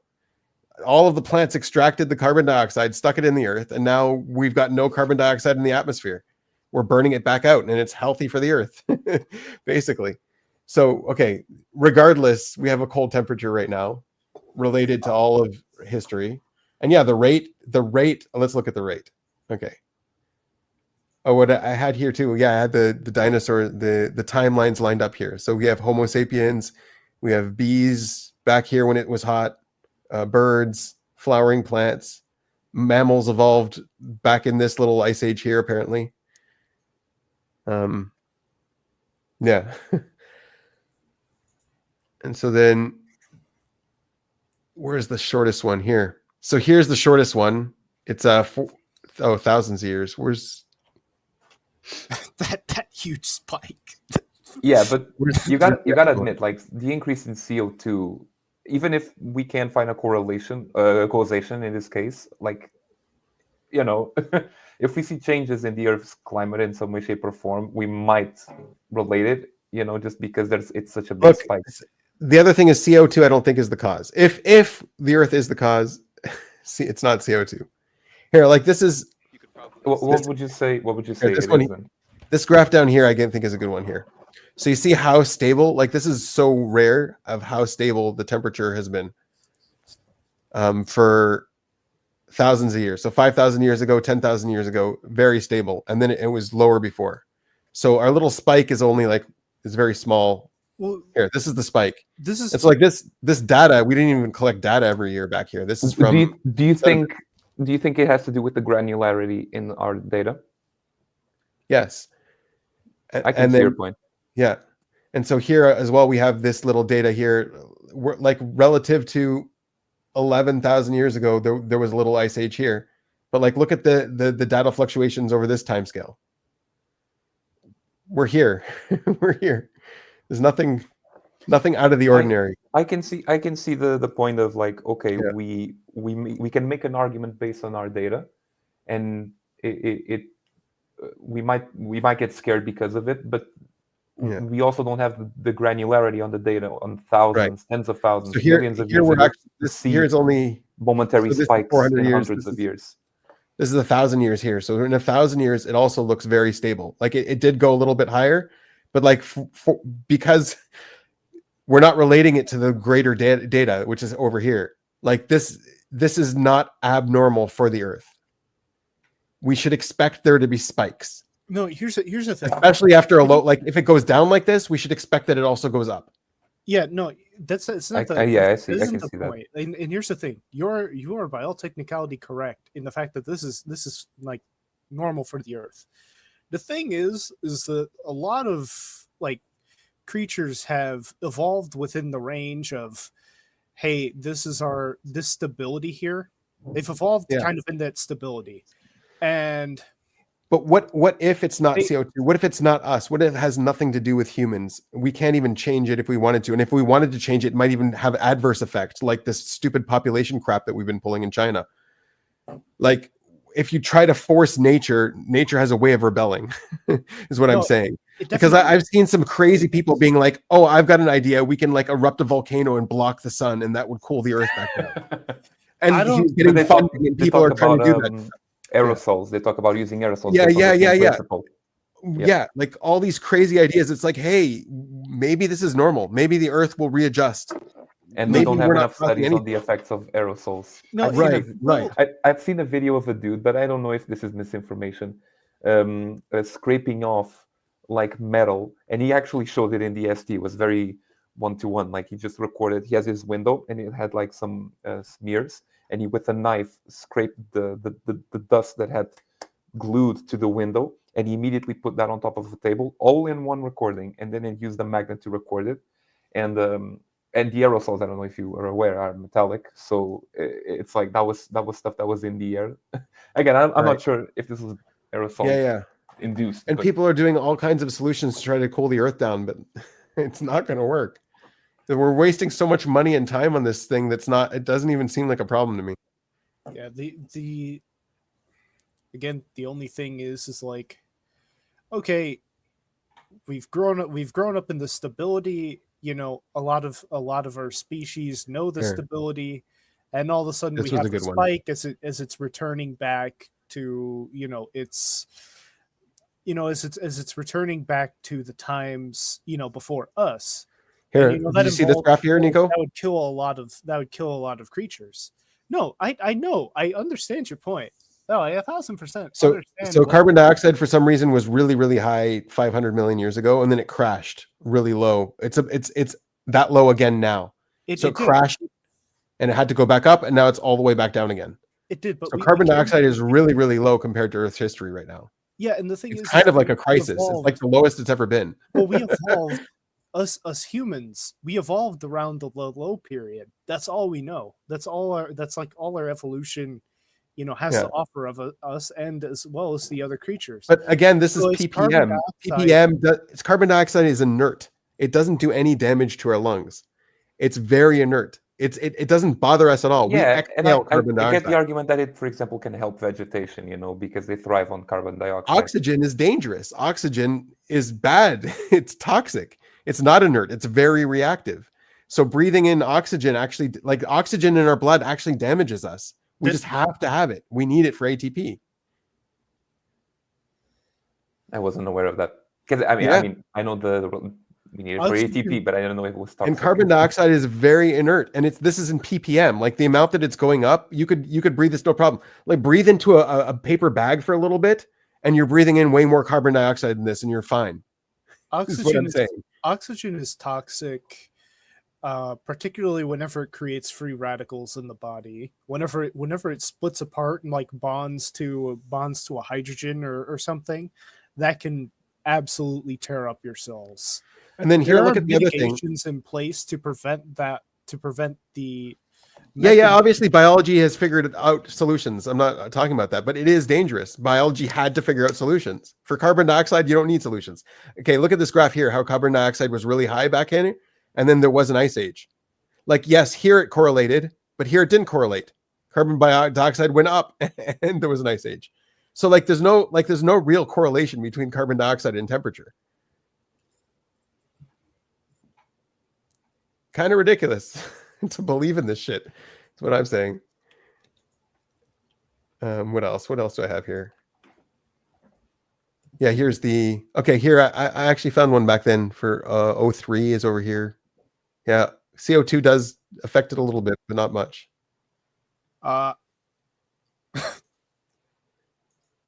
Well, I guess let's take a look at the area of... This is the Earth's infrared emission, and then CO2 is taking. What I mean by that is like kind of the area under the curve here, and see how much CO2 takes out. Yeah, but look, first of all, CO2 is already taking out. What is it going to do? It's just going to take out a little bit more. That's all it's going to do. You're looking at the difference in area. So, okay, let's say we had less CO2 in the atmosphere. Okay, it took out a little bit less. It barely affects things. And CO2 was way worse in the past. Like, okay, explain this from your theory then. Explain this other one. This here. How did CO2 go way up and the temperature went down? Well, here's the thing. A lot of people are freaking out because like the temperature's being raised by by like 1 degree, 2 degree, 3.5 degrees Celsius. 1.5 degrees C. You know, and the thing is like you need to add like a lot of, you need to pump like billions of tons of carbon dioxide into the atmosphere to actually, cause those changes. And it's still small. You're creating narratives, dude. This is not real. You're just making narratives and saying them as if it's science. Can you have Chris back in? He's texting to. Sorry, go ahead. Continue. Hey, what's up, Unknown Spider? I don't think I'm creating narratives here. Yeah, you are. You're just making up narratives to explain it away. But that's not what's happening. All of the evidence goes against your little narrative. It's just kind of funny. I feel like we're going in circles here and there's no new information. What? I feel like things are going in circles and there's no new information. We need to reconvene next week and bring more data. I think so too. We could try that. We could try that. But Tiago hasn't really heard this yet, so. No, I've been I have my period time once a year where I obsess over this stuff. I had one in January, got really depressed over it. Now I'm kind of over it, not thinking about it. And again, This was I'm I did naive, this back 7 you know? years ago when I was already pissed off that people were all buying into this narrative. Because the first time I looked into the narrative, I'm like, okay, look, I'm learning physics. I've got all these tools in my lab. Let me take a look at what's going on. And I looked at all of the physics of the stuff, all of what's going on. I'm like, this is a narrative. This isn't what's happening. There's no mechanism for CO2 to increase. The Earth is fluctuating normally on this graph. We were just afraid of the Earth getting too cold. Now we're afraid of it getting too hot. It makes sense that if we had a cold swing, we're going to get a hot swing. Like, everything was just adding up on, there's no alarm here. There's nothing to worry about. Why are we freaking out? But the observers were all going all in. Everyone got their consensus going. And now we're screwed because everyone has narratives like Nico. Whoa. Hey, don't clump in all the observers. I've never once in my life worried about climate change. Well, Nico was too young back then to even make a difference. He just bought it hook, line, and sinker now without even checking into it. Which, you know what? Maybe he's right, but he didn't check into it. I like to be wrong about these anyone issues. can get duped. I also checked in. Again, I wanna be clear. I also checked in on this issue. Yeah, okay. You know, I want to be proven wrong. But you also said that you believed in the consensus. I believe, yeah, I did. Yeah, so I mean, like, dude, because My goal is I to didn't not I, believe. but I didn't do as much of an in-depth analysis as you did. But you know, I'm what I did was relate the increase. In I don't even CO2 feel like I with did the an increase in in-depth temperature. analysis. I was just like I just looked for evidence of it actually, like the narrative being real. They had a narrative claim. I'm like, okay, let's look at their narrative. Does this line up? No. Does this line up? And I was just like, I'm done. Like, I probably could have gone deeper, but I was like, no point. I double observed already. Why would I even go deeper? To prove it to everybody? Who would listen to me anyways? Consensus is believing all of this bullshit.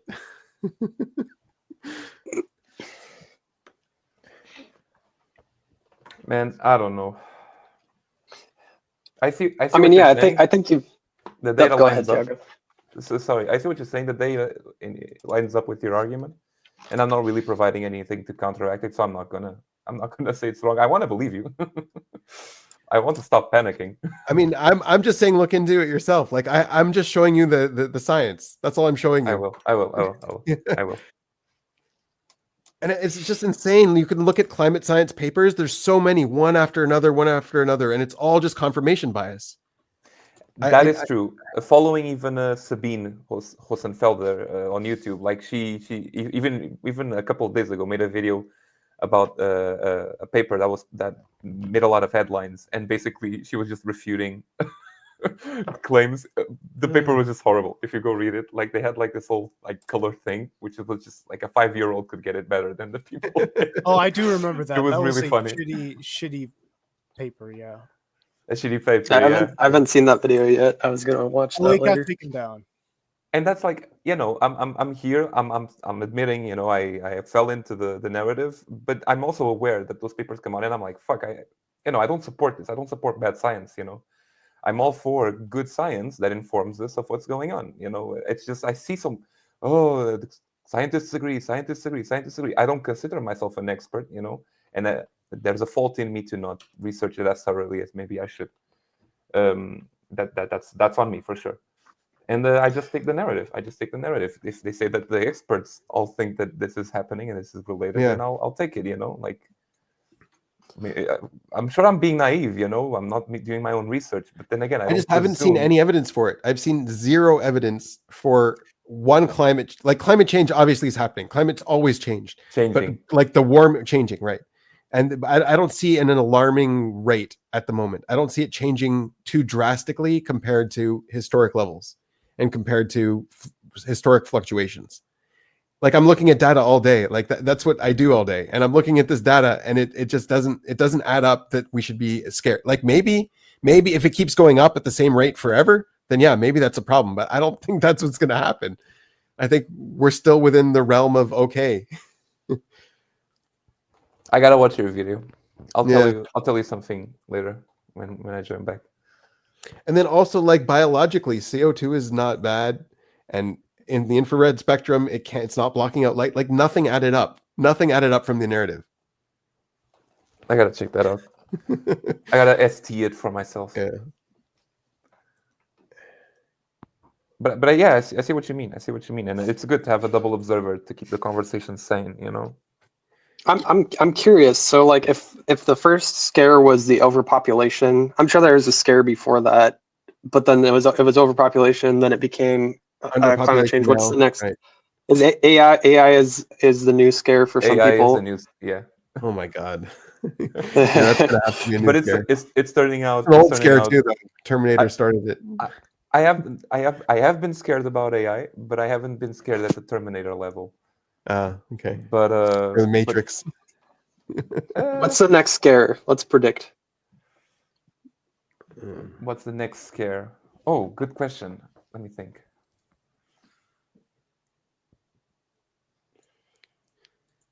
Oh, I have no idea. I mean, it must be something at scale always. It has to be something at scale that can have a scale. Well, remember Y2K, how we thought computers were going to crash and the world was going to end? Oh yeah. I don't remember that one. I was born that year, but I was born that I was supposed to be year. born in an apocalypse. Yeah, me too. Actually, we grew up in the same year. My mother, I remember when I was little, my mother told me, my mother is an observer. Right, there was the Mayan calendar end. Remember that one? Yeah. No, 2008, shit. 12. I got so scared from that. I remember when I was little, and I was watching the movie 2012. Yeah, me too. 2012. There you go. Yeah. And I got shit fucking scared from that movie. Fucking terrified from the freaking movie. I remember that memory lives rent free. It's only the fucking bad memories, man. That memory lives rent free in my head, man. Watching the movie 2012 and seeing all the fucking apocalypse, and I was like, oh, is this gonna happen to us? And then my aunt, who's the double observer, years later, COVID I found was a out she scare was too. laughing at me. The night before, December 21st was like that was when it was supposed to happen. I was just like, I don't know what's gonna happen tomorrow, and I might just not wake up. And I had to think about it because I was like, I don't know, a wee lad. I was born in 2002, so that's why I say Noah had to be an observer. Noah had to. He thought the world was going to flood, and he just happened to be right. That's good. That's good. He's the one right observer ever in history. Right. A broken clock gets it right twice a day, right? Right. And Yep. What do you call it? I just was like, I'm okay with not waking up, and I woke up. So I accepted death at like the age of 10 based off of a conspiracy. I became like comfortable with my mortality at that point in time.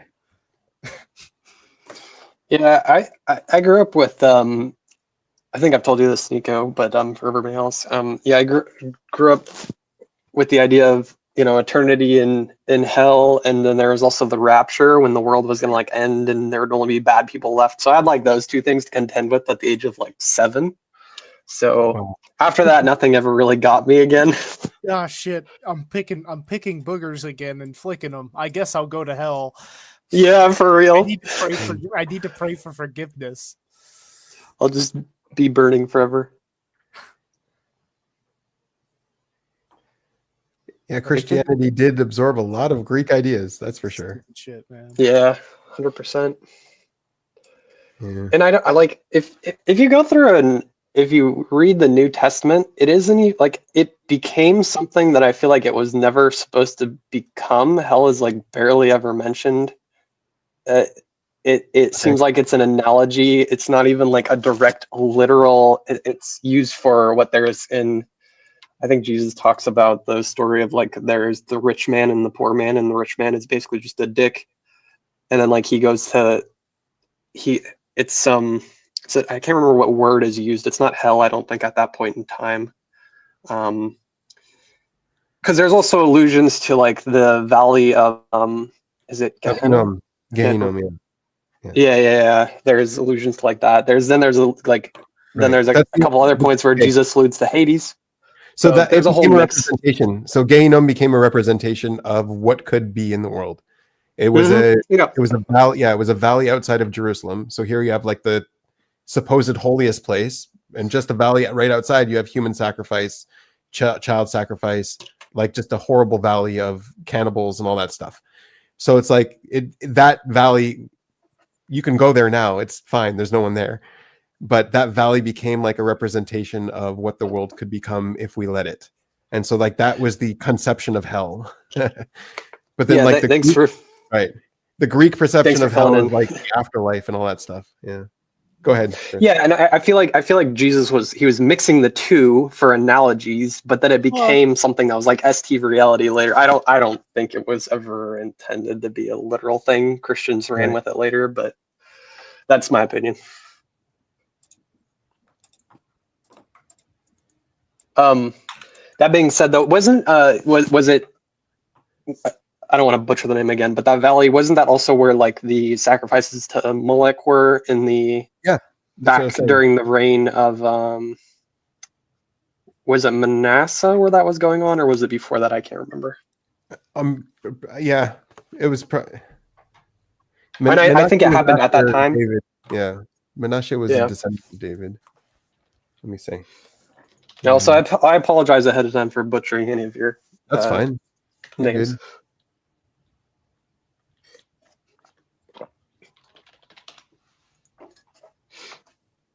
But like the Islamic name for hell is also the same word, Gehenna. It's like the Gehinnom.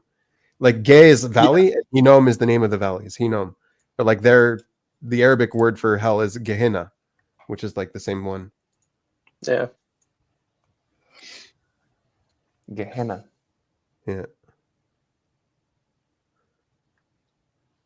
Yeah, I'm actually reading an interesting book that I kind of randomly picked up at the library. I was looking for I was just looking around for something interesting to read, and that was like the last one on my way out. I barely even read any. I just like read one of the quotes, and I was like, "This looks interesting." It told me nothing about the book, but it ended up being like kind of an assault on the traditional Christian idea of heaven, in talking about how it like removes people from here and now and worrying about problems on earth, because it Nietzsche anyway, it does like Nietzsche really wrote a lot about that, how the concept of heaven and hell is detrimental to society.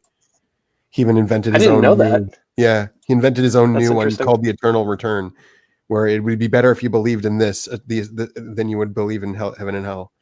So the Eternal Return, that's right. You have to relive your life over and over again, but you don't get to make any new decisions. So I think that's an important idea, because like because his whole idea with that behind that was to saying like, okay, live your life properly now because you're gonna have to relive it forever, right? That was the idea behind it. That's right. Yeah. But I feel like you can actually see it because I'm pretty, I would say, decently knowledgeable about the Protestant Christian evangelical community, and there's actually like two different Christians you can see. There's like the people who kind of abuse their life now for like a heaven later, and there are those who actually act properly. Right. And it's an interesting distinction of like people conceive of heaven and what it means to them, because some people use it can be used as like something to aim towards versus something to like just like, oh, whatever, nothing matters. But anyway. Yeah. No, it's hard to pinpoint what like we don't really talk about heaven. We talk about Olam Haba, which is the world to come, which is a world we're supposed to make, right? So it's a utopian future. So that's really what you're working towards. You're not you're trying to stay away from what the world could become in the Valley of Hinnom, and you're trying to move towards what the world could become in Olam Haba. So there's no I think that idea I think that idea I don't think that changed in the New Testament, but I think it got warped over time, because like I think that's something that you see kind of coming. I don't know. It's complicated. It's weird. There's a lot of different. It's like that's exactly how it is in Greek culture, and I think like the Greek idea has really impregnated Yep. everything. Yeah. I agree. What are you? I'm curious. What there's allusions. I think in a couple of different places to Abraham's bosom. Do you know what that is? Or like what an Oh, explanation for that? there's Eliezer. Abraham and Eliezer made a pact together, and so Mhm. Eliezer put his hand not on his bosom, on his I. circumcised part. Okay. Yeah. Right, and he made he swore on his circumcised part, something like that. Mhm. Yep. Right, because at the time that was the symbol of divinity, I guess. Yeah. Yeah.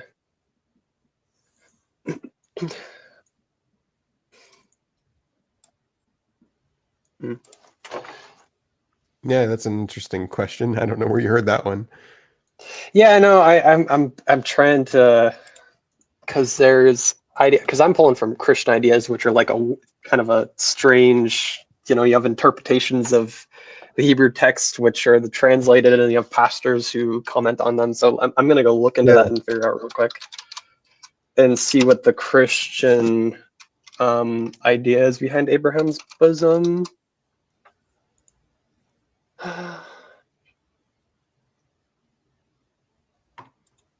Hmm.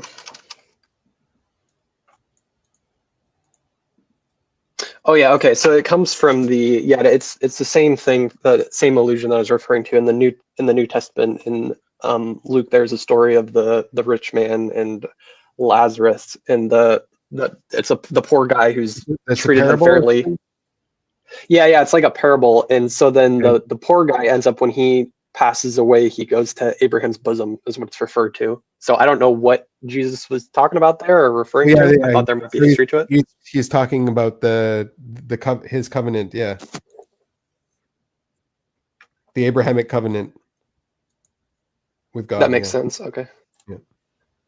And then let me see what goes on with the rich man.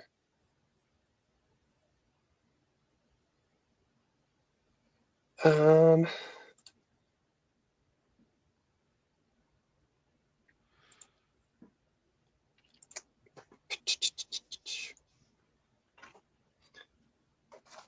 anyway, I feel like I'm probably ruining the conversation No, with these you're weird, good. You're good. elusive. No, the covenant is strange. so the poor man going to the covenant would be a covenant of blessing, right? The promise is for blessing. So I guess that would be something that would console the poor person. Yeah, I don't I know the think that would be parable, the but idea. I'm just guessing, right? Yeah, I'm trying to find the. I am by no means a critical thinker. Why? What?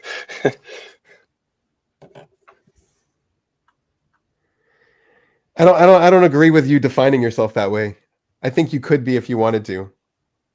What is a critical thinker? Isn't that what a critical thinker would say?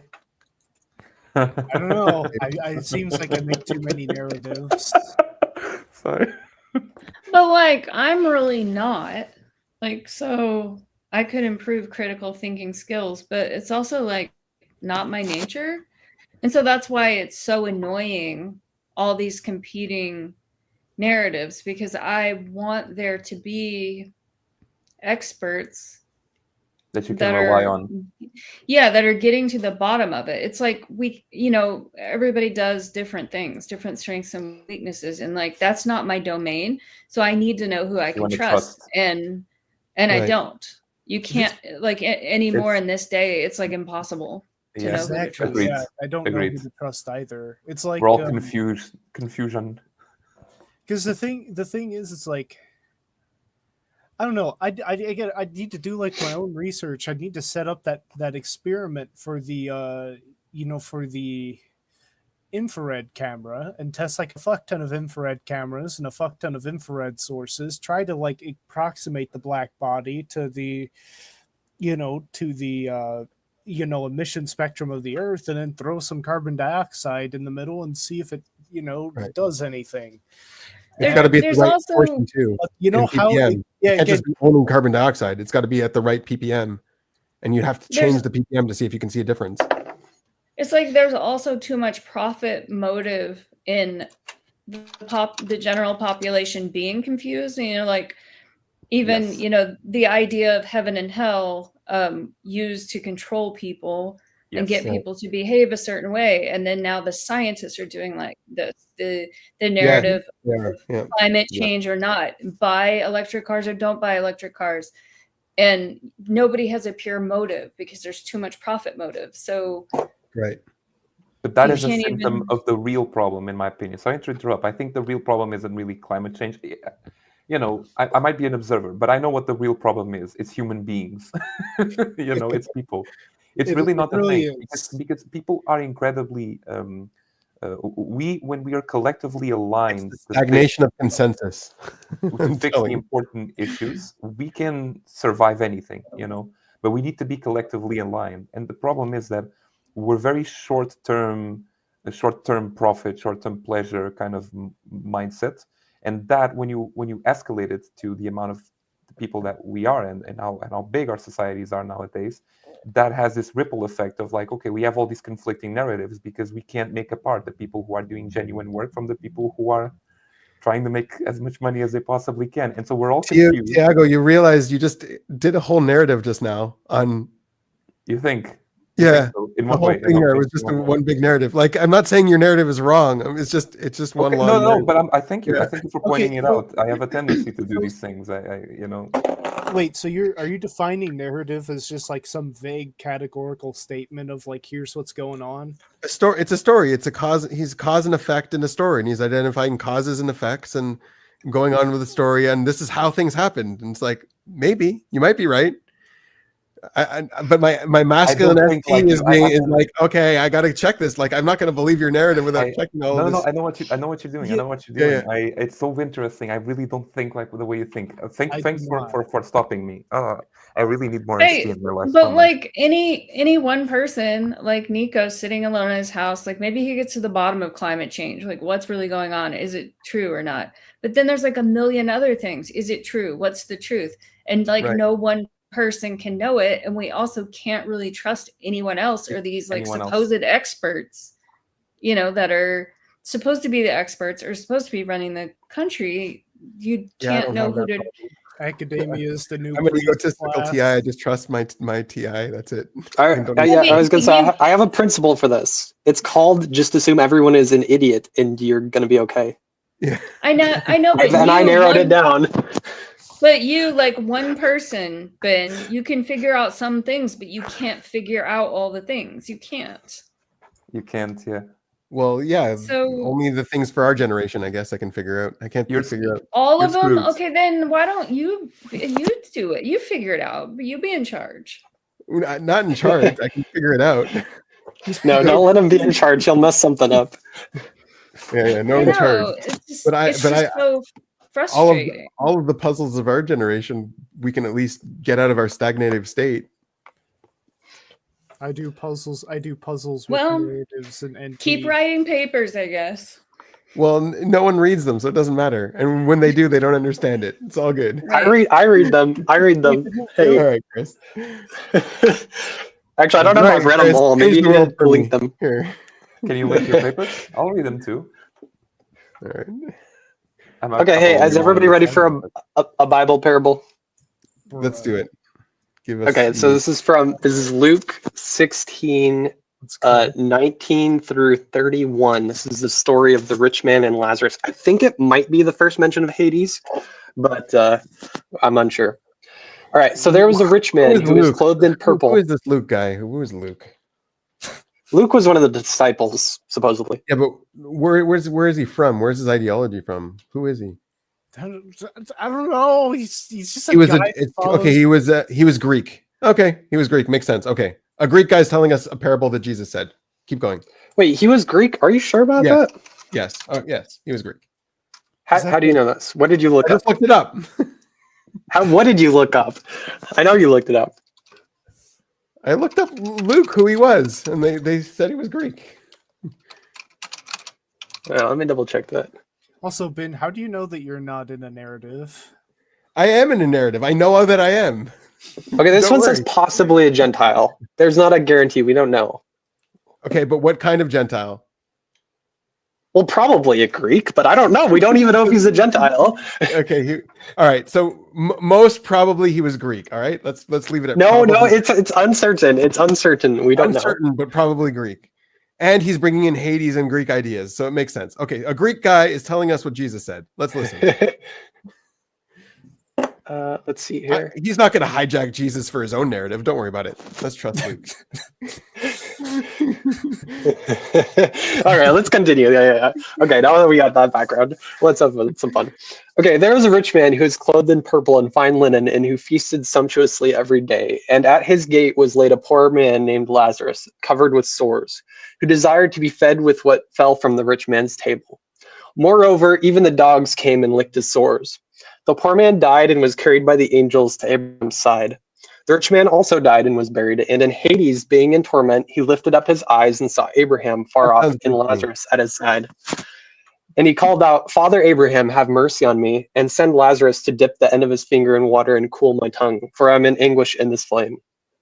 But Abraham said, Child, remember that you in your lifetime received your good things, and Lazarus in like manner bad things.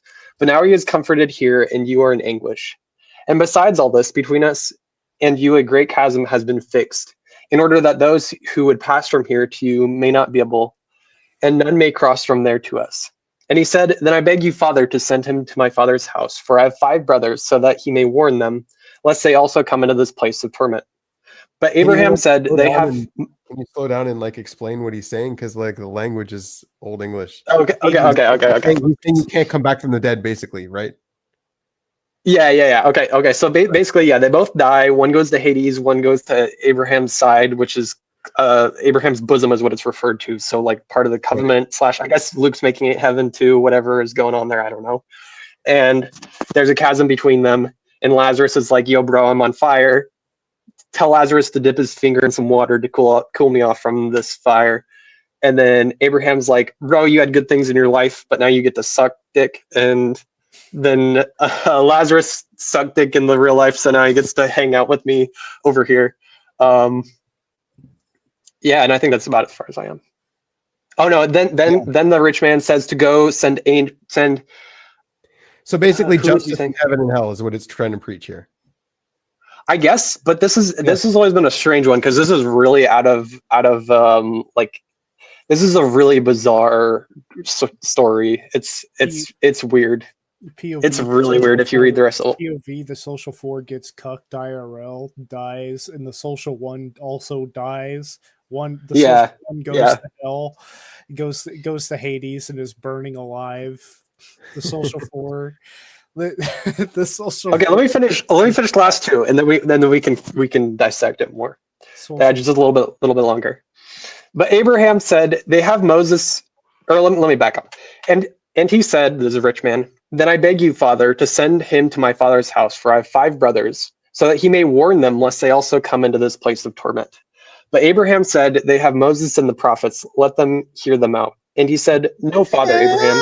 But if someone goes to them from the dead, they will repent." And he said to him, "If they do not hear Moses and the prophets, neither will they be convinced if someone should rise from the dead." All right, there we go. Yeah. I hope I had a day off tomorrow. Amazon Cog.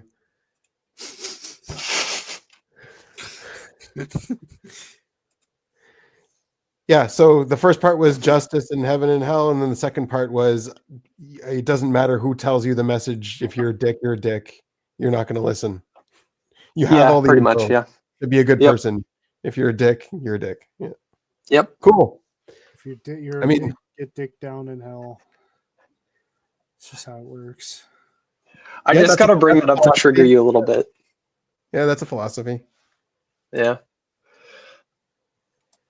Oh yeah. So what's Sheol? Because that seems to get translated to Hades in the Old Testament. Sheol is the when Korach had a rebellion against Moses. He led a rebellion.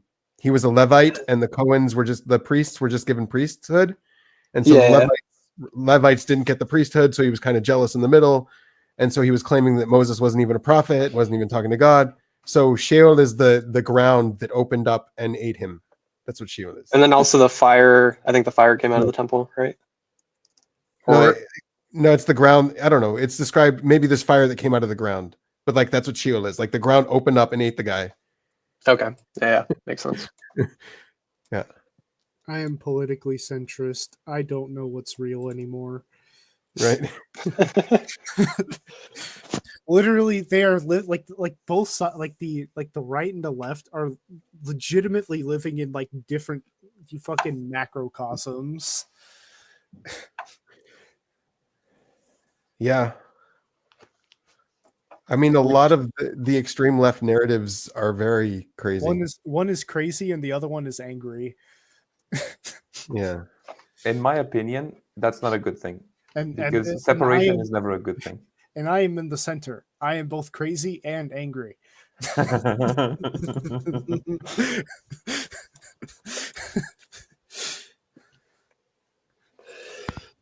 Well, I gotta go. Guys. So with what you're, I don't necessarily know what you're all going on about, Nico, per se, but because I'm not in your head, but with the idea of like narratives and all that shenanigans, there's what is there?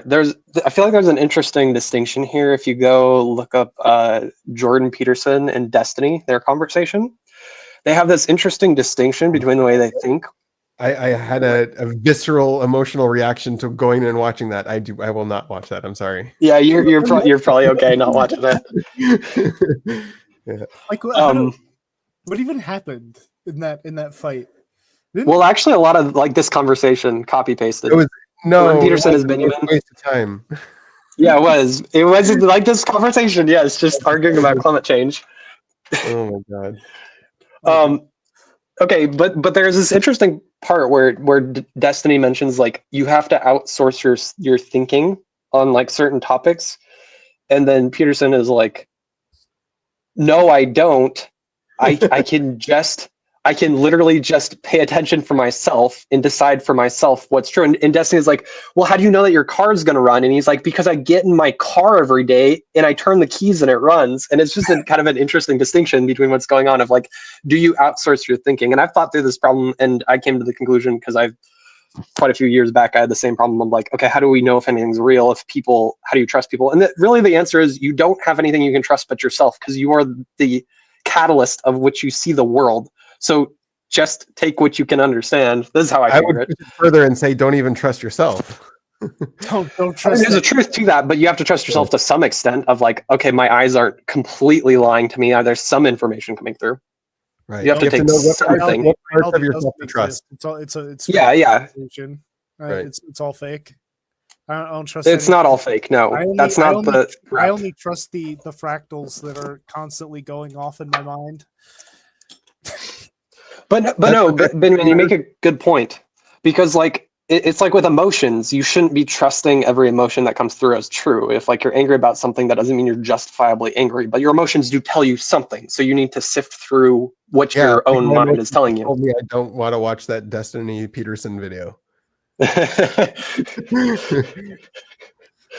Now, is that emotion true, babe? Yes, it's true. I will be much happier and much better off and waste far less time if I watch that bullshit. They're two dudes of my type, just like legitimately having a cock measuring contest. Yeah.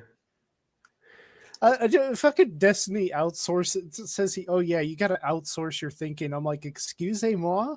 I saw that part and I don't think he was being honest. I think he was just like throwing something making an assertion. I think he was making. I don't think he actually. I've heard him say that multiple times. Really? Yeah, I've heard him say that multiple. Like he stands on that firmly that you have to outsource your thinking to other people. You can't know everything. I mean, he's not wrong. Like I don't want to. I don't want to fix my car. I want to pay some guy to do it. Yeah. He can. Yeah, sure. He can like. I could. I just don't want to. I would rather do my job. I'm a specialist. Well,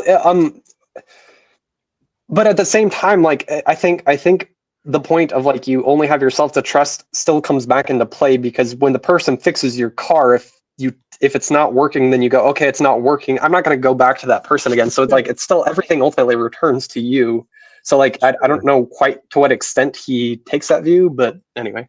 Again, But it's that's like, what I'm do saying I- is like he doesn't need to go and learn that kind of thing. it's like, do He I? can outsource that. It's like, do I Yeah. know what this? Do I know that this guy knows what he's doing? It's like I think it's kind of like that, where it's like all Yeah. the Yeah. decision making still falls upon me. It is my duty, you know, as the person who hires the guy or pays the guy to do my car. It is my duty to decide whether or not I trust him. And in the same manner, when information enters my brain and Benjamin tells me that Luke is Greek, even though he has no proof, then I can vet that info and I can be like, well, did he get the info right? You can vet the info too. But he pushed forward Greek ideas. Like all of his Yeah, ideas. no, I'm not. I'm sorry. I'm Jesus, not. I'm not. sorry, Jesus Are is you Jesus' sure you're not idea. creating a Jesus is Greek, narrative? right? You sure you're not creating a narrative that he's Greek? Sure, that's What's not a that? narrative? Like him being Greek could be a narrative. You might just like want him to be Greek. Is that emotion true? No. I mean, if he's pushing forward Greek ideas, then he's Greek. In my mind. Even if he's not Greek, he's pushing forward Greek ideas.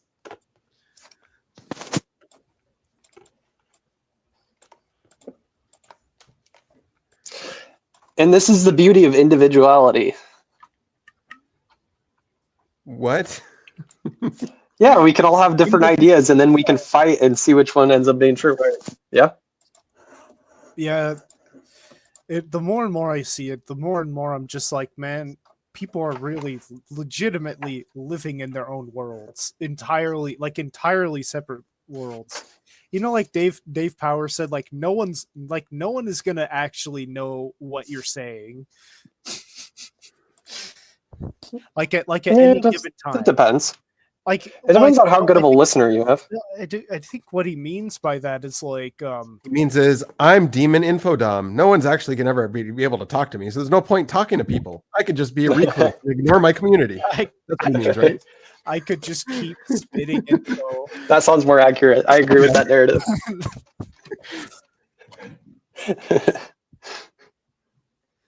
Well, no, I think it's like that people are just legitimately living in their own worlds. I think it does kind of fall like that. But again, who knows? The narrative that everybody's running with their own world and narratives could just be a narrative. And I could be like the only person in a separate world. Yeah, I know, Chris. Okay, let him fizzle out. He'll get there. I was done. I'm gonna go take a pee break. No, he's done. He's done. Well, my bladder still needs to go pee. So. All right, go. Your bladder is not.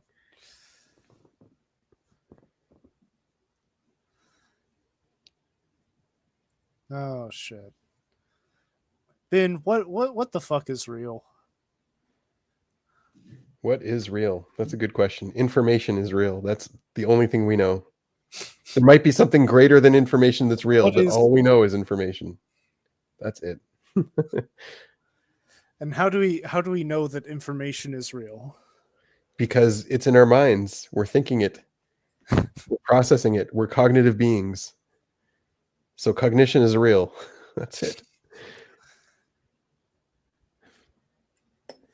The cognito ergo sum. I don't know if your cognition is real. I'm only experiencing my own. But yeah, I'm only experiencing mine. Well, there you go. You don't know if my cognition is real, but your cognition is real at least.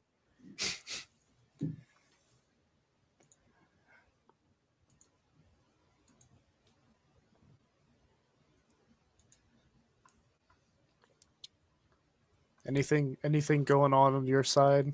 Oh, what's your take on Trump Gaza? I mean, it's a joke. Yeah, it's a joke. It's like, what the fuck? No, he called me. He asked me to be the manager of the spa at the hotel. Nice. Sweet. Yeah. Sweet. That's a good job. I hope you Wait, come to be a wait, manager of the who? spa over here. I don't want to be the manager. Oh, did you Wait, tell him wait, that? who called you? Trump. Yeah, Yeah. Trump called it. I said I don't want to be a Really? manager, but if he wants me to be a specialist at his spa, I will do that. But I don't want to be in charge. Nice. Are you sure Yeah, that wasn't like a scam? No, it I'm wasn't. It was smelling really scam. him. I explained to him that I need the rooms to have bars so we can do barefoot massage. My bullshit detector's Yeah. going off. I don't know. I don't. What is real? What is real? We don't know what real is. Are you sure that's not AI? No, he said he would give me a room to live in the hotel, a little penthouse I can live in.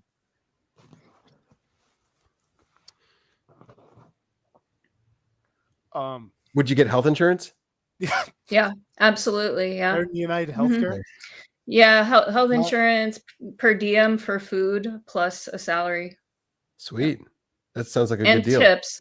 He said I could keep the tips too. Nice. Yeah. No taxes on tips. I remember that. Yeah. I haven't heard anything. What do you about this Gaza? What Trump Gaza? Trump Gaza. Trump posted like a fully AI video, like after. Oh saying- yeah, I've seen it. Yeah. Netanyahu Yeah. being like, "Yeah, we're gonna take Gaza," and I just liked Netanyahu's like initial reaction of like, what? Just like- yeah, I guess it's ours now.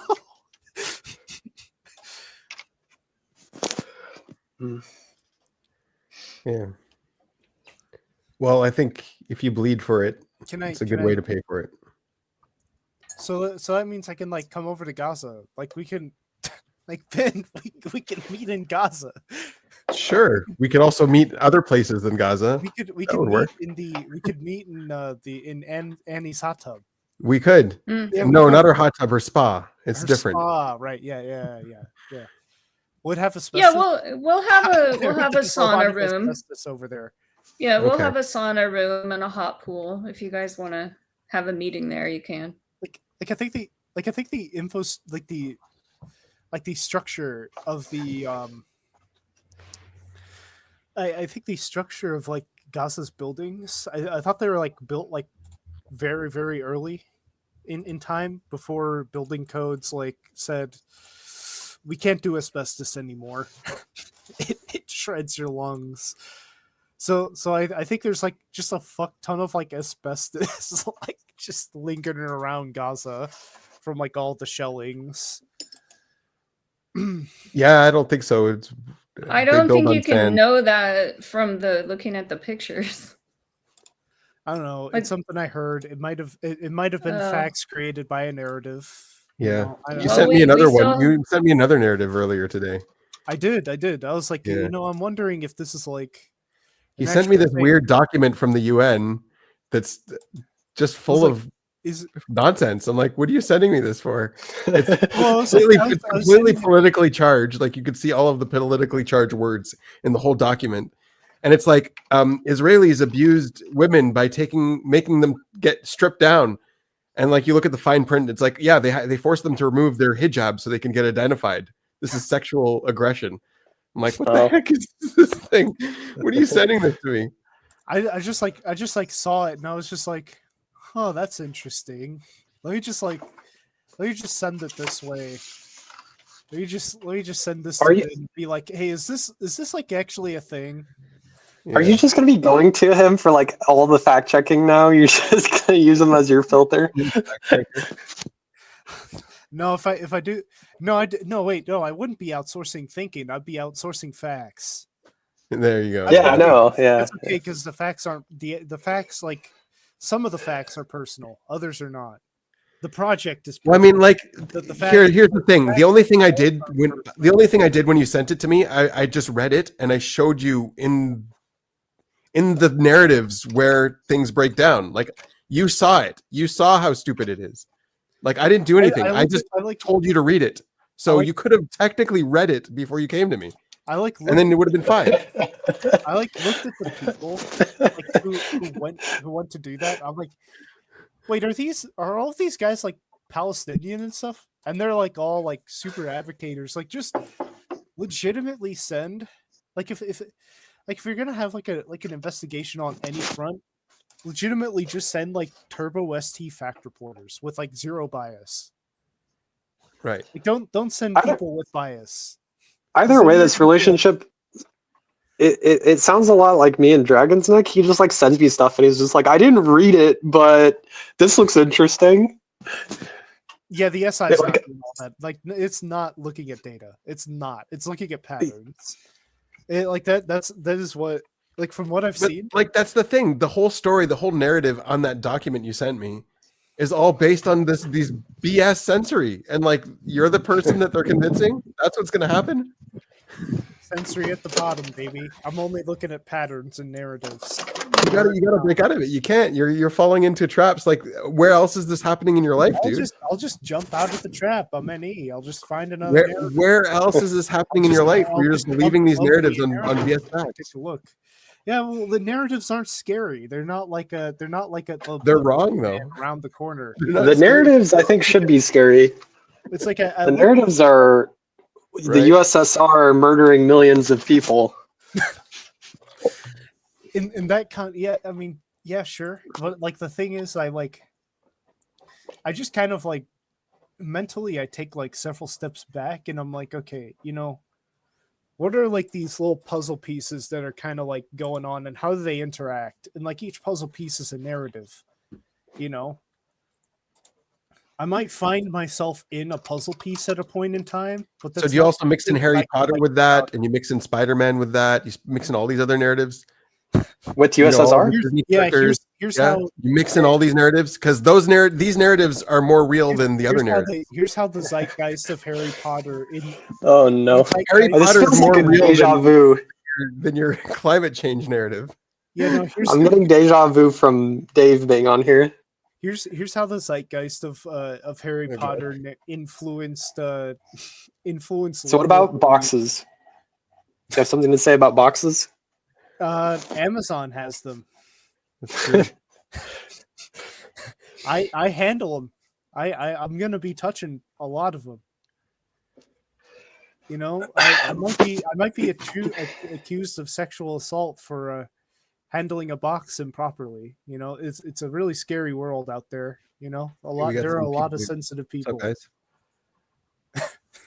Are you going to wear gloves? Because if you touch cardboard all day long, your hands will get very dry. I'll just lick them. It's okay. He puts Vaseline on them all the time. Oh, then the boxes will get greasy. People are going to get their boxes with greasy handprints on them. Yeah, exactly. And then they can scan the handprints and know exactly who I am. It's like a free gift. With UV light.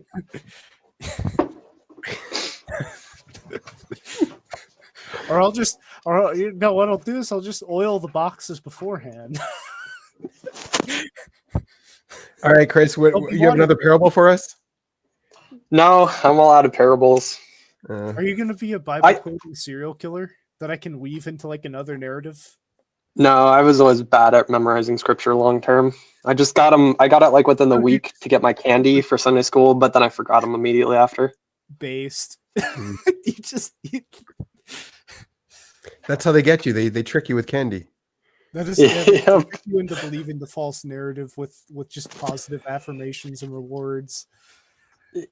In all seriousness, though, that the parable that I shared was like, that was a serious pivotal. That doesn't. I mean, if I could, you guys would have to read the New Testament. But if you read that, the idea of heaven and hell there does not align with the rest of the New Testament at all whatsoever. 0%.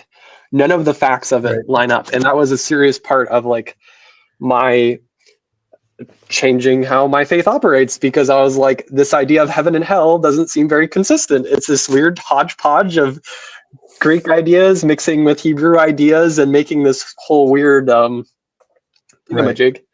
So I mean, that's the thing. You take 5 people that you don't know who they are or their ideas are, and they're claiming testimony over what happened, and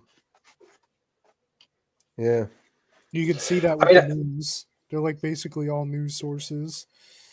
Regardless, I mean, I see it as there are like Christianity is evolving over time. So I mean, at this point, it doesn't even really matter what they said because people don't use that idea of Hades there in that chapter. Like no Christian would ever But cite they do that have the as a idea of valid. heaven and hell. It's crystallized. It's become something else. Yeah, it has. It has become something else, and I would hope that in the future it becomes something far more overall productive. Productive, yeah. More, I think what it needs to do is go back to the idea of what was more akin, what that the seeds of that idea in with the Hebrews. So, yeah, Yeah. and I think some Christians already do have that idea. I'm gonna need to head out. Yeah. I mean, that's the whole thing. Like later, Nico. Peace The out. next, See ya, Nico. the next one is to try to remove these Greek ideas, or like at least, I don't know about removing them, but at least rectify them somehow. I don't know. I kind of think that they will over time. I mean, I don't know for sure, but it seems like with the way that Christianity has been changing, it depends because there's so many different. Democracy is also a Greek idea. Universities are also Greek ideas. What was So that it's first like one? Democracy, universities. Oh yeah. So it's like these aren't necessarily bad things, but it's like we haven't really challenged these ideas.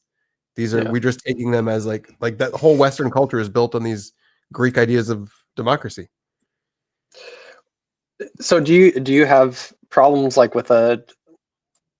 I guess I'm curious by you saying that. Is there something underlying that of like, do you think there's a better form of government? I mean, democracy is used in a lot of them, but there's also like the republic aspect. So do you have opinions on government, how it should work?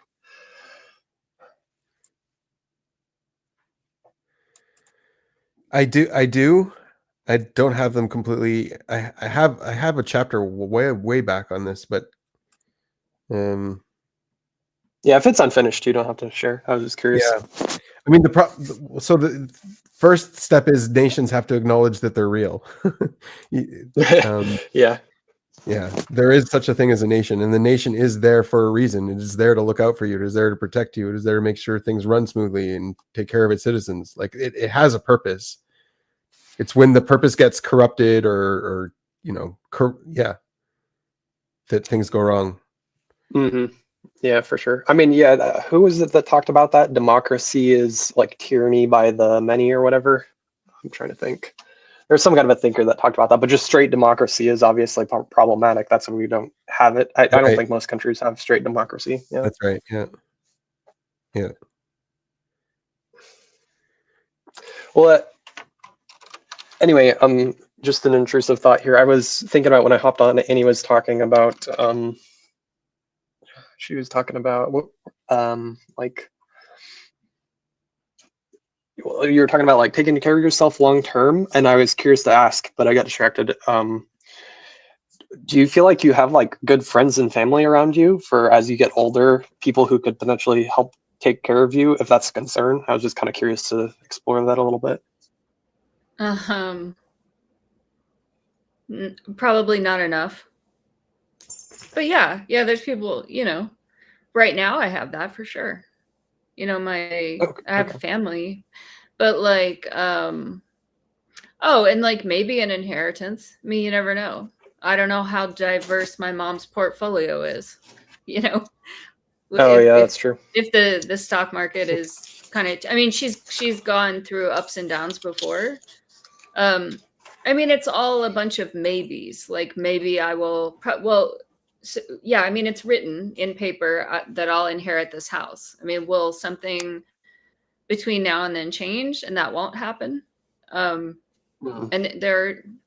there's some factors there. It's a will and it can be changed, and there's other people involved, and the economic stuff going on could change the lady's. It's a long story, but she has a son that's a ward of the state, and if Medicare cuts are very drastic, then she'll have to do something else with him, and she might potentially rewrite the will because of that. So like in terms of assets, maybe, but in terms of like community and people, I've got some, but probably not as many as what they say you should have, like lots of friends and support. So I have Russ,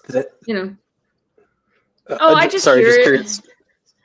It's just a trigger for me because I hear it all the time. Like, you'll live longer if you have more friends and more of a community, more of a support. And because I'm play last, I haven't built that up as much. So like I have Russ and he's really resourceful and we actually live really well, even though we don't have very much money. Like he makes more than me, but we live a really good life because just lucky circumstances and also being really resourceful and having this sort of victory garden mentality where we make a lot of things ourselves. We have good like homesteading skills that we already use. And if things got worse, like some like apocalypse, we would have better survival skills than a lot of other people.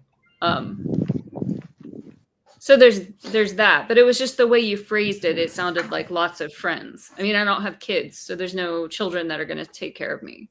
I have a niece and nephew, but I don't know. Yeah, I mean, I suppose, and it sounds like you have, I don't know, to me it sounds like you have enough people around you that you'd probably be okay, but I suppose it always depends on how, because I've also heard of plenty of families where like people get old and they just kind of ditch their family, throw them in, like, kind of depending on what period of life, especially when they get really old, they just kind of throw them in a old folks home, which is a little, I'm not a huge fan of those myself. I've heard, unfortunately, not great things. Yeah, I mean, because I'm older, my mom is older, and you just never know how long someone's going to live. And in terms of her being in a home or not being in a home, it depends on what her needs are and whether or not we can meet them, Like, could I move in with her? She certainly couldn't move in with me because I never became a grown-up who owned a house. You know what I mean? Yeah. And it just depends on quality of life. Like Russ's parents are both gone, and his dad had to be living in assisted living because his needs were so great, and he had dementia, and then he ended up dying of COVID. But he needed like 24-hour care at some point that no family member would have been able to provide even if they wanted to. Yeah, it can get really hard with that specifically. Yep.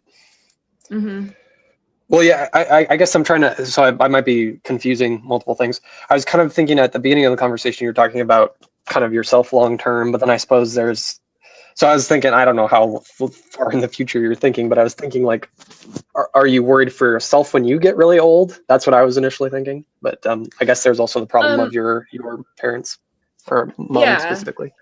Yeah, and my mom has money, and so if she needs that care, she has the money for that, But for me, so I guess it feels more pressing for me because I'm 48. So I think like, okay, 10 years I'm 58, 20 years I'm 68.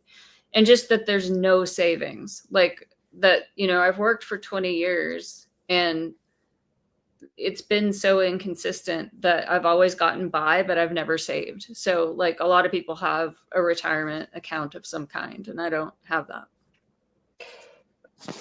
Yeah, and I feel like it's really hard, especially with where the economy is. It's like you don't even. Is it even going to matter? In 20 years if you save up? Who knows? I don't know, but it's. I feel like that's kind of the pinch that everybody's feeling right now in America. There's a lot because like homes are.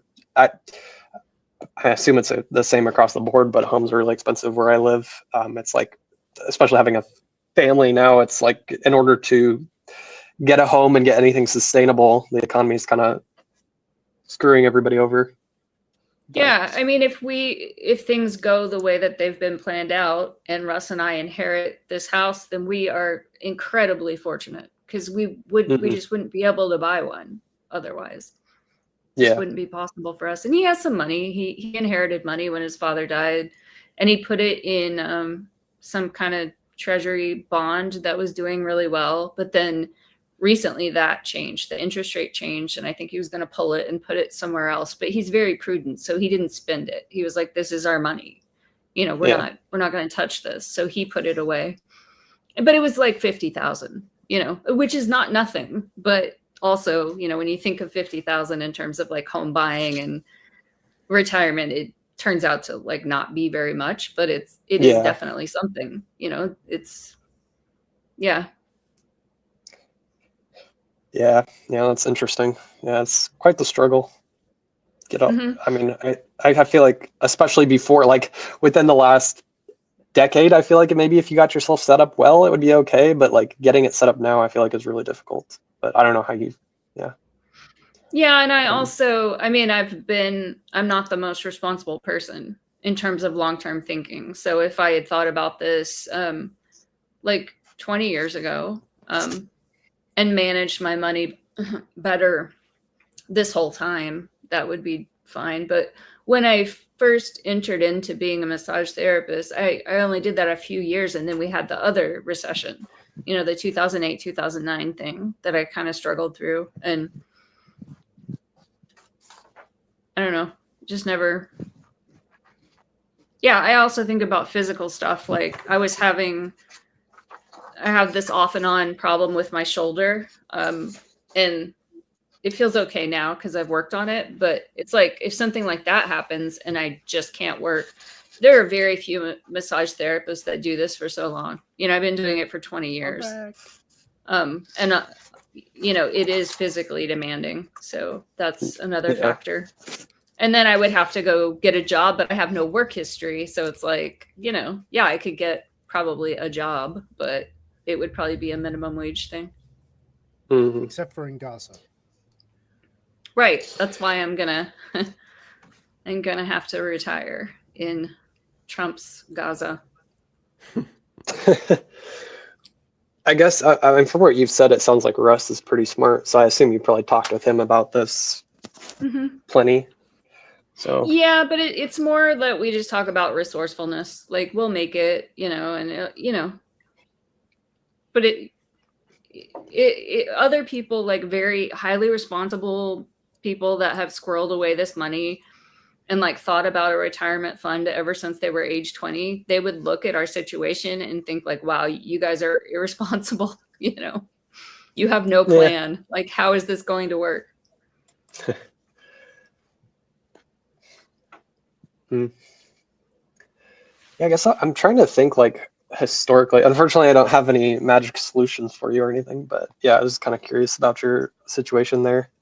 I guess you do have us on the stream, if worse comes to worse, you could always somehow get a hold of people here in the community to help you out if you fall in hard times. But yeah, where I can give you boxes. Yeah. Never but I think that like a lot of people are, so many people are in the same boat, in the United States. Yeah, that's true. And even people that make a lot more, but they have children, it's like their set point of what is enough is different than mine, Yeah, that's true. Yeah, that makes sense. Yeah. Well, anyway, I'm really bad at commiserating with people, so my apologies ahead of time.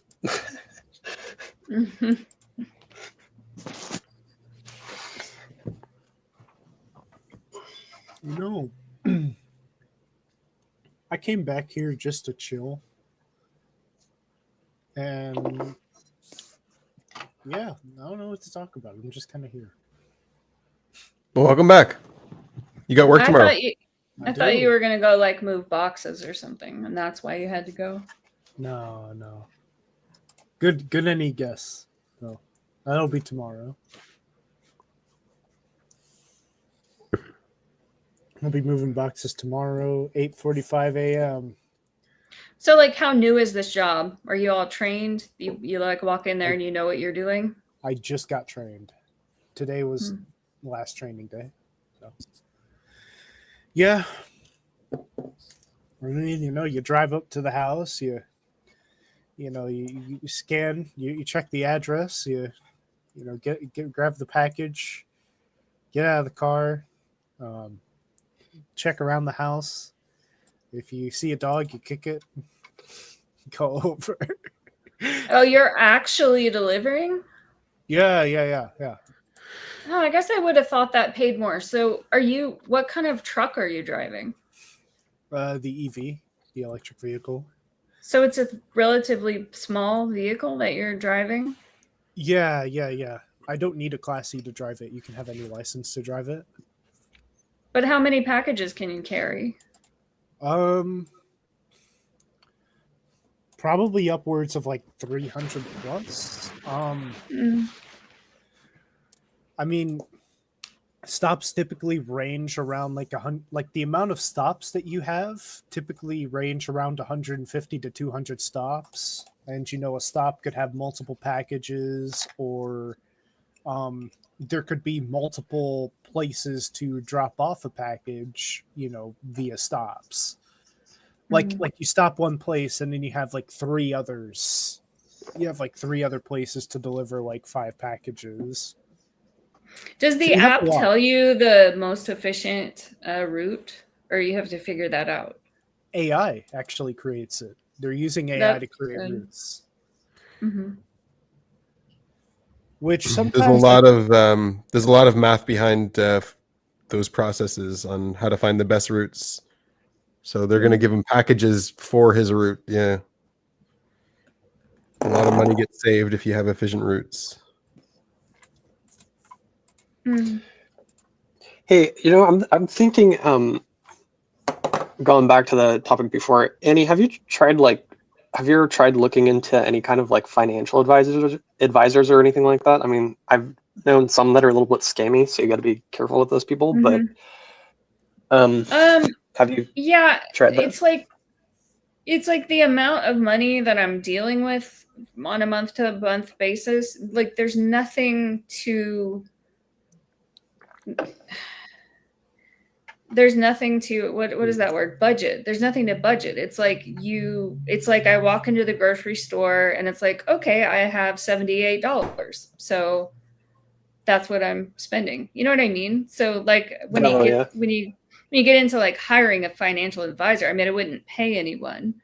I do my own taxes and all that. So I am incredibly irresponsible. So my story is that when I was, I mean, I'm not overspending, except I am. I mean, I buy art supplies. That's not a necessity. I'm sort of frivolous when it comes to that. But when I turned 19, I inherited money and I went to college. And so I have no college debt, and I also bought a house. But I could have managed that better. So if I go all the way back to 19 years old and I'm smart enough and responsible enough to hire a financial advisor then and make better decisions strategically and not spend so much money on art supplies and choose a college degree that I could actually do something with, then like that's the point in time that I would need to go back to.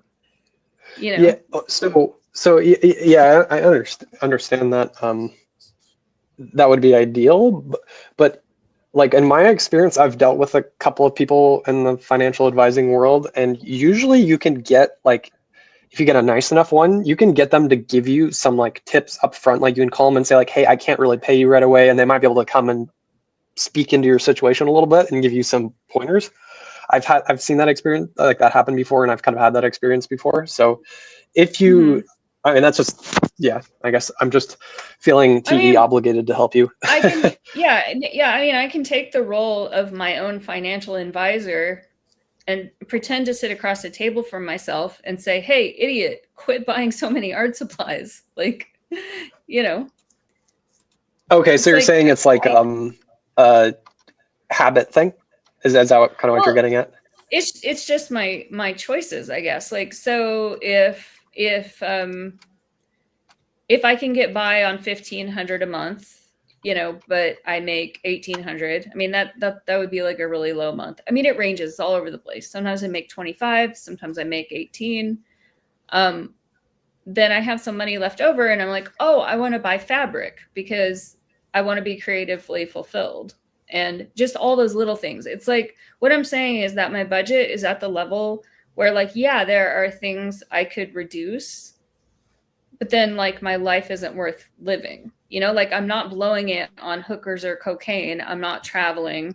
I'm not, but I am buying things that like a very strict, very responsible person, would say, well, maybe you don't buy fabric. Maybe, like, Yeah, okay, yeah, I understand you know that. what I Because yeah, mean? then what are you living for? Yeah, what's the point if you're just not even doing anything worth doing or having Yeah. enjoying things? Yeah, I mean, I see that too.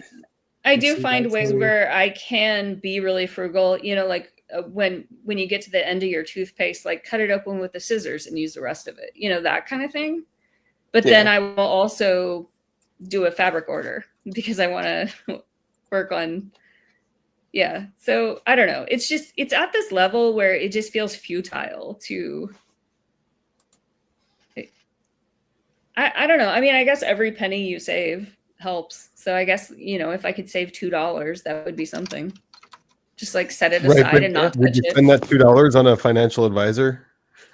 No, I wouldn't. But what happens is I do save money. Like sometimes I do save money. I save it. And then it's like, oh shit, I need new tires. Or, oh shit, I need a root canal. Right. You know what I mean? So like I do save it, but then it gets depleted and I save it again. And it just starts to feel really futile after a while.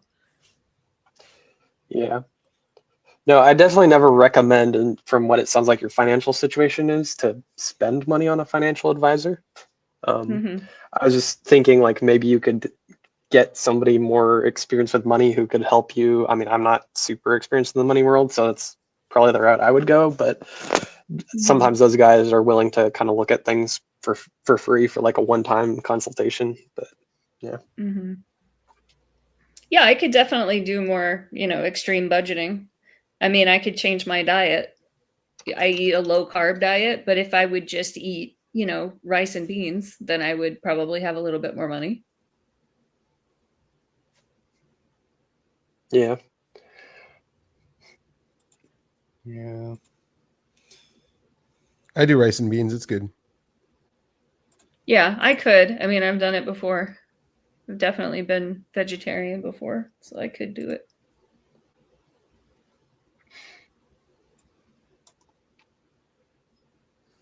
Yeah, it's a combination, I think, of like the career that I chose, not making very much and wanting, but I love my career, so wanting to do that specialist kind of thing. So it's like a little bit of what I've chosen and a little bit of like, being not so responsible, not starting with the responsibility early enough. Yeah. Yeah, that makes sense. And not being willing to, get a job on the side. I've had them before, but just kind of feeling like, it's a lot. Having 2 jobs feels like having 3 jobs. Well, yeah, you got to have the third job in the middle of managing the time of when you're going to make it to each one. That's what I've heard from people anyway, is like if you have more than one job, your mind can be kind of twisted in like, oh, I got to be here at this time, and then oh, I got to be here at this time, and yeah. See, I don't think anyone should feel sorry for me because I could go get a job pumping gas. I could go do that right now instead of sitting like on this live stream. I could do that. oh, that's right, they do that out there on the West, don't they? Oh, right. I forgot the rest of the country doesn't. Yeah, we're not allowed to pump our own gas, so. You're not allowed to about pump that. gas? Mm-mm. What? Yeah, that's silly. Well, it might have changed. I remember during the pandemic, they changed it and they said, okay, you can now because it would reduce the contact. But I don't know if they ever reversed that, but we're just so used to culturally not pumping our own. We don't tip the guys. They just get paid. Like they're paid a wage. I think it's kind of a cool cultural thing. I like going over to that side of the country and seeing people who pump gas. Like it's those neat little differences. So yeah, I like seeing. I just like seeing the guys and saying hi to them. Yeah. Yeah. I always thought it was like a courtesy type of a thing. I didn't know it was like more of a legal. Or I don't. Maybe I'm wrong. I don't know. Do you know what it stems from? Yeah, I can't remember the reasoning, but for some reason they think like it's a safety thing. But when I learned to drive, I lived in other places. I know how to pump my own gas. It's just been a long time because I've been in Oregon for so long. I don't remember the logic behind it, but that's just how we do it here. Yeah, is that, and then that's in Oregon and Washington, maybe Northern California. I can't remember.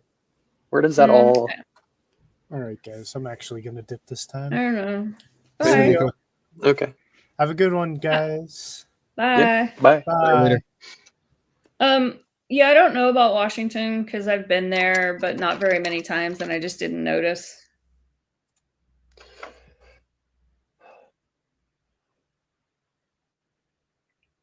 Okay, it looks like for the first time in 70 years, Oregonians, like the rest of the country, minus New Jersey, can pump their own gas if they wish. When was this? Yeah, nobody ever does. Yeah, they did during the pandemic, and then they just reverted back. You know, there's these nice guys that pump it for us. We don't have to get out in the rain. So we just sit on our cars and listen to the radio while they pump the gas. Yeah. I think it's awesome. Like it's really cool. I remember seeing that as a kid when I went out to Oregon, and I was like, oh, this is weird. It's one of those defining features. But yeah, it looks like it might just be Oregon. But I don't know the reason why. Yeah, I'm trying to look that up now. Probably because of some narrative, right? Probably. First thing says here, public safety concerns. Oregon is one of the only 2 states that is prohibiting its residents from pumping their own gas. The reason for this ban lies largely in public safety concerns, specifically the fear that people will not be able to properly pump gas if they are also in the driver's seat, which can cause mishaps. Yeah, okay. That's interesting. What? I mean, that's stupid. Everywhere else in the country, like people know how to pump gas. It's not hard. It makes your gas more expensive too. The other thing that one thing that's regulated here is the people that do that, they're not allowed to top off.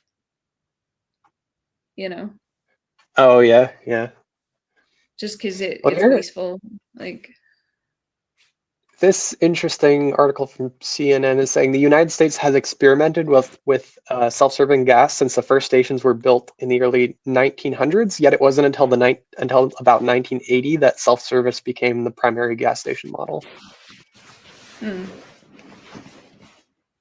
So I guess in the 80s before that they used to have people pump it for you everywhere. in Texas, it was both. You can pump it yourself, or you can let someone do it, but you were expected to tip them. Oh, okay, yeah, that makes sense. I mean, they've got a lot better safety now in gas pumps too. You used to be able to just smoke a cigarette next to your gas pump and blow yourself up. Now that can't happen anymore. Yeah. I have heard of, actually, my wife, there was one point in time when she, like a couple months ago, she went into a gas station. I guess there was some kid that came in, a younger guy, and he came into the gas station. He said, I accidentally ripped the hose out of the pump, and his car was just like in the middle of the gas station, and he forgot to take it out and yank the hose out, which was pretty funny. Wow. So I suppose that happens on occasion, but I can't imagine it's that frequent. They also have standards and people testing gas stations to make sure everything's up to code. Yeah. Yeah, I'm actually curious now, and I actually got gas this morning, and there's this new thing that's been showing up on the pumps here in Lincoln, Nebraska, where it's saying like the lowest grade gas. It says something about like it needs to be a 2001 or newer model car for you to pump that low grade. I don't know what it's about. I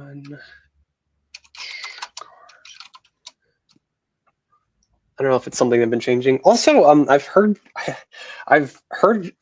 that like you're not supposed to get back in your car and then get out when you're pumping gas due to, people say it's like due to the static electricity might cause an explosion. Is that true? Do you guys know anything about that? You're okay. That would be No, such I know a I'm freak okay. I'm not worried event. about it. Yeah, well, I've never heard of that happening. I wouldn't think that would ever happen. That sounds absolutely absurd. Yeah, it does. And I've never seen anybody. Even the cell phone thing is absurd. They were afraid cell phones could start fires. I mean, I guess the battery, maybe, but yeah, that's weird.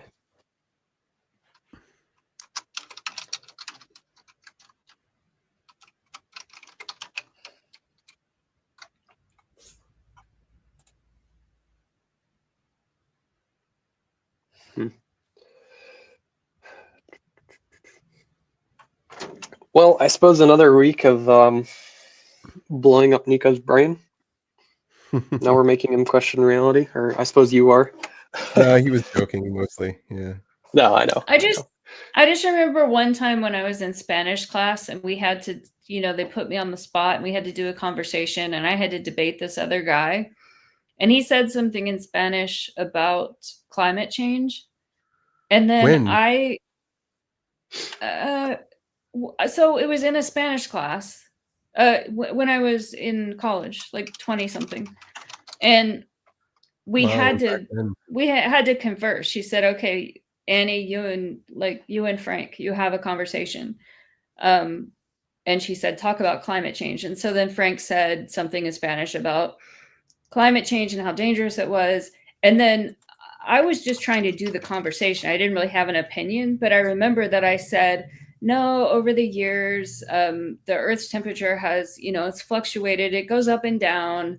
This is not a big deal. I just remember saying that in Spanish, but I didn't really know. I just was taking the devil's advocate kind of point of view and like saying that to him in Spanish. And he got so mad at me. Yeah. Yeah, they do that. They take it very seriously. Yeah. I mean, yeah, I feel like when people act like that, it's almost like a religious fervor, so to speak, of Yep. It's become something so much more than we're like and that's I think the narrative thing you're talking about, Benjamin. Yeah, that's right. It becomes so much more than just the data, looking at the data. It can become such a personal thing. It's crazy. Yeah, and like you have to believe this, and if you don't, then you don't care about the Earth. Yeah. I remember Bill Nye saying people who don't believe in climate change should be castrated, or something like that.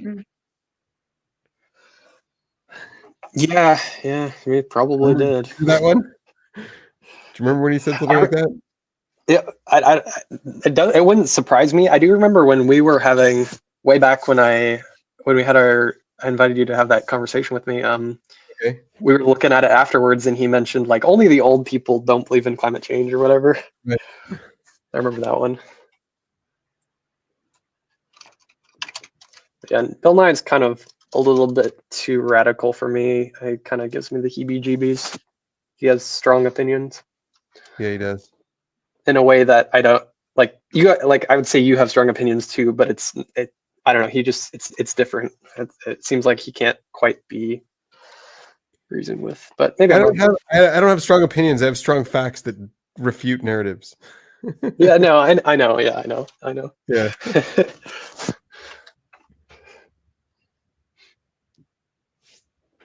But Luke was obviously a Jew. Sure. Fine. Whatever. I'm just pulling your leg. Yeah. I figured. I don't really have a hill to die on there. I really don't know much about those apostle, right? Like all of Paul's stuff. I don't know much about all that stuff. Yeah, it's that's territory to go in. Everybody and their mom has opinions about that stuff. Right. So I don't really get into it too much. But like I do like to see who wrote something before I read it. So that's why I looked, who is this guy? And why is he giving us Greek opinions? Oh, he's Greek. Okay. Yeah, I actually, if my memory serves me right, I think people don't, it's either Luke or Mark. People don't believe that it was written by the name on it. It was like a compilation by other people. So there's a lot of complicated stuff that goes into the Gospels like that too. John is believed to come quite a bit later and was supposedly like word of mouth from him or something. Anyway, yeah.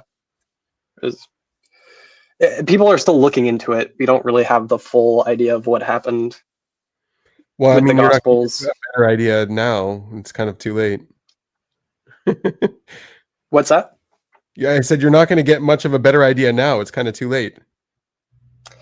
Yeah, I mean, unless we pull up some kind of archaeological evidence that suggests something different. But yeah.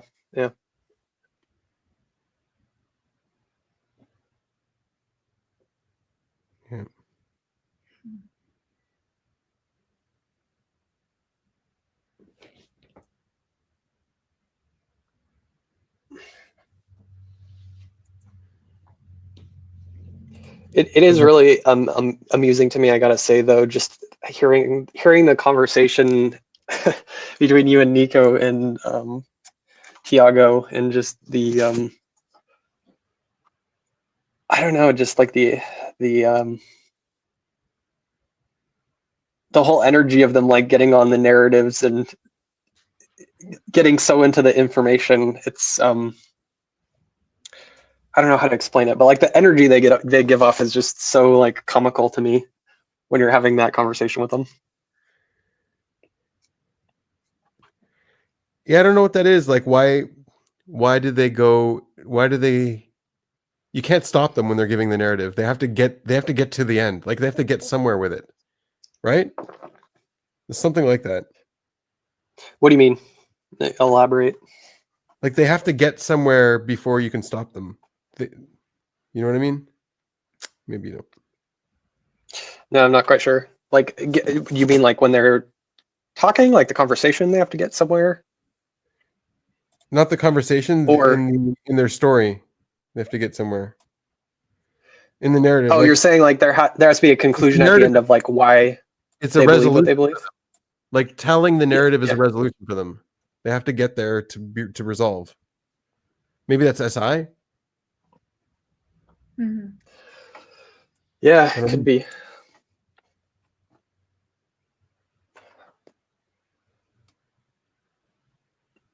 You weren't noticing like something like that? Yeah, I'm trying to think back through the conversation now. I mean, I suppose.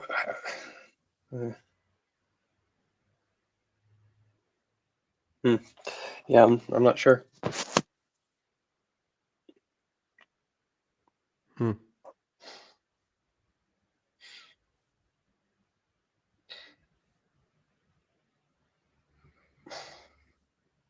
But yeah, for me, I feel like I don't know when I kind of hit this point, but I feel like I just take everything people tell me. I just say, well, that could be true, and I set it aside. I don't. Somebody tells me, climate change is happening, or whatever other new thing is Right. going on. Like for instance, my brother just a couple days ago, he sent me this interesting thing of where off of the coast of Taiwan, it looks like there's some Chinese boats that look kind Okay. of like D-Day style. They look like they Right. could have like troops on them and tanks and whatever, and it looks like it's off the coast of Taiwan. And I'm like, oh, that's interesting, but I'm not like, oh, China's invading Taiwan. It's like I'm not You don't make that leap, trying yeah. to I'm not trying to leap off of anything. I'm just like, there could be something going on here. I'll set it aside and just leave it there, and I'll see what happens. And if more information comes my way, or if I investigate it, maybe I can find out something later. But it's like I don't have to have any kind of a tie to what that means in any kind of broader context. And Mhm. the same thing with climate change. It's like I can just set that aside and go like, well, maybe there is maybe it is man-made climate change. Maybe it's not. I haven't looked into it, and that's kind of just like my sticking point. Is when I look into it and I find out for myself, I'll make my conclusions. But I don't really, and I don't necessarily see a problem with, I guess, looking at the world that way. It doesn't seem problematic. Yeah, that sounds right to me. And it seems like the more problematic thing is when we all just jump in on experts. When you hear experts say, and then you just jump on, and that could be, you can swap out the experts for something else. You can say, you know, what is it like? You can see the same problem arising again, to go back to just the USSR example of like, well, Stalin and Lenin, they said, and this is how we're going to structure our government, and we'll look how that came out. People followed that ideology, and it didn't come out well. So it's like, Right. don't jump on the bandwagon, I guess. But Yeah, every time there was some kind of bandwagon or ideology, it always came with some kind of risk like that. yeah, exactly. Because it I think is that is kind of dangerous. Like this overpopulation stuff. They're killing a 9-month-old baby. I'm shocked. Like not like a fetus, a 9-month-old fetus. That's shocking. yeah. Over what this I don't know, doomsday consequence that we're gonna hurt our nation if we let you have this baby. Yeah. And it was real for them at the time. It really made sense. All of the narrative worked out, all that stuff. hmm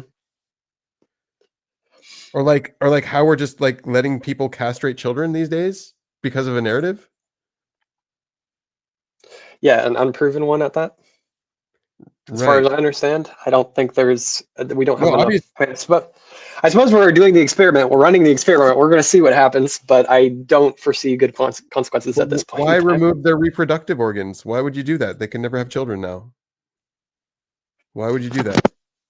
Well, Where is that happening? In the US. What? It was happening. Really? Why? Do you want to take this one, Chris? Yeah. So from what I understand, and I haven't looked into this deeply myself, so take everything with a degree of salt. But from what I understand, is it's the idea is if it's with the what's the word I'm looking for? Body dysmorphia, and so then the conclusion is when they're children, if they have body dysmorphia, then if you change their body accordingly, then that will have better health outcomes for them long term, mentally speaking. Oh, you're talking about as the gender affirming surgery for minors. Yeah, That's what you're talking about. Okay, gotcha. That would be the term. Yeah. Which, as far as everything I've ever looked into, I don't think the data is out on that one. Like, we don't know for sure. Even if it isn't out, you're killing the reproductive, like you're castrating children. Like, that's what you're doing. Well, and from what I understand on the arguments on the other side is it's like, well, if your parents have consent, just like with other factors, if parents have consent, then children can do certain things and they know what's best for the kids. But on the flip side, as far as I understand, I don't think kids are allowed to get tattoos until they become of age. You can correct me if I'm wrong on that one. But they it's can like do it if they get consent, and they can even get married if they get consent. In the U.S., anyways, not here. Yeah. But yeah, I foresee a failed experiment here, but that's just my opinion on it. It's already been shown to be failed. Yeah. Yeah, that one's just because where I live is extremely liberal and extremely progressive, but that just is way too far for me. I can't. And I do also the gender stuff in sports kind of I can't. It just doesn't make sense. That's bad. That is bad. It's unfair, but it's not as bad as castrating children, I think. Right. And I've seen even people that I know personally that who had children who not at a really young age, but when they were able to make the decision, like say 18, transition and then detransition. And it's just like, what was that about? I mean, you can't really detransition if they castrate your genitals. There's no right. I know. Yeah. I know, but I've just, I've seen people go back and forth and there's a lot of confusion. So they're taking that decision or that impulse that they have to an extreme and then messing with their own, their chemicals to go all in on that extreme. Right. As far as I can tell, it's a pretty simple equation. Children's brains are not developed. I mean, technically, I don't even think. I think my brain is about fully developed, as how they figure it, and so it's like making those types of decisions don't seem like a smart thing to be letting children do, especially considering children are not necessarily going to be the adult. Like, we have a differentiation between children and adults for a reason. We have this categorization because children are fundamentally different. I remember reading this. Yeah, I remember reading this one thing way back. So in 1966, there was a botched circumcision with one. There were twins, and so one of them he botched the circumcision. John Money. Yep. Yeah, that one exactly. I remember reading that and I was completely shocked. I'm like, how did this guy get away with it? He did a sex change operation on one of. He convinced the parents that it's in their best interest. Yeah, because what? And then, he was the guy who he loved cars. He was they were convinced that it's just gender is just a social construct, but the kid was like very masculine and just dressed as a girl. tomboy. He said he always wanted to pee standing up. He always Right. wanted to. Oh God. Well, yeah, and then later his brother overdosed on opiates, and then he ended up committing suicide later. Yeah, it's pretty Wow, yeah. rough. And what happened? Yeah, What happened to the doctor that did that? The surgeon. Sorry, Annie. I think, yeah, I don't think any consequences ever hit him. Yeah. Sad. Yeah, I was just gonna say also with the underage people, it makes me uncomfortable because it's so faddish. I mean, even like the Oh, really yeah. the like androgynous fashion is really in right now, and like people are jumping on that bandwagon just for fashion, or just because it's a fad, and Right. they might make decisions that they will regret. They will make Yeah. decisions that they will regret. Maybe not all of them, but at least a couple. That's enough. And also Yep. people transitioning that are sharing that story on the internet. It's like there's a big conflict of interest there, because you're transitioning publicly in front of people and you're getting, subscribers from that. And that's like, Yeah. subscribers are, for young people, it's like currency. It's, Oh, and showing them that they can also get it too. Yeah. I mean, it's attention, it's fame. Yeah, the whole Yeah, OnlyFans wagon was the same thing. Mhm. We're jumping Yep. on that for the positive. Yeah, there's like that's just like a whole package of problems right there. I feel like you laid out like social media issues, and then there's the gender issues and the way fads work. It's just a huge implosion of our current culture, I feel like. Yeah, so I think that it's probably naturally occurring. That like sometimes, someone is born in a male body and they really just don't identify that way. I think that probably is naturally occurring. But like what we're seeing statistically is like way out of whack with what would happen naturally. Right. But like that's the Yep. thing.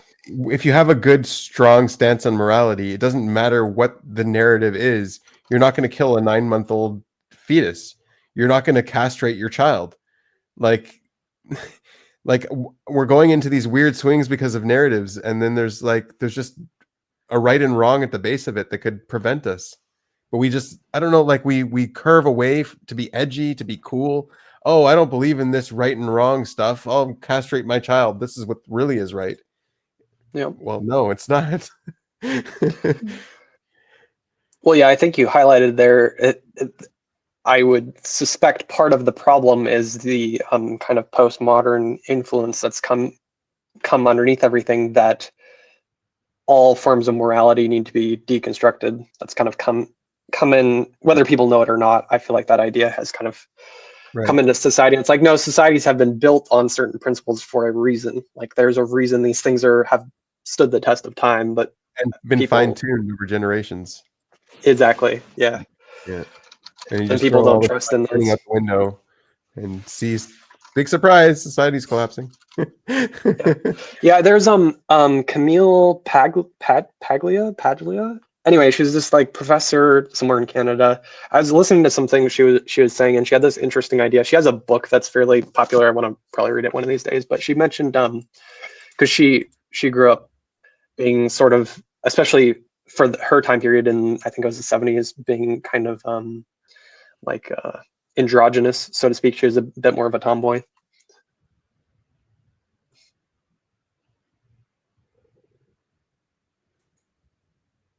You also get those Karen moms, right? Who have I don't know why the Karen moms try to get their children to do that gender affirming care stuff. Yeah. What a name for it, castrating them. Why do the Karens do it? Sorry, I interrupted you. No, that's fine. But interestingly, I'd be curious to kind of look into this more and see if she has any validity to her claim. But she has this interesting claim that the collapse of a society comes with when the society becomes more androgynous, and she points to like the Romans with that. I haven't looked into the claim, but I'd be curious to. So. I mean, role reversals. Yeah. No. Something like that. That's a very recent thing. This role reversal thing. It's Well, never been. she cited specifically like the Roman gods, that the ones that became more popular during the collapse of Rome as a society. Again, I'm not defending her position. I'm just clarifying. Yeah. You're just getting her. Yeah. But she mentions how the gods that became popular were more like, what's the word? Like the Timothy Chamalets. There's a word for it. And Oh, yeah. The feminine? femboys. That's the word I'm looking for. Femboys. Yeah. Mhm. Yep. Yeah, and I mean, there's Yeah. a really, you know, sort of NF argument that just the masculine and feminine energies are out of balance. You know, whether you're male or female, just Mhm. that overall in the world it's out of balance, and like that we Always need has those. been. Yeah. We need those to be perfectly balanced in order to be harmonious. Yeah, that's a really good point. And to that point, I have heard. I'd be curious if anybody has any more information on this. I've heard it somewhere, don't know where, unfortunately, but I've heard that because women, since the pill got invented, when women aren't going through their typical cycles, that Right. actually has an effect on men's hormones in That's the claim. response. So there's like a dual.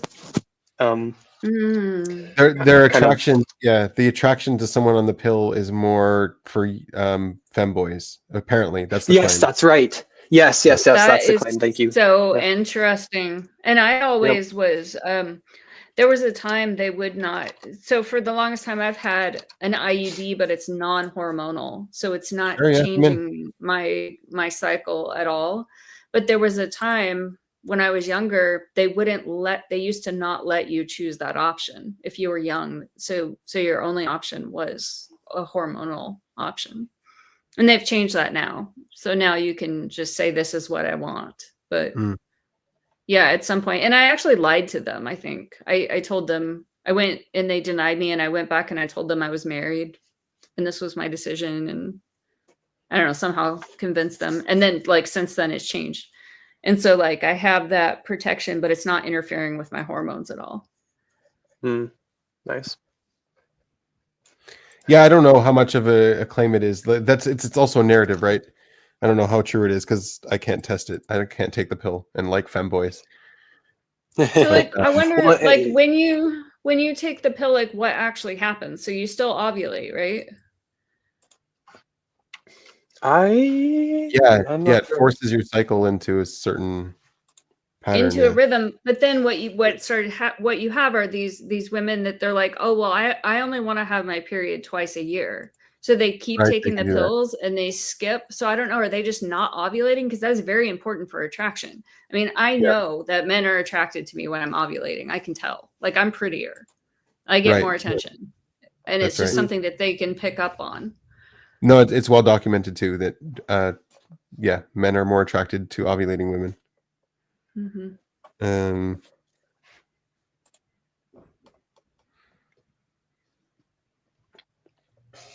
Yeah, I don't know. So the claim was that once these women get married, they end up cheating on their husbands with more masculine men because they married the femboy, and they get off the pill, and now they're attracted to more masculine men and less femboy. Claim. Was there like a study with that or anything? Yeah, there was, but like all this stuff, they start with a thesis, so hard to What's gauge. what's happening? Elaine's feeding Poppy while I bring her the corn. Sorry, I forgot to turn off my mic. Yeah, you're good. Yeah, it's okay. Yeah, have you heard about there's like the hole at the bottom of I think psychological research where like a lot of I heard it in a couple different places where there is a lot of the papers done in the psychological field, they're like unable to be reproduced and things like that. Let me look it up. Yeah, there was a crisis at some point. Yeah, there was a crisis at some point with that. Yeah, the whole university system too, that's all Greek. It's crazy.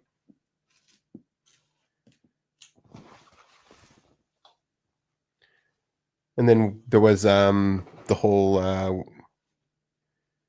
science actually broke that, right? There was Aristotle. The church was all believing in Aristotle at some point.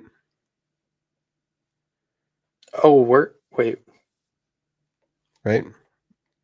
What do you mean by believing? I think some of Like his. the church worldview was Aristotelian. Yeah, it might have been. I'm not sure about that one. I haven't gotten that Right. deep, but yeah, I wouldn't. I mean, I know a lot of those ideas got really mixed up with church ideology, Yeah. so that wouldn't And surprise then me. it's hard to separate them out, like because like some of these ideas are positive, but like they never get re-examined.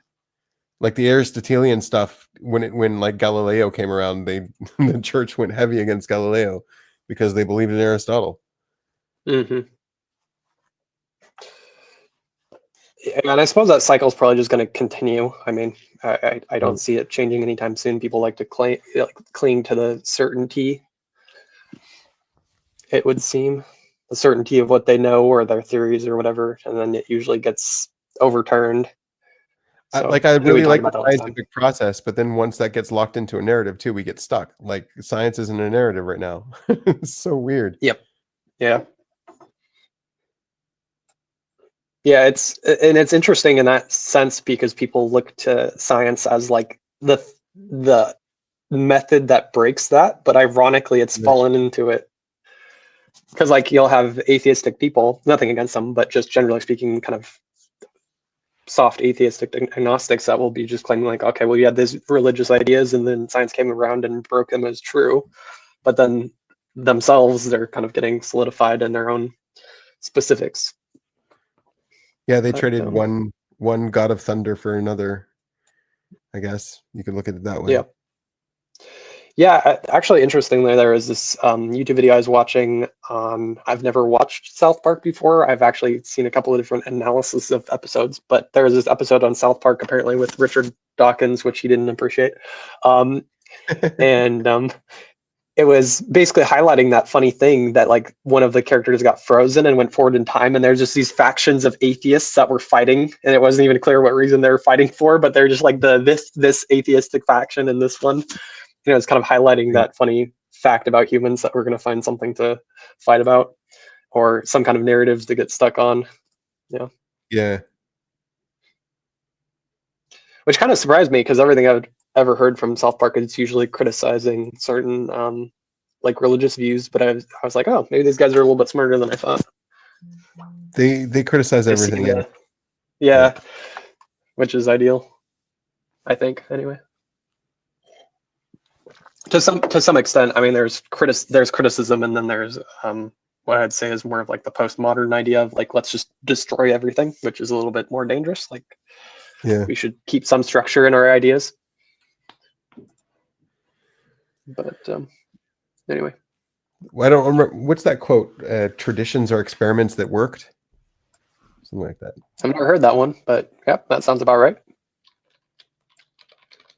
Well, there's also, I mentioned this a while ago, there's like what's his face's fence, and the idea that people come over and they wonder why the fence is there, and they say, well, we don't need the fence, and they destroy it, and then it's like the landowner comes and he's like, hey, that was my fence telling me where my, the edge of my property. Right. Yeah, like you forget why the tradition started, but the tradition you remember. And so you can keep the tradition, you just don't know why the tradition was there. And so when you do away with the tradition, then you finally learn, you're like, oh, that's why we were doing that. Yeah. Yeah. Yeah. Well, and right now I've heard that there's sort of like a quote unquote spiritual awakening where people are coming back to like Christian roots. And I don't know if it's so much Christianity as there's like those kind of moral tenets. People were in a more nihilistic space, and it feels like people are realizing like, oh, nihilism isn't really the greatest place to sit at. Like we need something, like we need principles and we need what's the word? You're just using it. The Traditions? rituals. Traditions, thank you. Yeah, like these traditions are here for a reason. Like let's go, go back to them. It's kind of an interesting thing. I don't know how that will develop going forward, but it's interesting to observe. Yeah, they contributed to you being here. Yeah.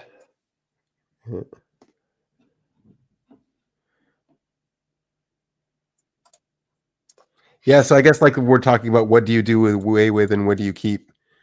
Like what do we get stuck on narratives and we want to get rid of them, but then some of them are good?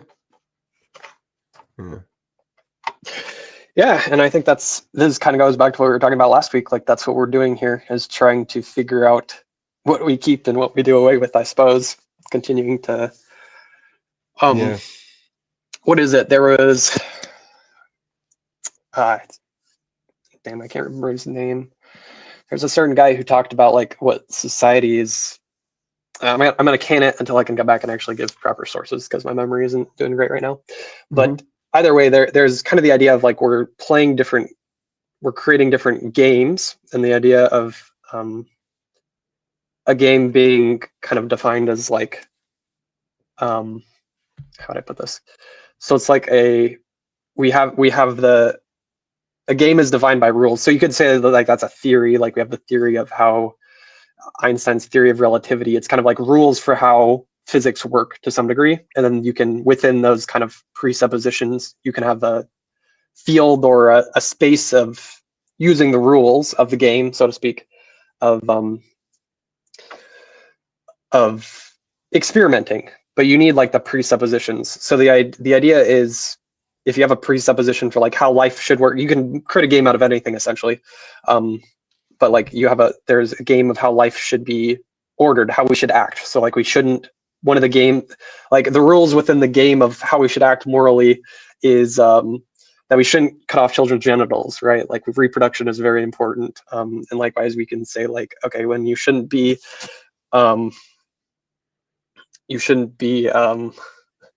driving 200 miles an hour down the highway. So like there, we figure out like what are the best ways to act in the world is what I'm kind of trying to get at. So Jung had this idea of what we're trying to do to. Sorry, what's that? It's practical. It's very practical. It's not something you can argue with. It works or doesn't work. It's like TE. Yeah. And Jung had the idea of like we're trying to. I think what the individuation process is, we're trying to like. I mean, I don't know what possessed me to go down this crazy rabbit hole, but I probably can't explain it in proper detail. But Jung had the idea of like in this kind of he had a similar idea of the framework, from what I understand, of we're trying to make ourselves be in the world in the best possible way to where we're seeing the world and a part of the world to where we can continue to develop our presuppositions, so to speak, so we can continue to see more. Because it's kind of like if your presupposition is that the Earth is the center of the universe, you can't really see anything else. But once you develop your theories differently, you start observing things differently. Like, to be honest, where the Earth is in the universe, all that stuff, it doesn't really matter. Like, you could believe the Earth is at the center and wake up, do your job, get your food, live your life, be happy. Like this knowledge doesn't really affect the average person, is what I'm trying to say. So the belief, though, is the more accurate your representation of the world, the better you'll be able to navigate through the world. Like the more successful you'll be. That's the belief. Yeah. But a lot of it doesn't even matter. Most of it doesn't. No, like, that's true. And what I'm trying to get at is I think what Jung was Dragon's Neck, where it's like, just do it. Just clean. Yeah, exactly. Just live. Live your life, do things. Yeah, clean. No, but what I'm trying to get at, this has been kind of my interesting obsession lately, is we're trying to observe the world to do things more accurately, but we also need to push out the boundaries of our presuppositions. That's that narrative thing that you're talking about, of where that restrains the information. The information of climate change, for instance, assuming you're right, I haven't looked into it myself, but assuming you're right, it's like, if I go look at that data, I'm going to say like the data says it's not man-made or whatever. And then I'm going to say, well, the narrative is crushing that information. Like we can't see it because the presuppositions of the culture won't allow it. And that's what I'm trying to get at. Is like we need to continue moving the boundaries. Right. There also is an adverse effect to it because like we're wasting so much resources trying to solve this problem that may or may not exist. Yeah. And throwing a lot of money at it, and we could be doing Trump Gaza instead with that money. Yeah. Yeah, just what I want. Right. Yeah. anyway, these are just some ideas that I feel like I'm No, yeah, you're right. kind of you're right. exploring, and they're fun to talk about. I don't know how much, how I mean, this is what- followable it is. This is what I drink for breakfast, sort of thing. Like I will. Like one of the most annoying things I have is my financial system, where it's just like I see the financial system sucks. So let me just, I know it's delusional that I can come up with a financial system, but nobody else is trying. Everyone else is Yeah. looking at our current financial system. How do you tweak it? How do you make it better? How do you save it? How do you? It's like, well, like I get that it's traditional and it's worked for a long time, but maybe there's a better alternative. Like we never thought to change it or to do something different. Yes.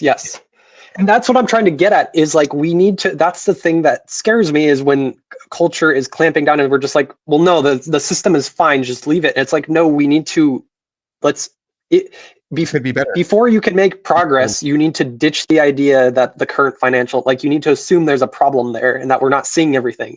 There might be a better financial way to do the financial system. Yeah.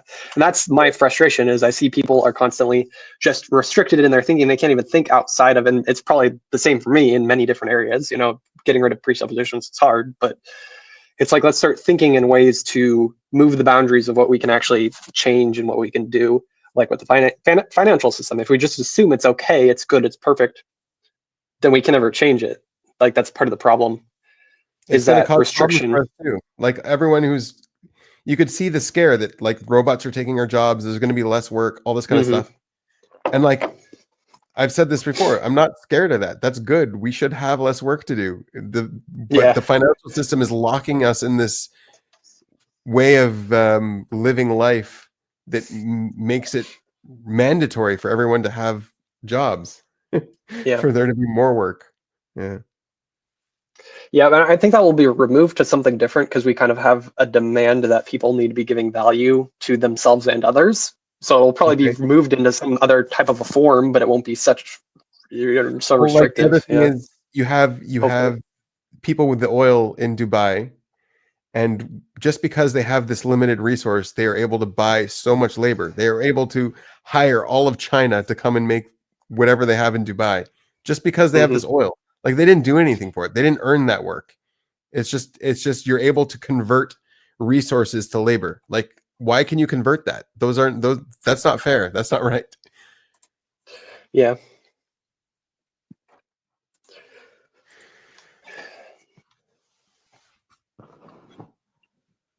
Yeah, I don't know when people will kind of get on board and see that though. I like that things need to be shifting. I suppose it will probably just happen naturally over time eventually, but when problems crop up and motivate people. Maybe, but let's say we're able to get rid of work. So all of the companies who are able to make these robots and these AI to get rid of work, they're going to get the salaries or they're going to get the savings, and they're just going to, you know what I mean? And it's just gonna it's gonna create more of a need for a revolution or for like tax the rich or all this leftist nonsense, where like we don't even have to go down that road. We don't. Yeah,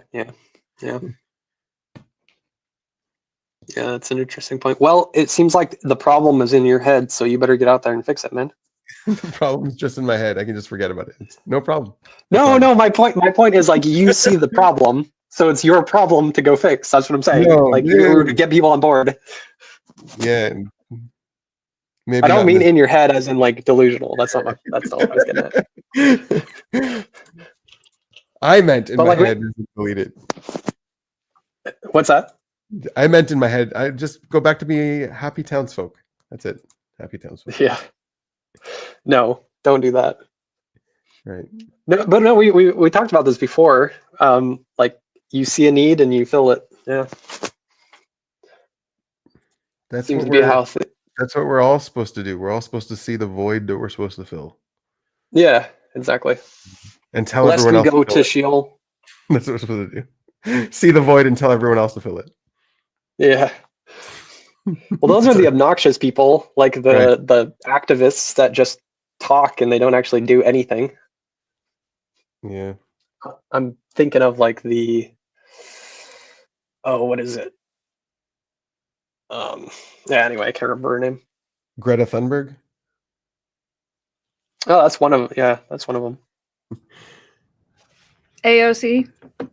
AOC. Yeah. Did you ever that's another- finish? Did you ever watch more of that 0 Day? I did a little bit, but then my Netflix stopped. I have to re-get the password, so I will keep. I will watch it. Yeah, I will watch it. Yeah. But It yeah. was. Oh, it you're wasn't bumming off somebody? amazing. Sort of. Mm. That's the way to do it. Save the money. Yeah, my mom.